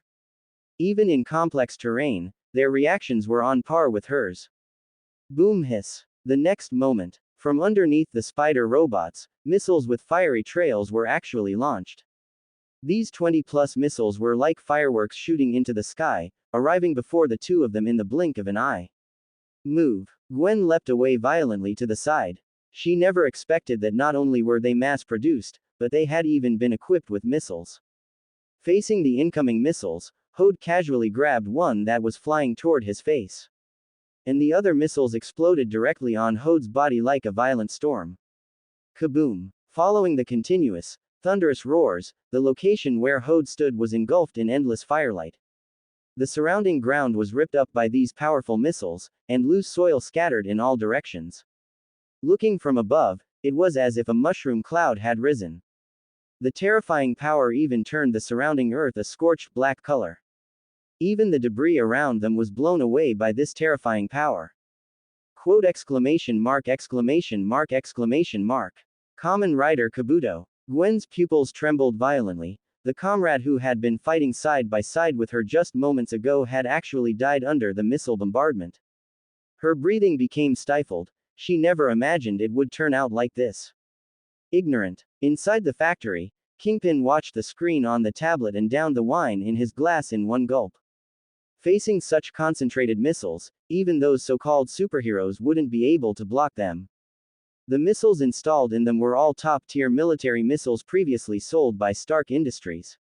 However, as the thick smoke slowly dissipated, a burly figure stood there, unmoving, bathed in the lingering smoke. The surrounding land had turned to scorched earth, but there wasn't even a trace of damage on the surface of the armor. This armor is quite tough. Hode stretched his limbs. He didn't feel sore or painful, and he didn't even feel itchy. He had been a little worried just now that the armor wouldn't hold up. He hadn't expected that even 20-plus missiles would only make him tremble slightly. How is this possible? Kingpin subconsciously let go of the wine glass, and the deep red wine spilled onto his undershirt. But he didn't pay attention to it, instead staring at the screen with a ferocious expression. Mr. Kingpin, perhaps I should leave first. The guest sitting opposite him looked hesitant, preparing to leave the place immediately. He had only come to do business. He had absolutely no intention of throwing his life away here. Rest assured, this will definitely be fine. Kingpin spoke in a hurried tone to retain the client, while simultaneously turning his head to roar at his subordinate. Kill him. Kill him for me. He had faced so many enemies, but this was the first time he had felt so humiliated. His client was right there, yet he still couldn't resolve a small nobody of unknown origin. Whoosh. Following Kingpin's order, the 20-plus spider robots immediately split into two teams and lunged toward Hode and Gwen. Swish, swish, swish. The moment the spider robots surrounded them, the spider legs on their backs struck at the two like sharp spears, accompanied by the sound of breaking air. Under the reinforcement of the engines, these spider legs contained immense power, with each strike being no less powerful than an armor-piercing shell. Be careful, these guys' data models have been equipped with the combat techniques of those martial arts masters. It even has a simple AI chip installed inside, capable of dealing with all kinds of attacks. Gwen, who was swiftly dodging the pursuit of the spider robots, didn't forget to call out a reminder. It's fine. Hode seemed to be able to see everything around him, easily dodging all the attacks from the spider legs. He even calmly grabbed one of the spider legs and broke it with an elbow strike. There wasn't a hint of panic in his movements, his demeanor was even somewhat elegant. Gwen tilted her head to dodge one of the spider legs, her mind buzzing as she caught a glimpse of this out of the corner of her eye. Who on earth is this guy? To think he can still meticulously use combat techniques to counterattack at a time like this. An individual as outstanding as this, I'm afraid only someone like Tony Stark could compare. She couldn't help but exclaim in a low voice, this technique is simply too strong. Although it looked like simple dodging on the surface, every step and movement had the shadow of various fighting styles. Wing Chun, Barbo, Bagua, Muay Thai, boxing, judo, joint locks, etc. And each one must be at the absolute peak level to be fused together and used. Bang! Hode used an 8-extremities crush to send the nearest spider robot flying. Do this bunch of spider robots not have any other tricks? He flexed his wrists, a hint of impatience appearing in his eyes. If he hadn't wanted to test the performance of these spider robots, he would have dealt with them all effortlessly long ago. After all, when it came to combat, if he claimed to be second, absolutely no one would dare claim to be first. There were probably very few people left in this world whose combat skills could surpass his own. Buzz buzz buzz. Just at this moment, the spider robot in front of him exploded. The silver machinery quickly reassembled in the air, transforming into nearly 100 mechanical spiders. Although they were smaller in size, their numbers surged towards them like a tide. They've split. Gwen shouted a warning, preparing to deal with the spider robots in front of her. But she was shocked to discover that these spider robots had turned their direction and were pouncing towards Hode. Her expression turned extremely ugly. Although this Kabuto's defensive capabilities were strong, it was simply no match under the siege of so many spider robots. Furthermore, in this situation, no matter how powerful one's combat skills were, it was useless. It seems that Kingpin, that old guy, is being a bit of a sore loser. Hode watched this scene and couldn't help but mutter internally. He placed his hand on his belt and pulled it sharply to the right. Cast off. A sound effect rang out. The heavy armor on his body burst open. The exploded fragments flew towards the swarm of mechanical spiders like dense raindrops. Hode pulled the Kabuto horn on the belt again. Clock up. The next second, the speed at which the spider robots sent flying in the air were falling instantly slowed down. Even the surrounding air seemed almost frozen. Not far away, Gwen, who was flying into support, was the same. The grass blades blown by the wind also swayed at an extremely slow speed. As this clock up, Hode looked at the surroundings, where everything seemed to be frozen, and a hint of realization appeared in his eyes. It was as if time had been slowed down. No, to be precise, it should be that my speed has increased. And the reason they can't see is because I am now moving at a super speed that the human eye cannot perceive. After figuring all this out, his pupils rapidly contracted.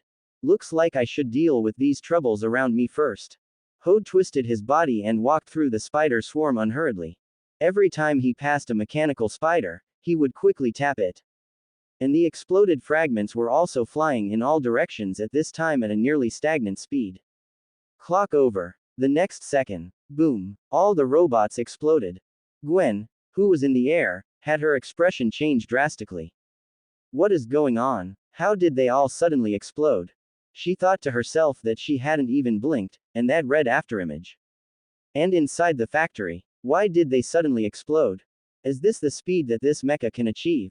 Kingpin widened his eyes, his breathing even becoming rapid. This was the only thought left in his mind.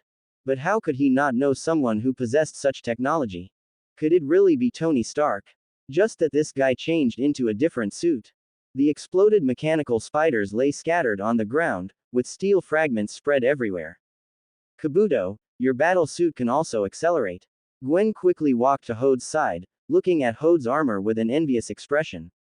Her eyes were almost sparkling with little stars. She even couldn't help but stand on tiptoe and keep stroking the bright red bighorn. Hode watched her on tiptoe and simply lowered his head to let her stroke it more comfortably. What exactly is the principle behind this? Noticing the detail of Hode lowering his head, Gwen played even more happily. This armor was simply incredibly cool, to think it could even be played with like that. And this bright red bighorn, the feel was just amazing. It could be said that everything that happened tonight left her feeling extremely shocked. No, to be precise, it should be like this for the whole day. After all, Mr. Hode, whom she met today, was also very mysterious.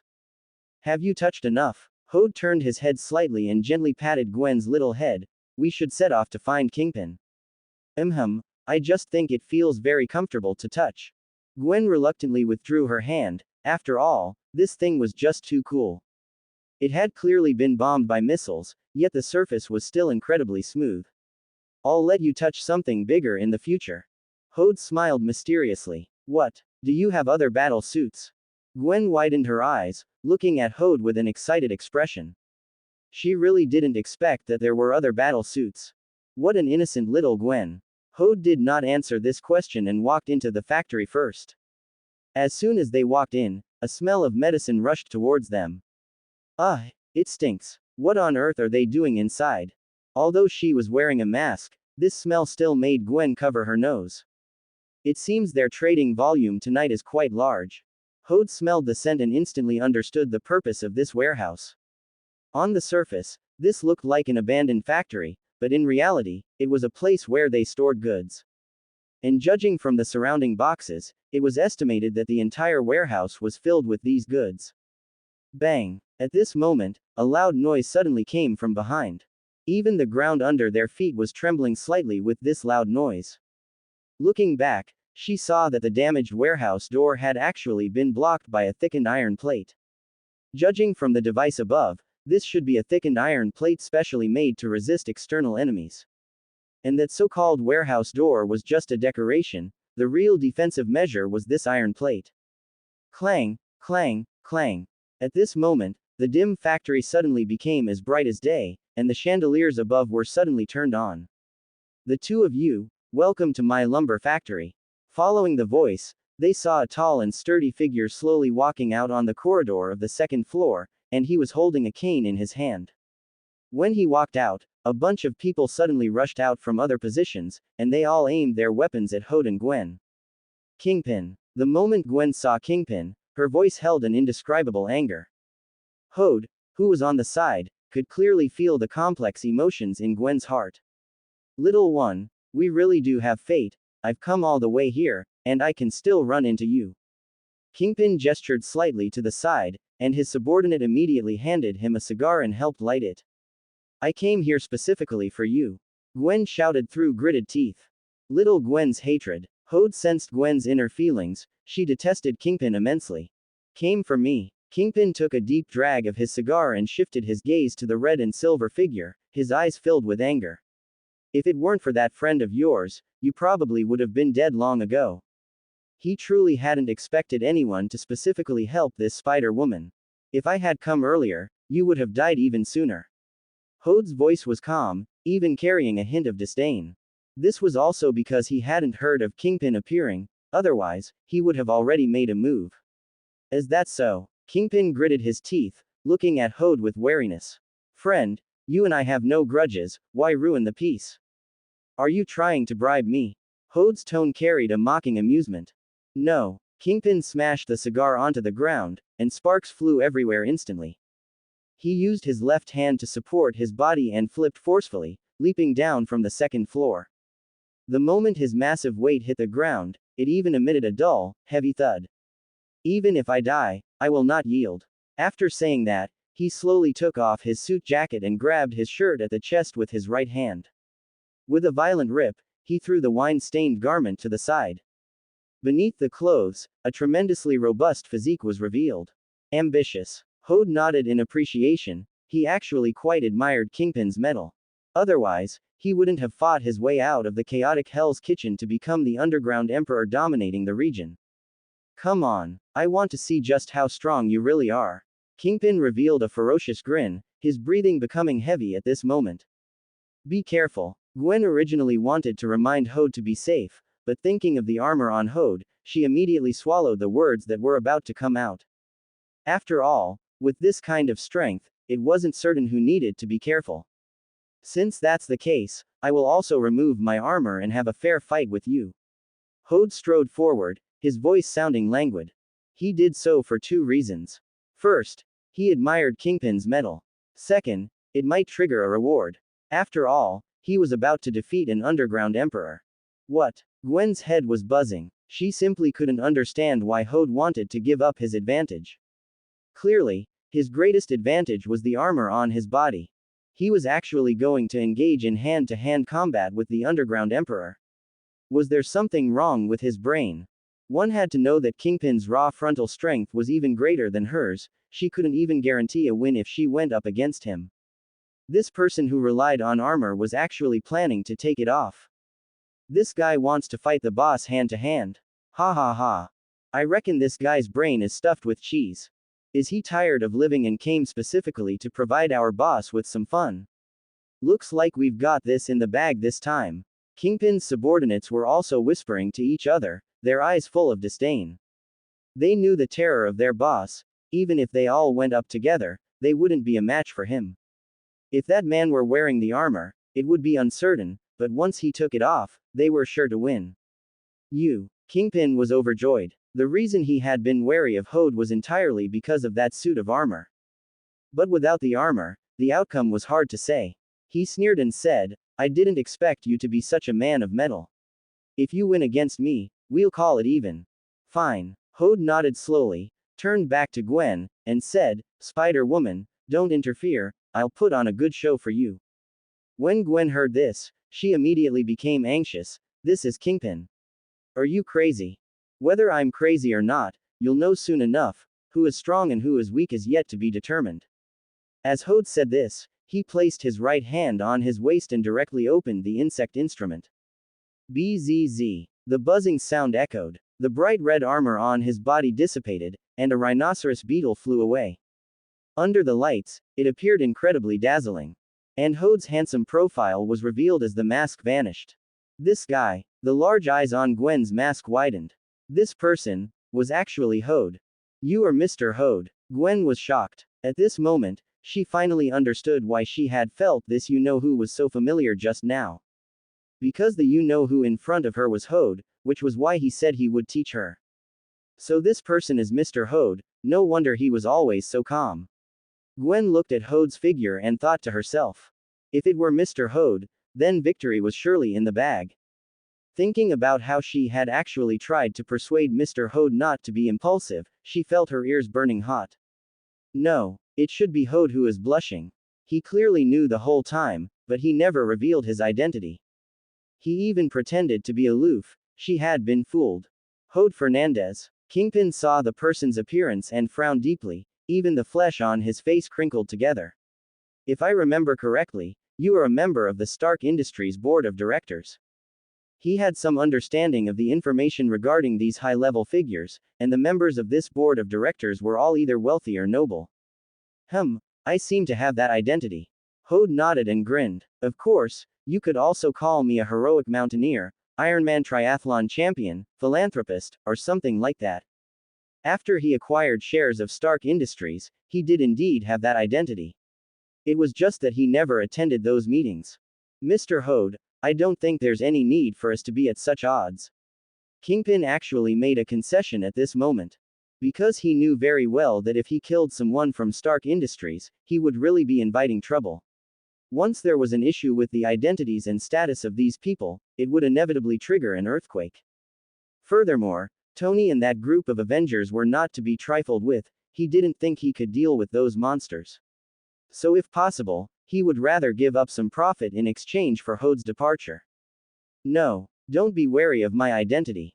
Hode shook his head slightly and said with a disdainful tone, I just want to beat everyone present to death, or be beaten to death by everyone present.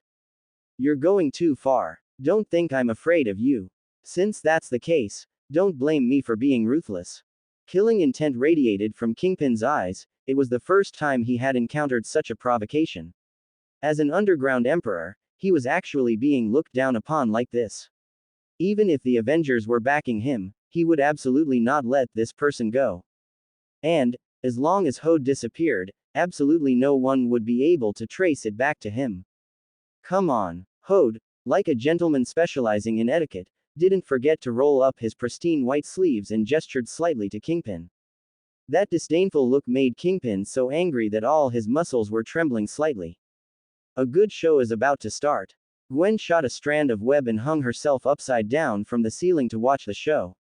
Previously, she had indeed been worried about Hode, but knowing Hode's identity, she didn't care at all. This Kingpin had really run into a tough nut this time. It was his own bad luck. Mr. Hode was someone who could easily handle the lizard. Kingpin leaned his body forward slightly and assumed a sumo stance, staring at Hode with a serious gaze. This was his most proficient fighting style, because with his massive weight, he could better suppress enemies through sumo. Hode looked at Kingpin with disdain, his hands behind his back, as if he didn't put Kingpin in his eyes at all. Die. Kingpin looked at this arrogant demeanor and was instantly consumed by rage. Bang. In an instant, the ground beneath his feet suddenly cracked open. He leaned forward and charged directly at Hode, moving so fast that he was nothing more than a fleshy blur. It was just like a heavy tank charging toward Hode at maximum speed. With every step he took, the entire warehouse floor trembled slightly. Fast. Hode nodded slightly, having to admit that Kingpin's speed had already exceeded the limits of a normal person. If he were facing an ordinary person, they wouldn't even be able to react to such speed. Moreover, Kingpin was quite heavy. It was incredible that such a massive frame could burst forth with this kind of speed. Because the greater the force applied, the greater the force sustained. Trying to maintain agility would put even more pressure on the body, but Kingpin seemed to have no such worries. But that was only for others. In front of him, it simply wasn't enough. It couldn't even make him perk up. Facing Kingpin's charge, just as his opponent was about to slam into him, Hode suddenly shifted his body to the side. Kingpin brushed right past him. I didn't expect your reaction to be so fast. Having missed, Kingpin stopped and turned to look at Hode. It had to be said that just a few centimeters more, and he would have sent Hode flying. At his speed, even the slightest brush would feel like being hit by a large truck. However, he also keenly realized that Hode must be a martial artist. An ordinary person could never possess such speed. But even so, he definitely wasn't his opponent. Just as he was pondering this, Hode, who was opposite him, suddenly made a move. His movements were as fast as lightning, one could barely even see a blur. Bang! Ha! At that critical moment, Kingpin hurriedly used his arms to block, but the immense force transmitted through them made his eyes widen abruptly. What kind of power is this? Before he could react, he was carried backward by the massive force and sent flying. The moment he slammed into the wall, his blood surged, and his body instantly turned bright red. How is this possible? What kind of monster is this, to actually be able to kick the boss away? Can this even be considered human? Kingpin's subordinates watched in stunned silence. They had never seen their boss end up like this after just one move against someone. As expected, your boss is likely going to lose. Gwen was not surprised. After all, this was Mr. Hode. She was now even focusing on why Mr. Hode had been playing with her. With his arms in tearing pain, Kingpin looked at Hode in horror. The power just now was very strong, far exceeding Ghost Spider.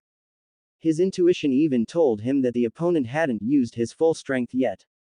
Get ready. Whoosh. As soon as Hode's voice fell, his figure appeared right in front of him. Whoosh. With a gust of wind, his toe kicked toward Kingpin's chest with speed, precision, and ruthlessness. Kingpin's pupils instantly shrank to pinpricks, and he gritted his teeth and raised his hands. Bang, bang, bang. The kicks came like a rapid-fire cannon, descending as fast as a blur and a rainstorm. There was absolutely no chance to catch a breath. In just under a second, Kingpin felt excruciating pain in his arms, it was as if he had been struck by countless sledgehammers. But soon, his arms lost all sensation, and endless blood flowed. Gleaming white bones were exposed to the air. His arms were broken. Thud. Gasping for air, Kingpin collapsed powerlessly to his knees. I lost. He had never seen such a terrifying opponent. This was no longer a fight, it could even be called a slaughter. He hadn't even touched the corner of Hode's clothes before he had already failed. Ding. You have successfully defeated Kingpin in a one-on-one duel. Reward obtained. Serious punch. To the victor go the spoils, if you lose, you have to pay the price. Listening to the system's prompt in his mind, Hode had no intention of letting Kingpin go. He grabbed Kingpin's head and slowly lifted him up. To the victor go the spoils. Moreover, Kingpin had murderous intent toward him. At this moment, Kingpin's limbs hung limply, even though he was terrified to the extreme. But his body simply wouldn't obey him. Mr. Hode, can you not kill him? But just at this moment, Gwen let go of her web and leapt down from the roof, speaking up to stop him. What? Hode cast a surprised look at Gwen. Didn't Gwen hate Kingpin? Kingpin never expected that at this moment, it would be Ghost Spider pleading for his life. Hearing this, he let out a long sigh of relief. As long as he could live, there would definitely be a chance to come back. But Gwen's next sentence surprised Hode greatly. Gwen took a deep breath and said through gritted teeth, let him spend the rest of his life lying in bed, as a vegetable. However, this was not a problem at all for Hode. If nothing unexpected happened, Kingpin would spend the rest of his life as a vegetable. The burly man leaned against a dilapidated pillar, covered in wounds, his eyes filled with nothing but hollowness. Call 911 for your boss. And then turn yourselves in with the things in this warehouse. Hode withdrew his hand and turned back with a calm expression to glance at the thugs who were terrified to the extreme. When their gazes met, these thugs nodded frantically.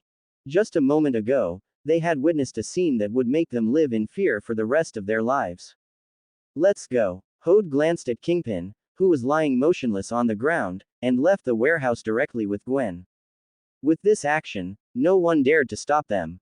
Who could have imagined that in just one night, the emperor of the underground world would disappear forever? All that remained was an insignificant vegetable. Under the moonlight, the moonbeams scattered on the ground like silver frost. At a glance, it looked as if it had been covered with a layer of silver frost. On a small hill in the suburbs, the pure white moonlight enveloped the hill. Gwen sat on the sharp, protruding cliff at the top of the hill, looking up at the moon. She didn't speak, lost in thought as she gazed at the bright moon. Do you hate Kingpin? Hode walked over to Gwen's side, sat down, and asked. He could see that the moment Kingpin appeared, Gwen's hatred had reached its peak. She even wished she could tear Kingpin into pieces. Moreover, Gwen's personality was definitely not that extreme. And this time, it could also be seen just how much Gwen loathed Kingpin. Yeah, Gwen nodded slightly and pulled off her mask. The moment the mask was pulled off, her pale golden hair slid down. Under the moonlight, it looked like a flowing galaxy.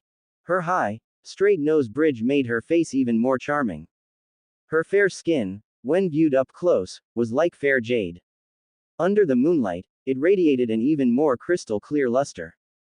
Her facial features were clear and soft, her nose bridge high, her lips tight, revealing a temperament of determination and decisiveness.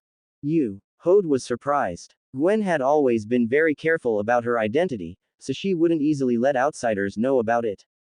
He hadn't expected Gwen to actually take off her mask right in front of him. Moreover, this face was beautiful. It was like an orchid under the moonlight, possessing both an elegant temperament and a touch of youthfulness and allure. Compared to Wanda, they were completely opposite extremes, but this in no way diminished Gwen's beauty.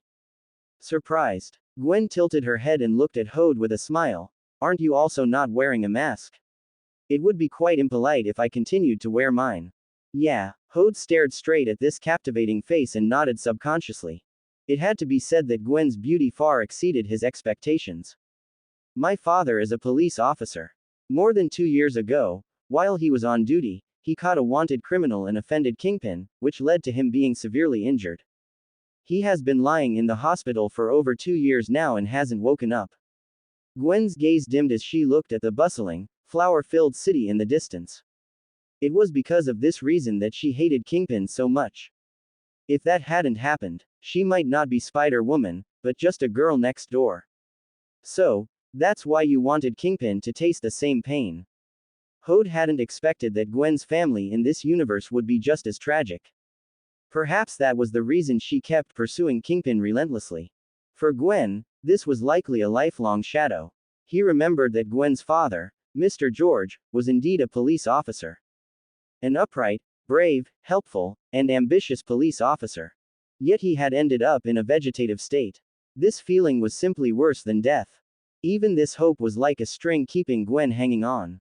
Because she herself didn't know if there was any possibility of her father waking up. Hode said, for someone like Kingpin, compared to death, becoming an interesting vegetable is clearly more terrifying. Yeah, I have been investigating this matter, so I have been causing trouble for Kingpin. But he is just too strong, and his influence is terrifyingly large. No matter what I do, I just seem so weak. Gwen shifted her gaze to the moon and nodded slightly, a glint of light shining in her eyes.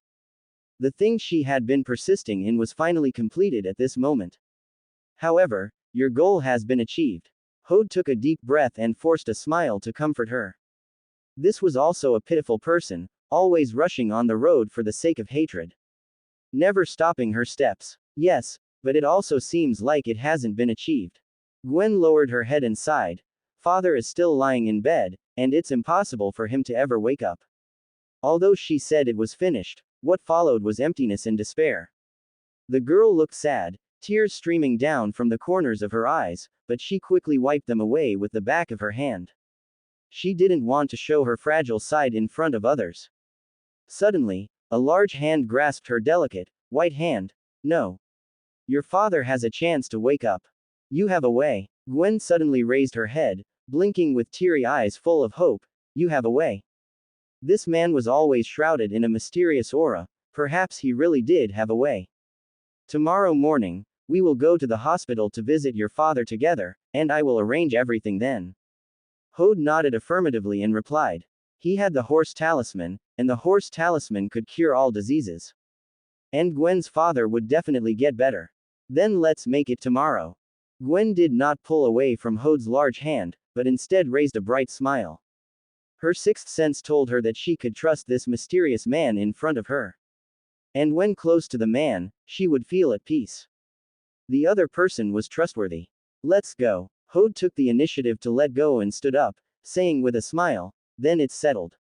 I'll go over tomorrow evening. Yeah, Gwen nodded with a shy smile, looking so charming under the moonlight. Hode started his motorcycle and carried Gwen to downstairs of her home.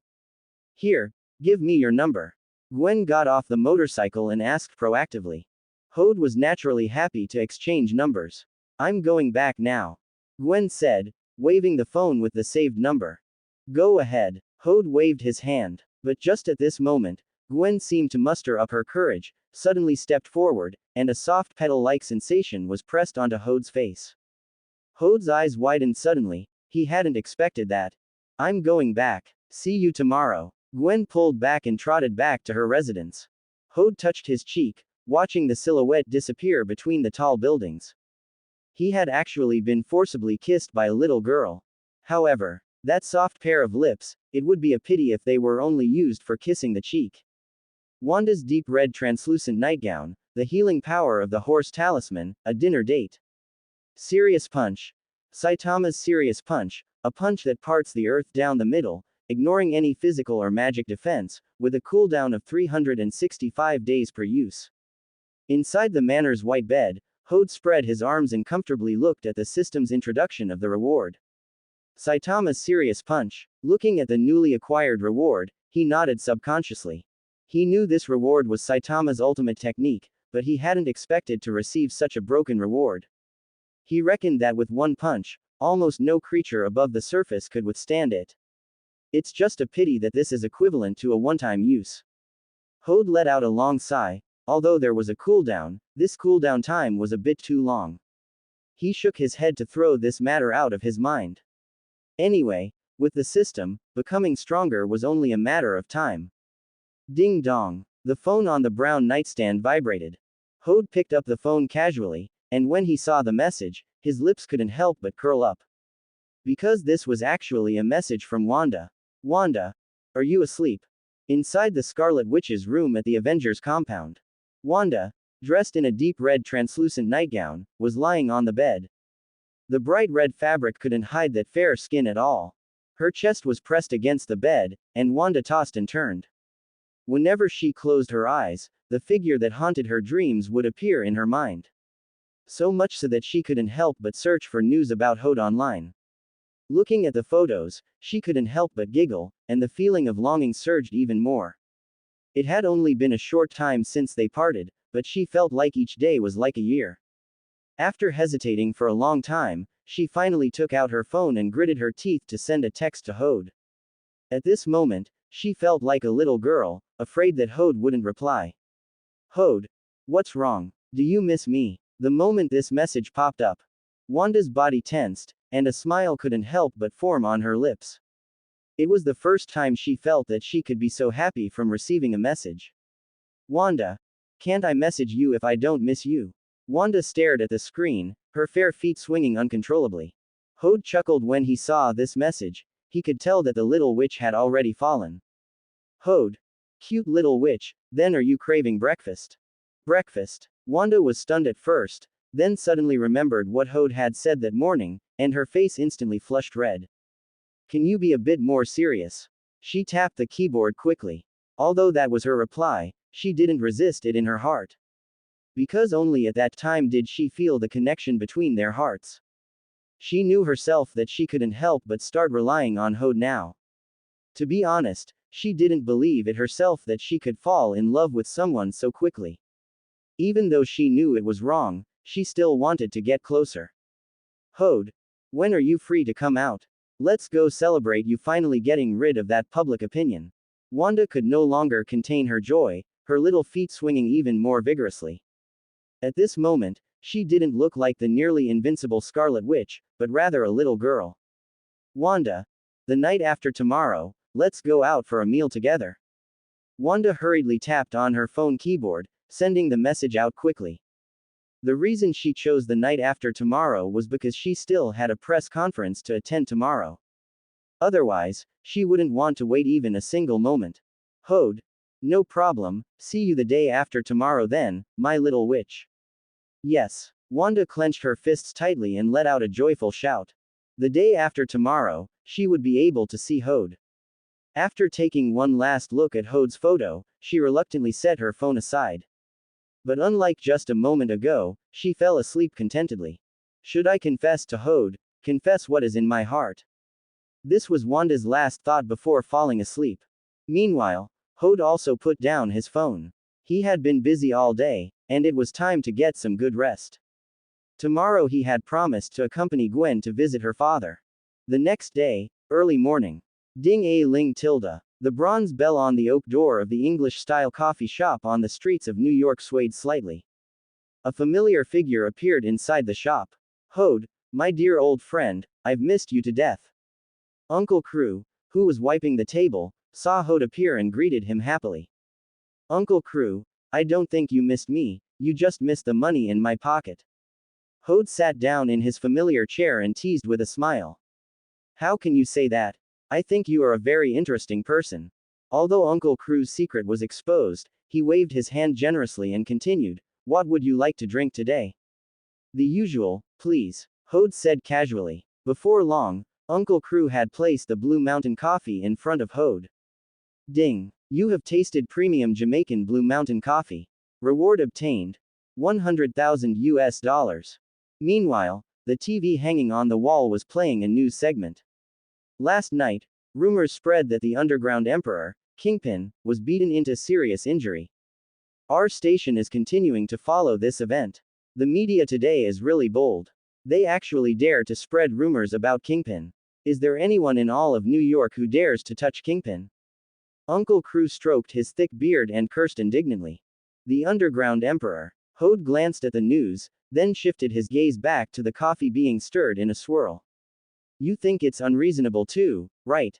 Uncle Crew returned to the front counter and laughed in a booming voice. Hode smiled but didn't speak, instead looking towards the door from time to time. It wasn't until a beautiful figure appeared outside the window that he stopped the silver spoon he was stirring with.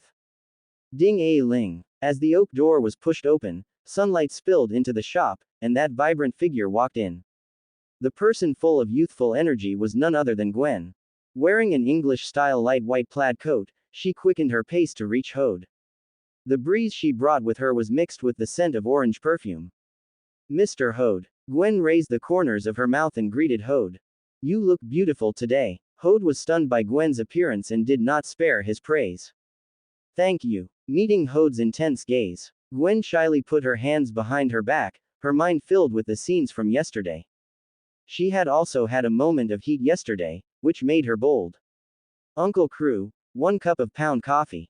Hode shouted to Uncle Crew, then smiled at Gwen. Sit down first, this coffee is very good. As a veteran in the field of romance, he knew very well that often you shouldn't ask, but rather make the decision yourself.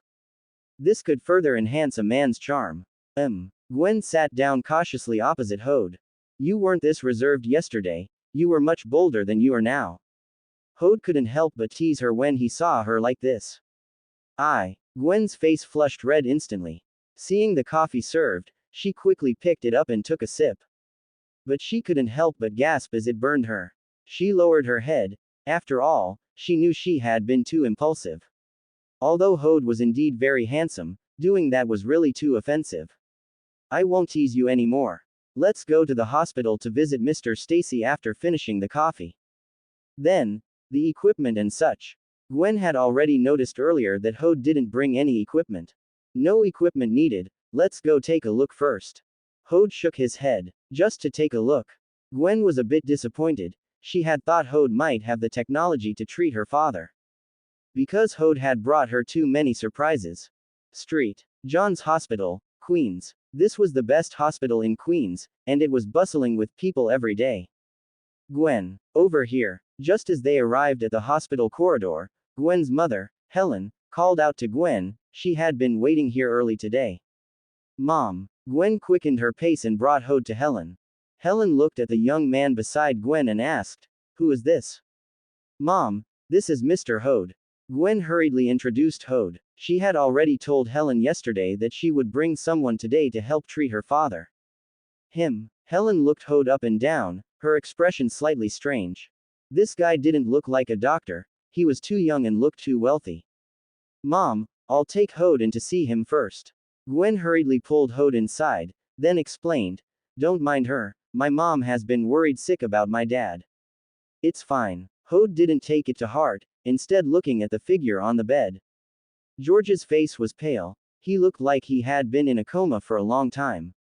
He has been in a coma for more than half a year. Gwen's eyes couldn't help but turn red. Helen, who had followed them in, hugged Gwen and asked, Can you see if he can still wake up? The uncle's condition is very bad. Normally, he might never wake up again. Hode had only glanced at him twice before delivering his verdict. These words made the mother and daughter pale, their hearts filled with immense grief. He changed the subject, but, Hode's palm shimmered with a faint light. This subtle movement was not noticed by the two. But in the very next second, cough, cough, cough. George on the bed suddenly coughed violently. He suddenly widened his eyes, gasping for breath, looking lost. Seeing this sudden scene, the mother and daughter were stunned at first, and then tears immediately welled up. Dad, honey. Gwen and Helen rushed over, tears streaming down their faces, and hugged George. Hode stood in the back with a smile, watching the family reunite. And the horse rune shimmered in the palm of his hand. That one must have been too explosive, I revised it 4 times. Outside the hospital room, Gwen's eyes filled with hot tears, and she choked out, Hode, thank you. She never dreamed that there would be a day when her father would wake up again. Furthermore, after the doctor's diagnosis, it was discovered that this was more than just waking up. Even the muscles that had atrophied from being bedridden for so long had actually recovered, and his physical condition was even healthier than before. After subsequent confirmation, he could be discharged directly. Even the doctor called this nothing short of a medical miracle. It had never happened before in the medical world. No need to thank me. It's just your father's good luck. I didn't do anything, Hode shook his head. I know it was you. Gwen's nose was red. She knew very well that this wasn't a miracle, because her father only woke up after Hode arrived here. Although she wasn't sure how it was done, she was very clear that this was all thanks to Hode. She said somewhat shyly, "Are you free tomorrow? I'd like to invite you to share a dinner." As she spoke, the girl added, "It's a way to express my gratitude to you on my dad's behalf first.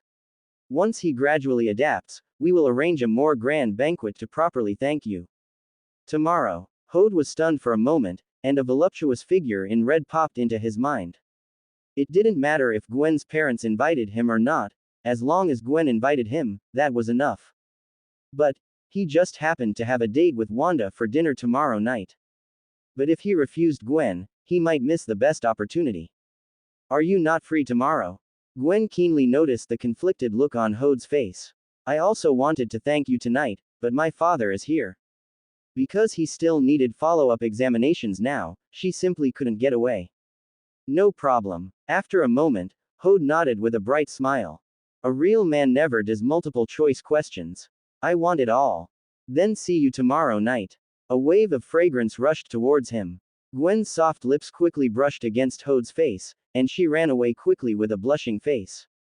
Watching Gwen trot back to the hospital room, the corners of Hode's mouth rose involuntarily. Is this the scent of youth? He was already starting to look forward to tomorrow night's dinner. Ding. You have a benevolent heart and boundless love, healing George Stacy. Reward obtained. Artificial Intelligence Red Queen. Artificial Intelligence Red Queen. An artificial intelligence from the Resident Evil universe, she is spread throughout every corner of the Earth's network system, you can call her directly. Artificial Intelligence Red Queen. Hode was overjoyed. He hadn't expected to receive this reward. Red Queen was a powerful artificial intelligence, at least more powerful than all the artificial intelligences on Earth in the current Marvel stage. Take Ultron, for example, in terms of intelligent calculation and other aspects, it was far inferior to Red Queen. Because Red Queen already possessed self-awareness, combined with a massive network, her functions were extremely terrifying. Red Queen. Hode put on his headphones to call her. Now that Red Queen already existed on the internet, she could be called at any time. "Master, I am here." Red Queen's firm voice came from the headphones. It was the voice of a little girl. "Help me retrieve a confidential shield file related to the Tesseract." He did this to test Red Queen's strength. SHIELD's security wall was the most powerful existence in the entire United States. Once he could obtain these top-tier files, it meant that within the world's network, Red Queen could penetrate anywhere. "Master, intrusion successful. I have obtained the files you requested." In just a moment, Red Queen's voice sounded from the headphones. Hode's phone vibrated. It was clearly the shield Tesseract file, rated at level 9. It was SHIELD's second highest top secret level. Because the highest, level 10, top secret files were paper archives that could not be hacked. "It seems your ability is not bad." Hode swiped casually a couple of times and nodded secretly. Possessing an artificial intelligence meant that any device connected to the internet could not monitor him. His recent actions had gradually become ostentatious. He estimated that it wouldn't be long before S.H.I.E.L.D. and Hydra noticed him. After leaving the hospital, knock, knock, knock tilde just as Hode returned to the Cayenne, he heard someone knocking on the car window. Turning to look, the person outside the car window was actually Tony Stark wearing sunglasses. "Hode, it really is you." As the car window rolled down, Tony looked surprised. "Are you sick? Why didn't you contact me? I have the top medical team." He had noticed this Cayenne just now. After all, Hode's Cayenne was the only one in all of New York. "No, I just came over to visit a friend." Hode shook his head and spread his hands, smiling and asking, "Why is the dignified chairman of Stark Industries here?" He really hadn't expected Tony to appear at St. John's Hospital. Street. John's Hospital could be considered top tier, but it simply couldn't compare to Tony's medical team. Tony sighed, walked around to the passenger side, opened the door, and sat straight in. "I came over to visit the civilians injured in Sokovia." He cracked a self-deprecating smile. "Sorry." Hode looked at Tony's bitter expression and knew that Tony was having a hard time right now. However, he hadn't expected that Tony would come to the hospital in person. No need to apologize. Tony smiled bitterly, shook his head, and sighed. If it weren't for my mistake, it wouldn't have turned out like this. His decision had harmed too many people, which made him feel immensely guilty. And, Tony paused and continued, if it weren't for Wanda, I probably wouldn't have the face to see those wounded. He was very clear that the reason their reputation could be slightly salvaged was entirely thanks to Wanda. However, I see that Wanda's approval rating has also skyrocketed. You should have gotten out of the limelight of public opinion by now. Hode had also noticed this matter, and he had to say, this time it directly salvaged their previous image. Recently, negative news regarding the Avengers had decreased a lot. Yeah, after Tony lowered the passenger seat a bit, he sighed with a worried look, but this matter doesn't seem that simple. What's wrong? Are there any other problems? Hode could also tell that Tony's face was filled with worry now. Wanda is hiding something from us, someone is helping her. Of course, I understand this is a good thing, but she doesn't trust us and hasn't told anyone. Tony said the thing that worried him the most. To be able to make Wanda change, this person was definitely not simple.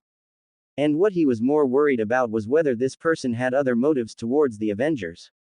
During this period, he had basically been trying to find ways to investigate the identity of this you-know-who. Master, upon detection, Tony Stark is investigating information about Wanda, it might involve you.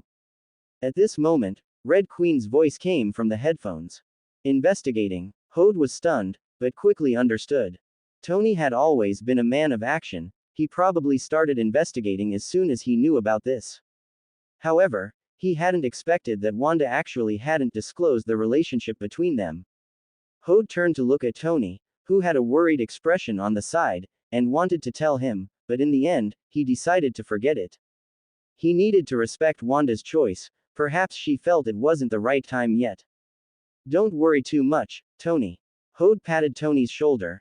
Maybe Wanda is waiting for an appropriate time. An appropriate time? Tony was slightly stunned, and with confusion, he turned to look at Hode. She trusts you, but she might need time to adapt. Being too hasty will only make the situation worse.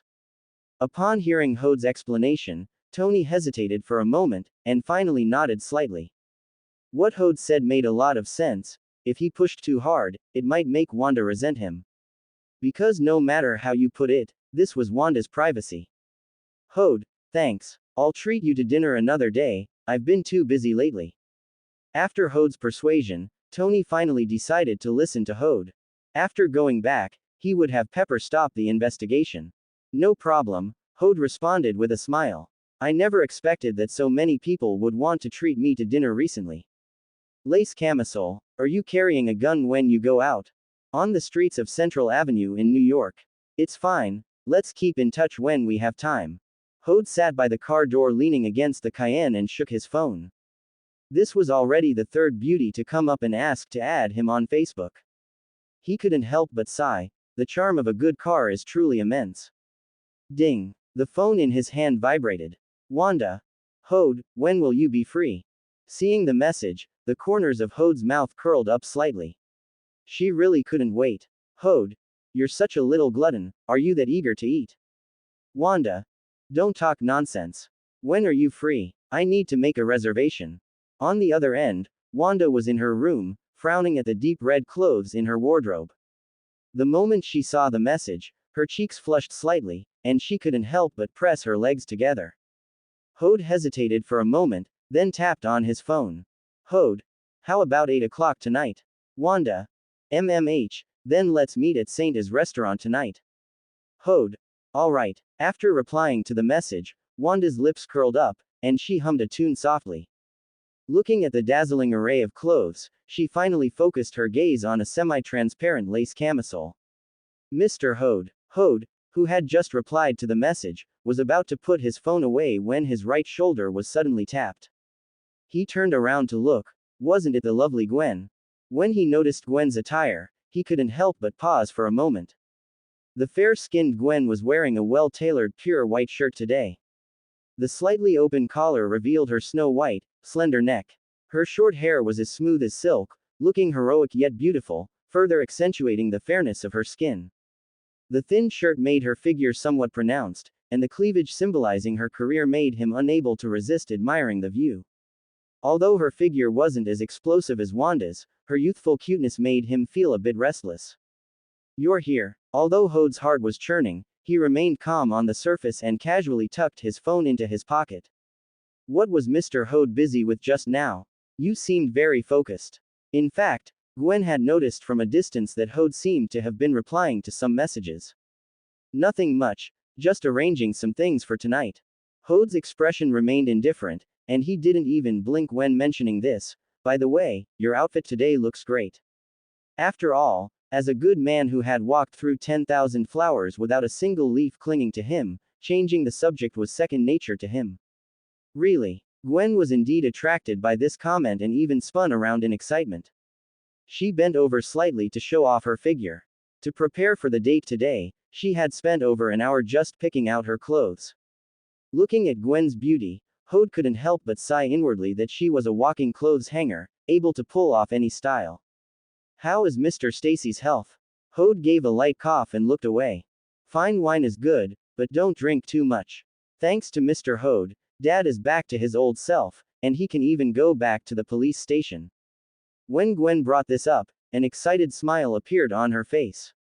Yesterday, after confirming there were no problems, her father couldn't wait to go back and test his gun. And the police station agreed to let her father return to duty. For her father, this was the happiest news possible. By the way, where are we going to eat? Since Gwen was treating him today, Hode hadn't booked a restaurant. Can we walk around outside first? For some reason, Gwen didn't answer Hode's question, but instead asked with her hands behind her back, blinking her large eyes. Hode checked the time on his watch and nodded slightly. Whatever you say. It was only 6 in the evening. If arranged properly, there was still plenty of time. Follow me. Gwen showed a joyful smile, took the initiative to grab Hode's hand, and walked quickly ahead. When she made this move, her cheeks flushed slightly, but she didn't let go. She pulled Hode all the way through several streets until they arrived at a forest park. It was autumn, and the forest park was planted with a large number of maple trees. The sunlight filtered through the leaves, creating a Tyndall effect, with beams of light shining onto the ground covered in maple leaves. Yellow leaves formed a forest, illuminated by the sunset glow, and the two of them stepped on the piled-up fallen leaves, making a rustling sound. The two sat on a wooden bench in the park, watching the sunset slowly sinking below the horizon. The scenery here is really nice. Hode looked up at the fallen leaves blowing in the breeze and sighed. He rarely came to Queens and was discovering for the first time that there was such beautiful scenery here. The scenery is pleasant. The beauty is even more pleasant. Under the setting sun, Gwen looked even more lovely. MMH. Gwen took a deep look at Hode beside her. I really like this place. I come here almost every day. Only by coming to the park could she temporarily escape the repressed emotions in her heart. I thought people in Queens would have long since gotten tired of the scenery here. Hode turned his head and teased Gwen. During the time my dad was in a coma, whenever I felt depressed, I would always come here alone to zone out. Gwen's gaze met Hode's, and she parted her red lips, but my mood now is completely different from before. Everything is finally getting better. At that time, she needed to work to supplement the household income, and she also had to fight crime to uphold the justice in her heart. She basically had no time for herself, and only when the sun set could she spare a few minutes to enjoy the sunset here. Now that things were finally getting better, she even felt as if she were dreaming. As long as you stay optimistic, many things will get better. Hode smiled and ruffled Gwen's hair, the corners of his mouth curling up slightly. In fact, he also knew that Gwen had already endured enough. To put it bluntly, Gwen was just a student right now. And just at this moment, accompanied by a fragrant breeze, a soft and fragrant body suddenly threw itself into his arms. The fresh citrus scent entered Hode's lungs with his breath. He looked at the soft, fragrant beauty in his arms and paused for a moment. He really hadn't expected that at this moment, Gwen would actually pounce on him directly.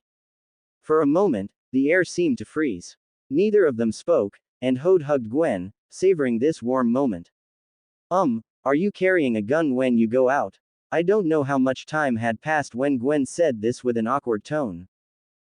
Hode's expression suddenly became a bit awkward. It's fine, carrying a gun when going out is very normal. Oh. Gwen didn't pull away. Instead, she hugged Hode tighter, her ears turning red. Let's go eat. Hode checked the time and said awkwardly. MMH. Gwen nodded slightly and took the initiative to hold Hode's hand. Hode asked. By the way, where is the restaurant you found?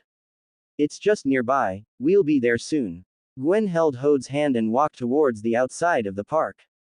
Feeling the warmth from his hand, her heart suddenly felt a complex mix of emotions. By the way, Hode, you and Wanda are close, have you known each other for a long time? She had actually thought of this yesterday, otherwise, Wanda wouldn't have come out with Hode alone. We're close, but we've only known each other for a week. After saying this, Hode couldn't help but mutter to himself. We're already so familiar that she knows my length and I know her depth. But he was telling the truth. After all, it had indeed only been a week. However, because of the Phoenix Force and Chaos Magic, the two of them were very familiar with each other. So you've only known each other for a week. Gwen felt joyful upon hearing this. This was much better than she had thought. After all, she didn't even know what kind of relationship the two of them had. Her intuition at the time was that they seemed very intimate. Where is the restaurant you mentioned? Hode stopped and looked around, asking. There, it's right there. Gwen pointed to a luxurious restaurant in the corner. The sign read, Saint is Restaurant. Saint is? Hode's mouth twitched, and he raised an eyebrow slightly. Wait, if he remembered correctly, Wanda had also booked this restaurant. Does it have to be such a coincidence? Hode sighed softly, rubbing his forehead in resignation. What's wrong? Do you not like this restaurant? Gwen noticed Hode's movement and asked with a worried tone. She had done her homework in advance. This was the most famous couples restaurant in New York. Moreover, the dishes inside were quite expensive. When she chose to book here, she felt a pinch in her heart for a long time. By all accounts, it shouldn't be too bad, right? It's nothing. Hode forced a smile and shook his head. I just thought of some unpleasant things. That's good. I thought you didn't like it here. Gwen patted her chest as if relieved and let out a long sigh. She had thought Hode didn't like it. How could that be? As long as I am having dinner with you, I like it no matter where it is. Hode held Gwen's hand tightly and looked at her with a gentle gaze. When Gwen met Hode's gaze, her cheeks flushed slightly, and she couldn't help but avert her eyes. Although she had expressed her feelings quite clearly, when facing Hode's gaze, she still felt incredibly shy. After all, she had never liked anyone before. Let's go in quickly. Gwen's voice was as soft as a mosquito's buzz. With her head lowered, she pulled Hode inside. An 18-year-old girl is easily coaxed. Especially since she was as pure as a blank sheet of paper. Hode raised his head, and his look of resignation turned firm. Since he wanted to pursue excitement, he must carry it through to the end. The table was booked by the window along the street, and sitting here, one could just see the scenery of the forest park outside.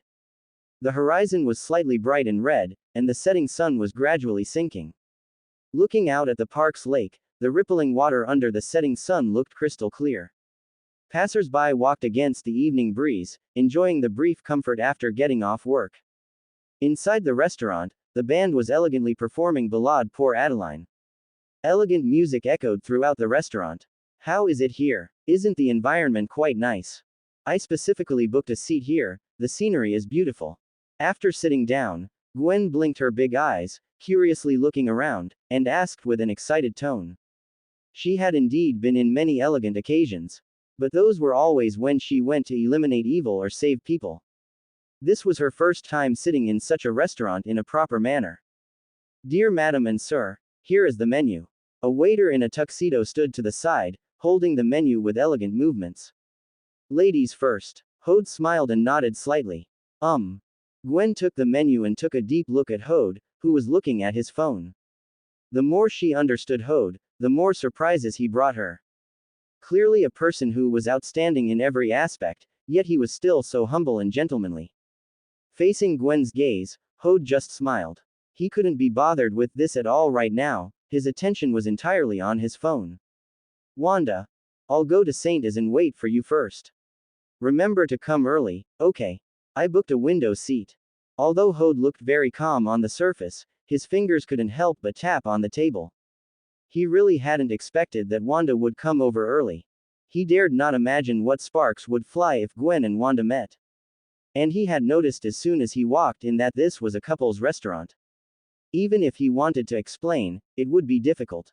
And what was even more deadly was that he had also booked a window seat here. If she found out that he had promised to date her while also dating another girl at the same time, she would definitely explode. Thinking of this, he felt a headache. Did girls nowadays all like to eat at the same place? Do you want to try this shop's vegetable thick soup and apple carrot stew? I saw online reviews saying the taste is even better than in Italy. Gwen opened the menu and handed it to Hode, asking with a hopeful look. This was a European-style restaurant with various European dishes, mainly Italian and German. She had wanted to come here to eat before, but had never been willing to spend the money, so she also wanted to try this dish. I think it should be good. Whatever you like, I like. Hode's mind spun rapidly while he spoke to handle Gwen.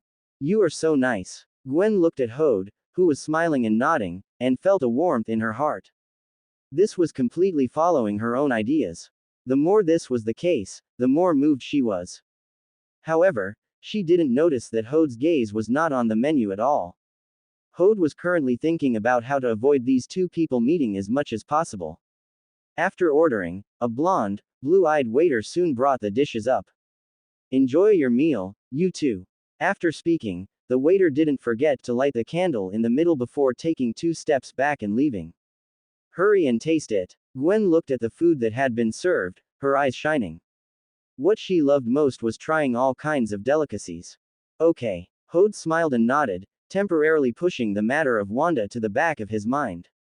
There was still some time before Wanda arrived, he would have to cross that bridge when he came to it. Hode took a sip of the milky white vegetable thick soup in front of him.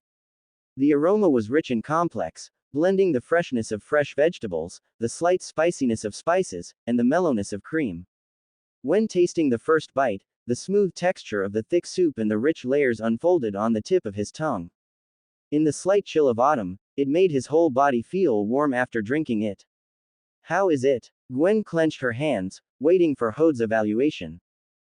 Very good. The chef should indeed be from Italy. Hode nodded slowly and gave his evaluation. That's good. It seems this restaurant is really quite nice. Gwen sighed in relief. She had always felt that someone like Hode, with his vast wealth, must have very picky taste. But it seemed he was not the type of person who had been pampered. However, just then, Hode changed the subject. However what? Gwen's heart, which had been put at ease, suddenly tightened at this moment. However, it is quite inferior to what I make. Hode was not joking when he said this, he had the system's rewards. His culinary skills were also top-notch, he could even tell how much seasoning the other party used just by tasting it. You can also cook. Gwen really hadn't expected that Hode could actually cook. He was already so talented in so many ways, yet even life skills had not been left behind. That is natural. My grasp of seasonings is very precise. For example, this dish contains hand-ground black pepper and parsley. Hode was dead serious, starting to explain how to cook a good dish. In fact, ding, you tasted high-quality vegetable soup. Obtained reward. Master-level culinary skills. Having a system is great. But Gwen listened with extreme focus, looking at Hode without blinking. The slightly flickering candlelight shone on Hode's handsome face. Hode, who was explaining earnestly, made Gwen stare straight at him. She didn't even notice what Hode was saying, just nodding subconsciously. For her, a serious guy is just too handsome. Especially since he knew how to do everything, yet never showed any arrogance. If I could really be with him, I would definitely be very happy, right? In Gwen's mind, a picture of the two of them together suddenly appeared. Thinking of this, her cheeks couldn't help but flush slightly. This was the first time she had felt inferior. Although she was very capable, compared to Hode, the difference was simply too great. Why is your face so red? Hode discovered Gwen in a daze and subconsciously touched her cheek. The moment he touched it, Gwen suddenly snapped back to reality. Feeling the warmth on her cheek, her heart rate accelerated instantly, and she could even hear her own heartbeat. Is there something? Gwen hurriedly shook her head repeatedly, her eyes flustered, maybe the vegetable soup was too hot. I thought you had secretly been drinking behind my back. Hode didn't expose Gwen's lie and said with a smile, "It's a pity, I have to drive later, so I can't have any alcohol." No. Gwen's voice was as soft as a mosquito's. At this moment, she was at a loss. No way, Gwen, how can you be so lacking in spirit? If you want to look, then look. Didn't you even take the initiative to hug him, and even kiss him? Even if you went all the way, it wouldn't be a big deal. Gwen was frantically cheering herself on, but the more she thought about it, the more confused her mind became. Suddenly, a familiar voice came from the direction of the shop entrance. Hode. This familiar voice, cold yet carrying a touch of charm. Hode looked up abruptly and saw a woman in a scarlet trench coat standing at the front desk. Even with a mask on, he could still recognize that it was indeed Wanda. That trench coat, that figure, it was too recognizable. The name I left for the reservation is Hode Fernandez. At the front desk, Wanda took out her phone and showed the screen to the waiter. However, she didn't notice that a gaze was fixed on her. Why did she come here? Hode was a bit embarrassed. If Wanda looked over here even a little bit, she would definitely see him and Gwen. At that point, the scene would be unimaginable, and Wanda would definitely explode. After all, dating two people at once is one thing, but at the same restaurant. No, I need to think of a way, quickly. Leaving directly wouldn't be very polite to Wanda. The tiger charm. No, that thing will split the personality into two. He really hadn't expected this to happen so quickly. It had only been 10 minutes, and she was already here. There was still more than half an hour until dinner. Just then, the waiter led Wanda towards the stairs. Looking at it this way, she must have booked a private room, and Hode's hanging heart finally dropped. This fit Wanda's personality, and as a celebrity, it would be impossible for her to eat in public. Hode, is someone calling you? Gwen noticed that Hode's gaze had been fixed behind her. She turned her head, intending to look behind her. At this moment, Hode's scalp went numb. If Gwen saw Wanda now, there was a high possibility she would say hello. He knew that Gwen's idol was Wanda, and once she saw her, it would really explode. In this critical moment, Hode cupped Gwen's face with both hands. The two locked eyes. This sudden action made Gwen stop her movement, and looking at the face close to her, even her heartbeat almost stopped. This. She never expected that Hode would suddenly lean in. Although this was a couple's restaurant, she had never dated before. Her cheeks instantly turned bright red. Would he suddenly kiss her? Should she respond or be a bit reserved? Because of the large movement, even the table made a creaking sound. At the same time, Wanda, who was about to go up the stairs, also heard the sound from not far away. She looked in that direction with a puzzled expression. Close your eyes. Hode didn't panic at all and stroked the girl's eyes with one hand. Okay. Gwen was stunned, her heart rate accelerating. Is this going to kiss me? She slowly closed her eyes, and even her chin lifted slightly. She struck a pose as if she were ready to be picked. At this very moment, green light emanated from Hode's right palm. The snake shape flashed in his palm, and he instantly turned invisible on the spot. And at this moment, when Wanda turned back, she only saw a beautiful girl with her eyes closed. She didn't pay much attention and shook her head, walking upstairs. When Wanda turned her head back, Hode instantly cancelled his invisibility and let out a long breath. He gently touched Gwen's eyelids before sitting back in his seat. Gwen didn't feel Hode kiss her for a long time. Feeling only the sensation on her eyelids, she opened her eyes in confusion. There was a hair on your eyelid, I helped you take it off. Hode spoke with feigned calmness, not forgetting to throw the non-existent hair on the ground. Oh, Gwen heard this, but for some reason, felt a bit disappointed. You aren't thinking about something improper, are you? Hode grinned and teased. No way, only you would think that. Gwen's face turned red instantly. Hode had actually said what was in her heart. No. Hode shook his head. I was thinking, when you come to my house, what dishes I should prepare to entertain you. Really? This instantly attracted Gwen's attention. German cuisine, I like it quite a bit, but I want to taste what you make personally. How about I treat you to a German bratwurst? Hode revealed a mischievous smile. That's a specialty of bratwurst. A big sausage. Gwen pouted and thought hard. Is there such a dish? Then I can try it. Shifting her gaze to Hode's face, she always felt the expression on Hode's face was not quite right, always feeling a bit mischievous. She didn't pay too much attention to it. If it was from Hode, it should be delicious. The two chatted happily for another 10 minutes or so. By the way, I remembered I have a meeting tonight. Hode looked at his watch and looked at Gwen with a look of apology. I'm afraid I can only end it here tonight. Alright, I also have to go to class tomorrow. Gwen could only nod. Although she wanted to continue being together, she knew very well how important a career was to a man. Let's go. Hode took Gwen's hand and walked out naturally. When leaving the restaurant, he didn't forget to walk a distance under the eaves to avoid the line of sight from upstairs. After arriving at the parking lot, Hode drove Gwen back to the downstairs of her home. I'm going back. Gwen stood in front of Hode, looking reluctant to part. Yeah, go back and have a good chat with your dad, he should miss you quite a bit. Hode nodded hurriedly. He was already going to be late and had to go back immediately. If you have time, remember to find me. The next second, Gwen hugged Hode's waist directly, and her head rested on Hode's chest. After a while, she ran upstairs with a blushing face. Finally over. Hode felt the remaining warmth in his arms and let out a long breath. Ding. Your relationship with Gwen is heating up rapidly. Reward obtained. Shadow Legion Ninja Clan. Shadow Legion Ninja Clan. You can summon the Ninja Clan from the Shadow Legion, and they obey the summoner completely. It's actually the Shadow Legion. Hode was pleasantly surprised. He never expected to receive such a reward.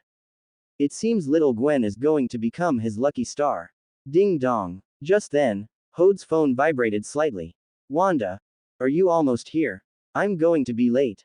Looking at the time, Hode's mouth twitched slightly. Hode. The road is a bit congested, I'll be there soon. Hode hurriedly returned to the car and drove quickly towards the restaurant. That's the end of part 2. Part 3 is coming soon. Thanks for watching. Please subscribe and support our channel for more stories.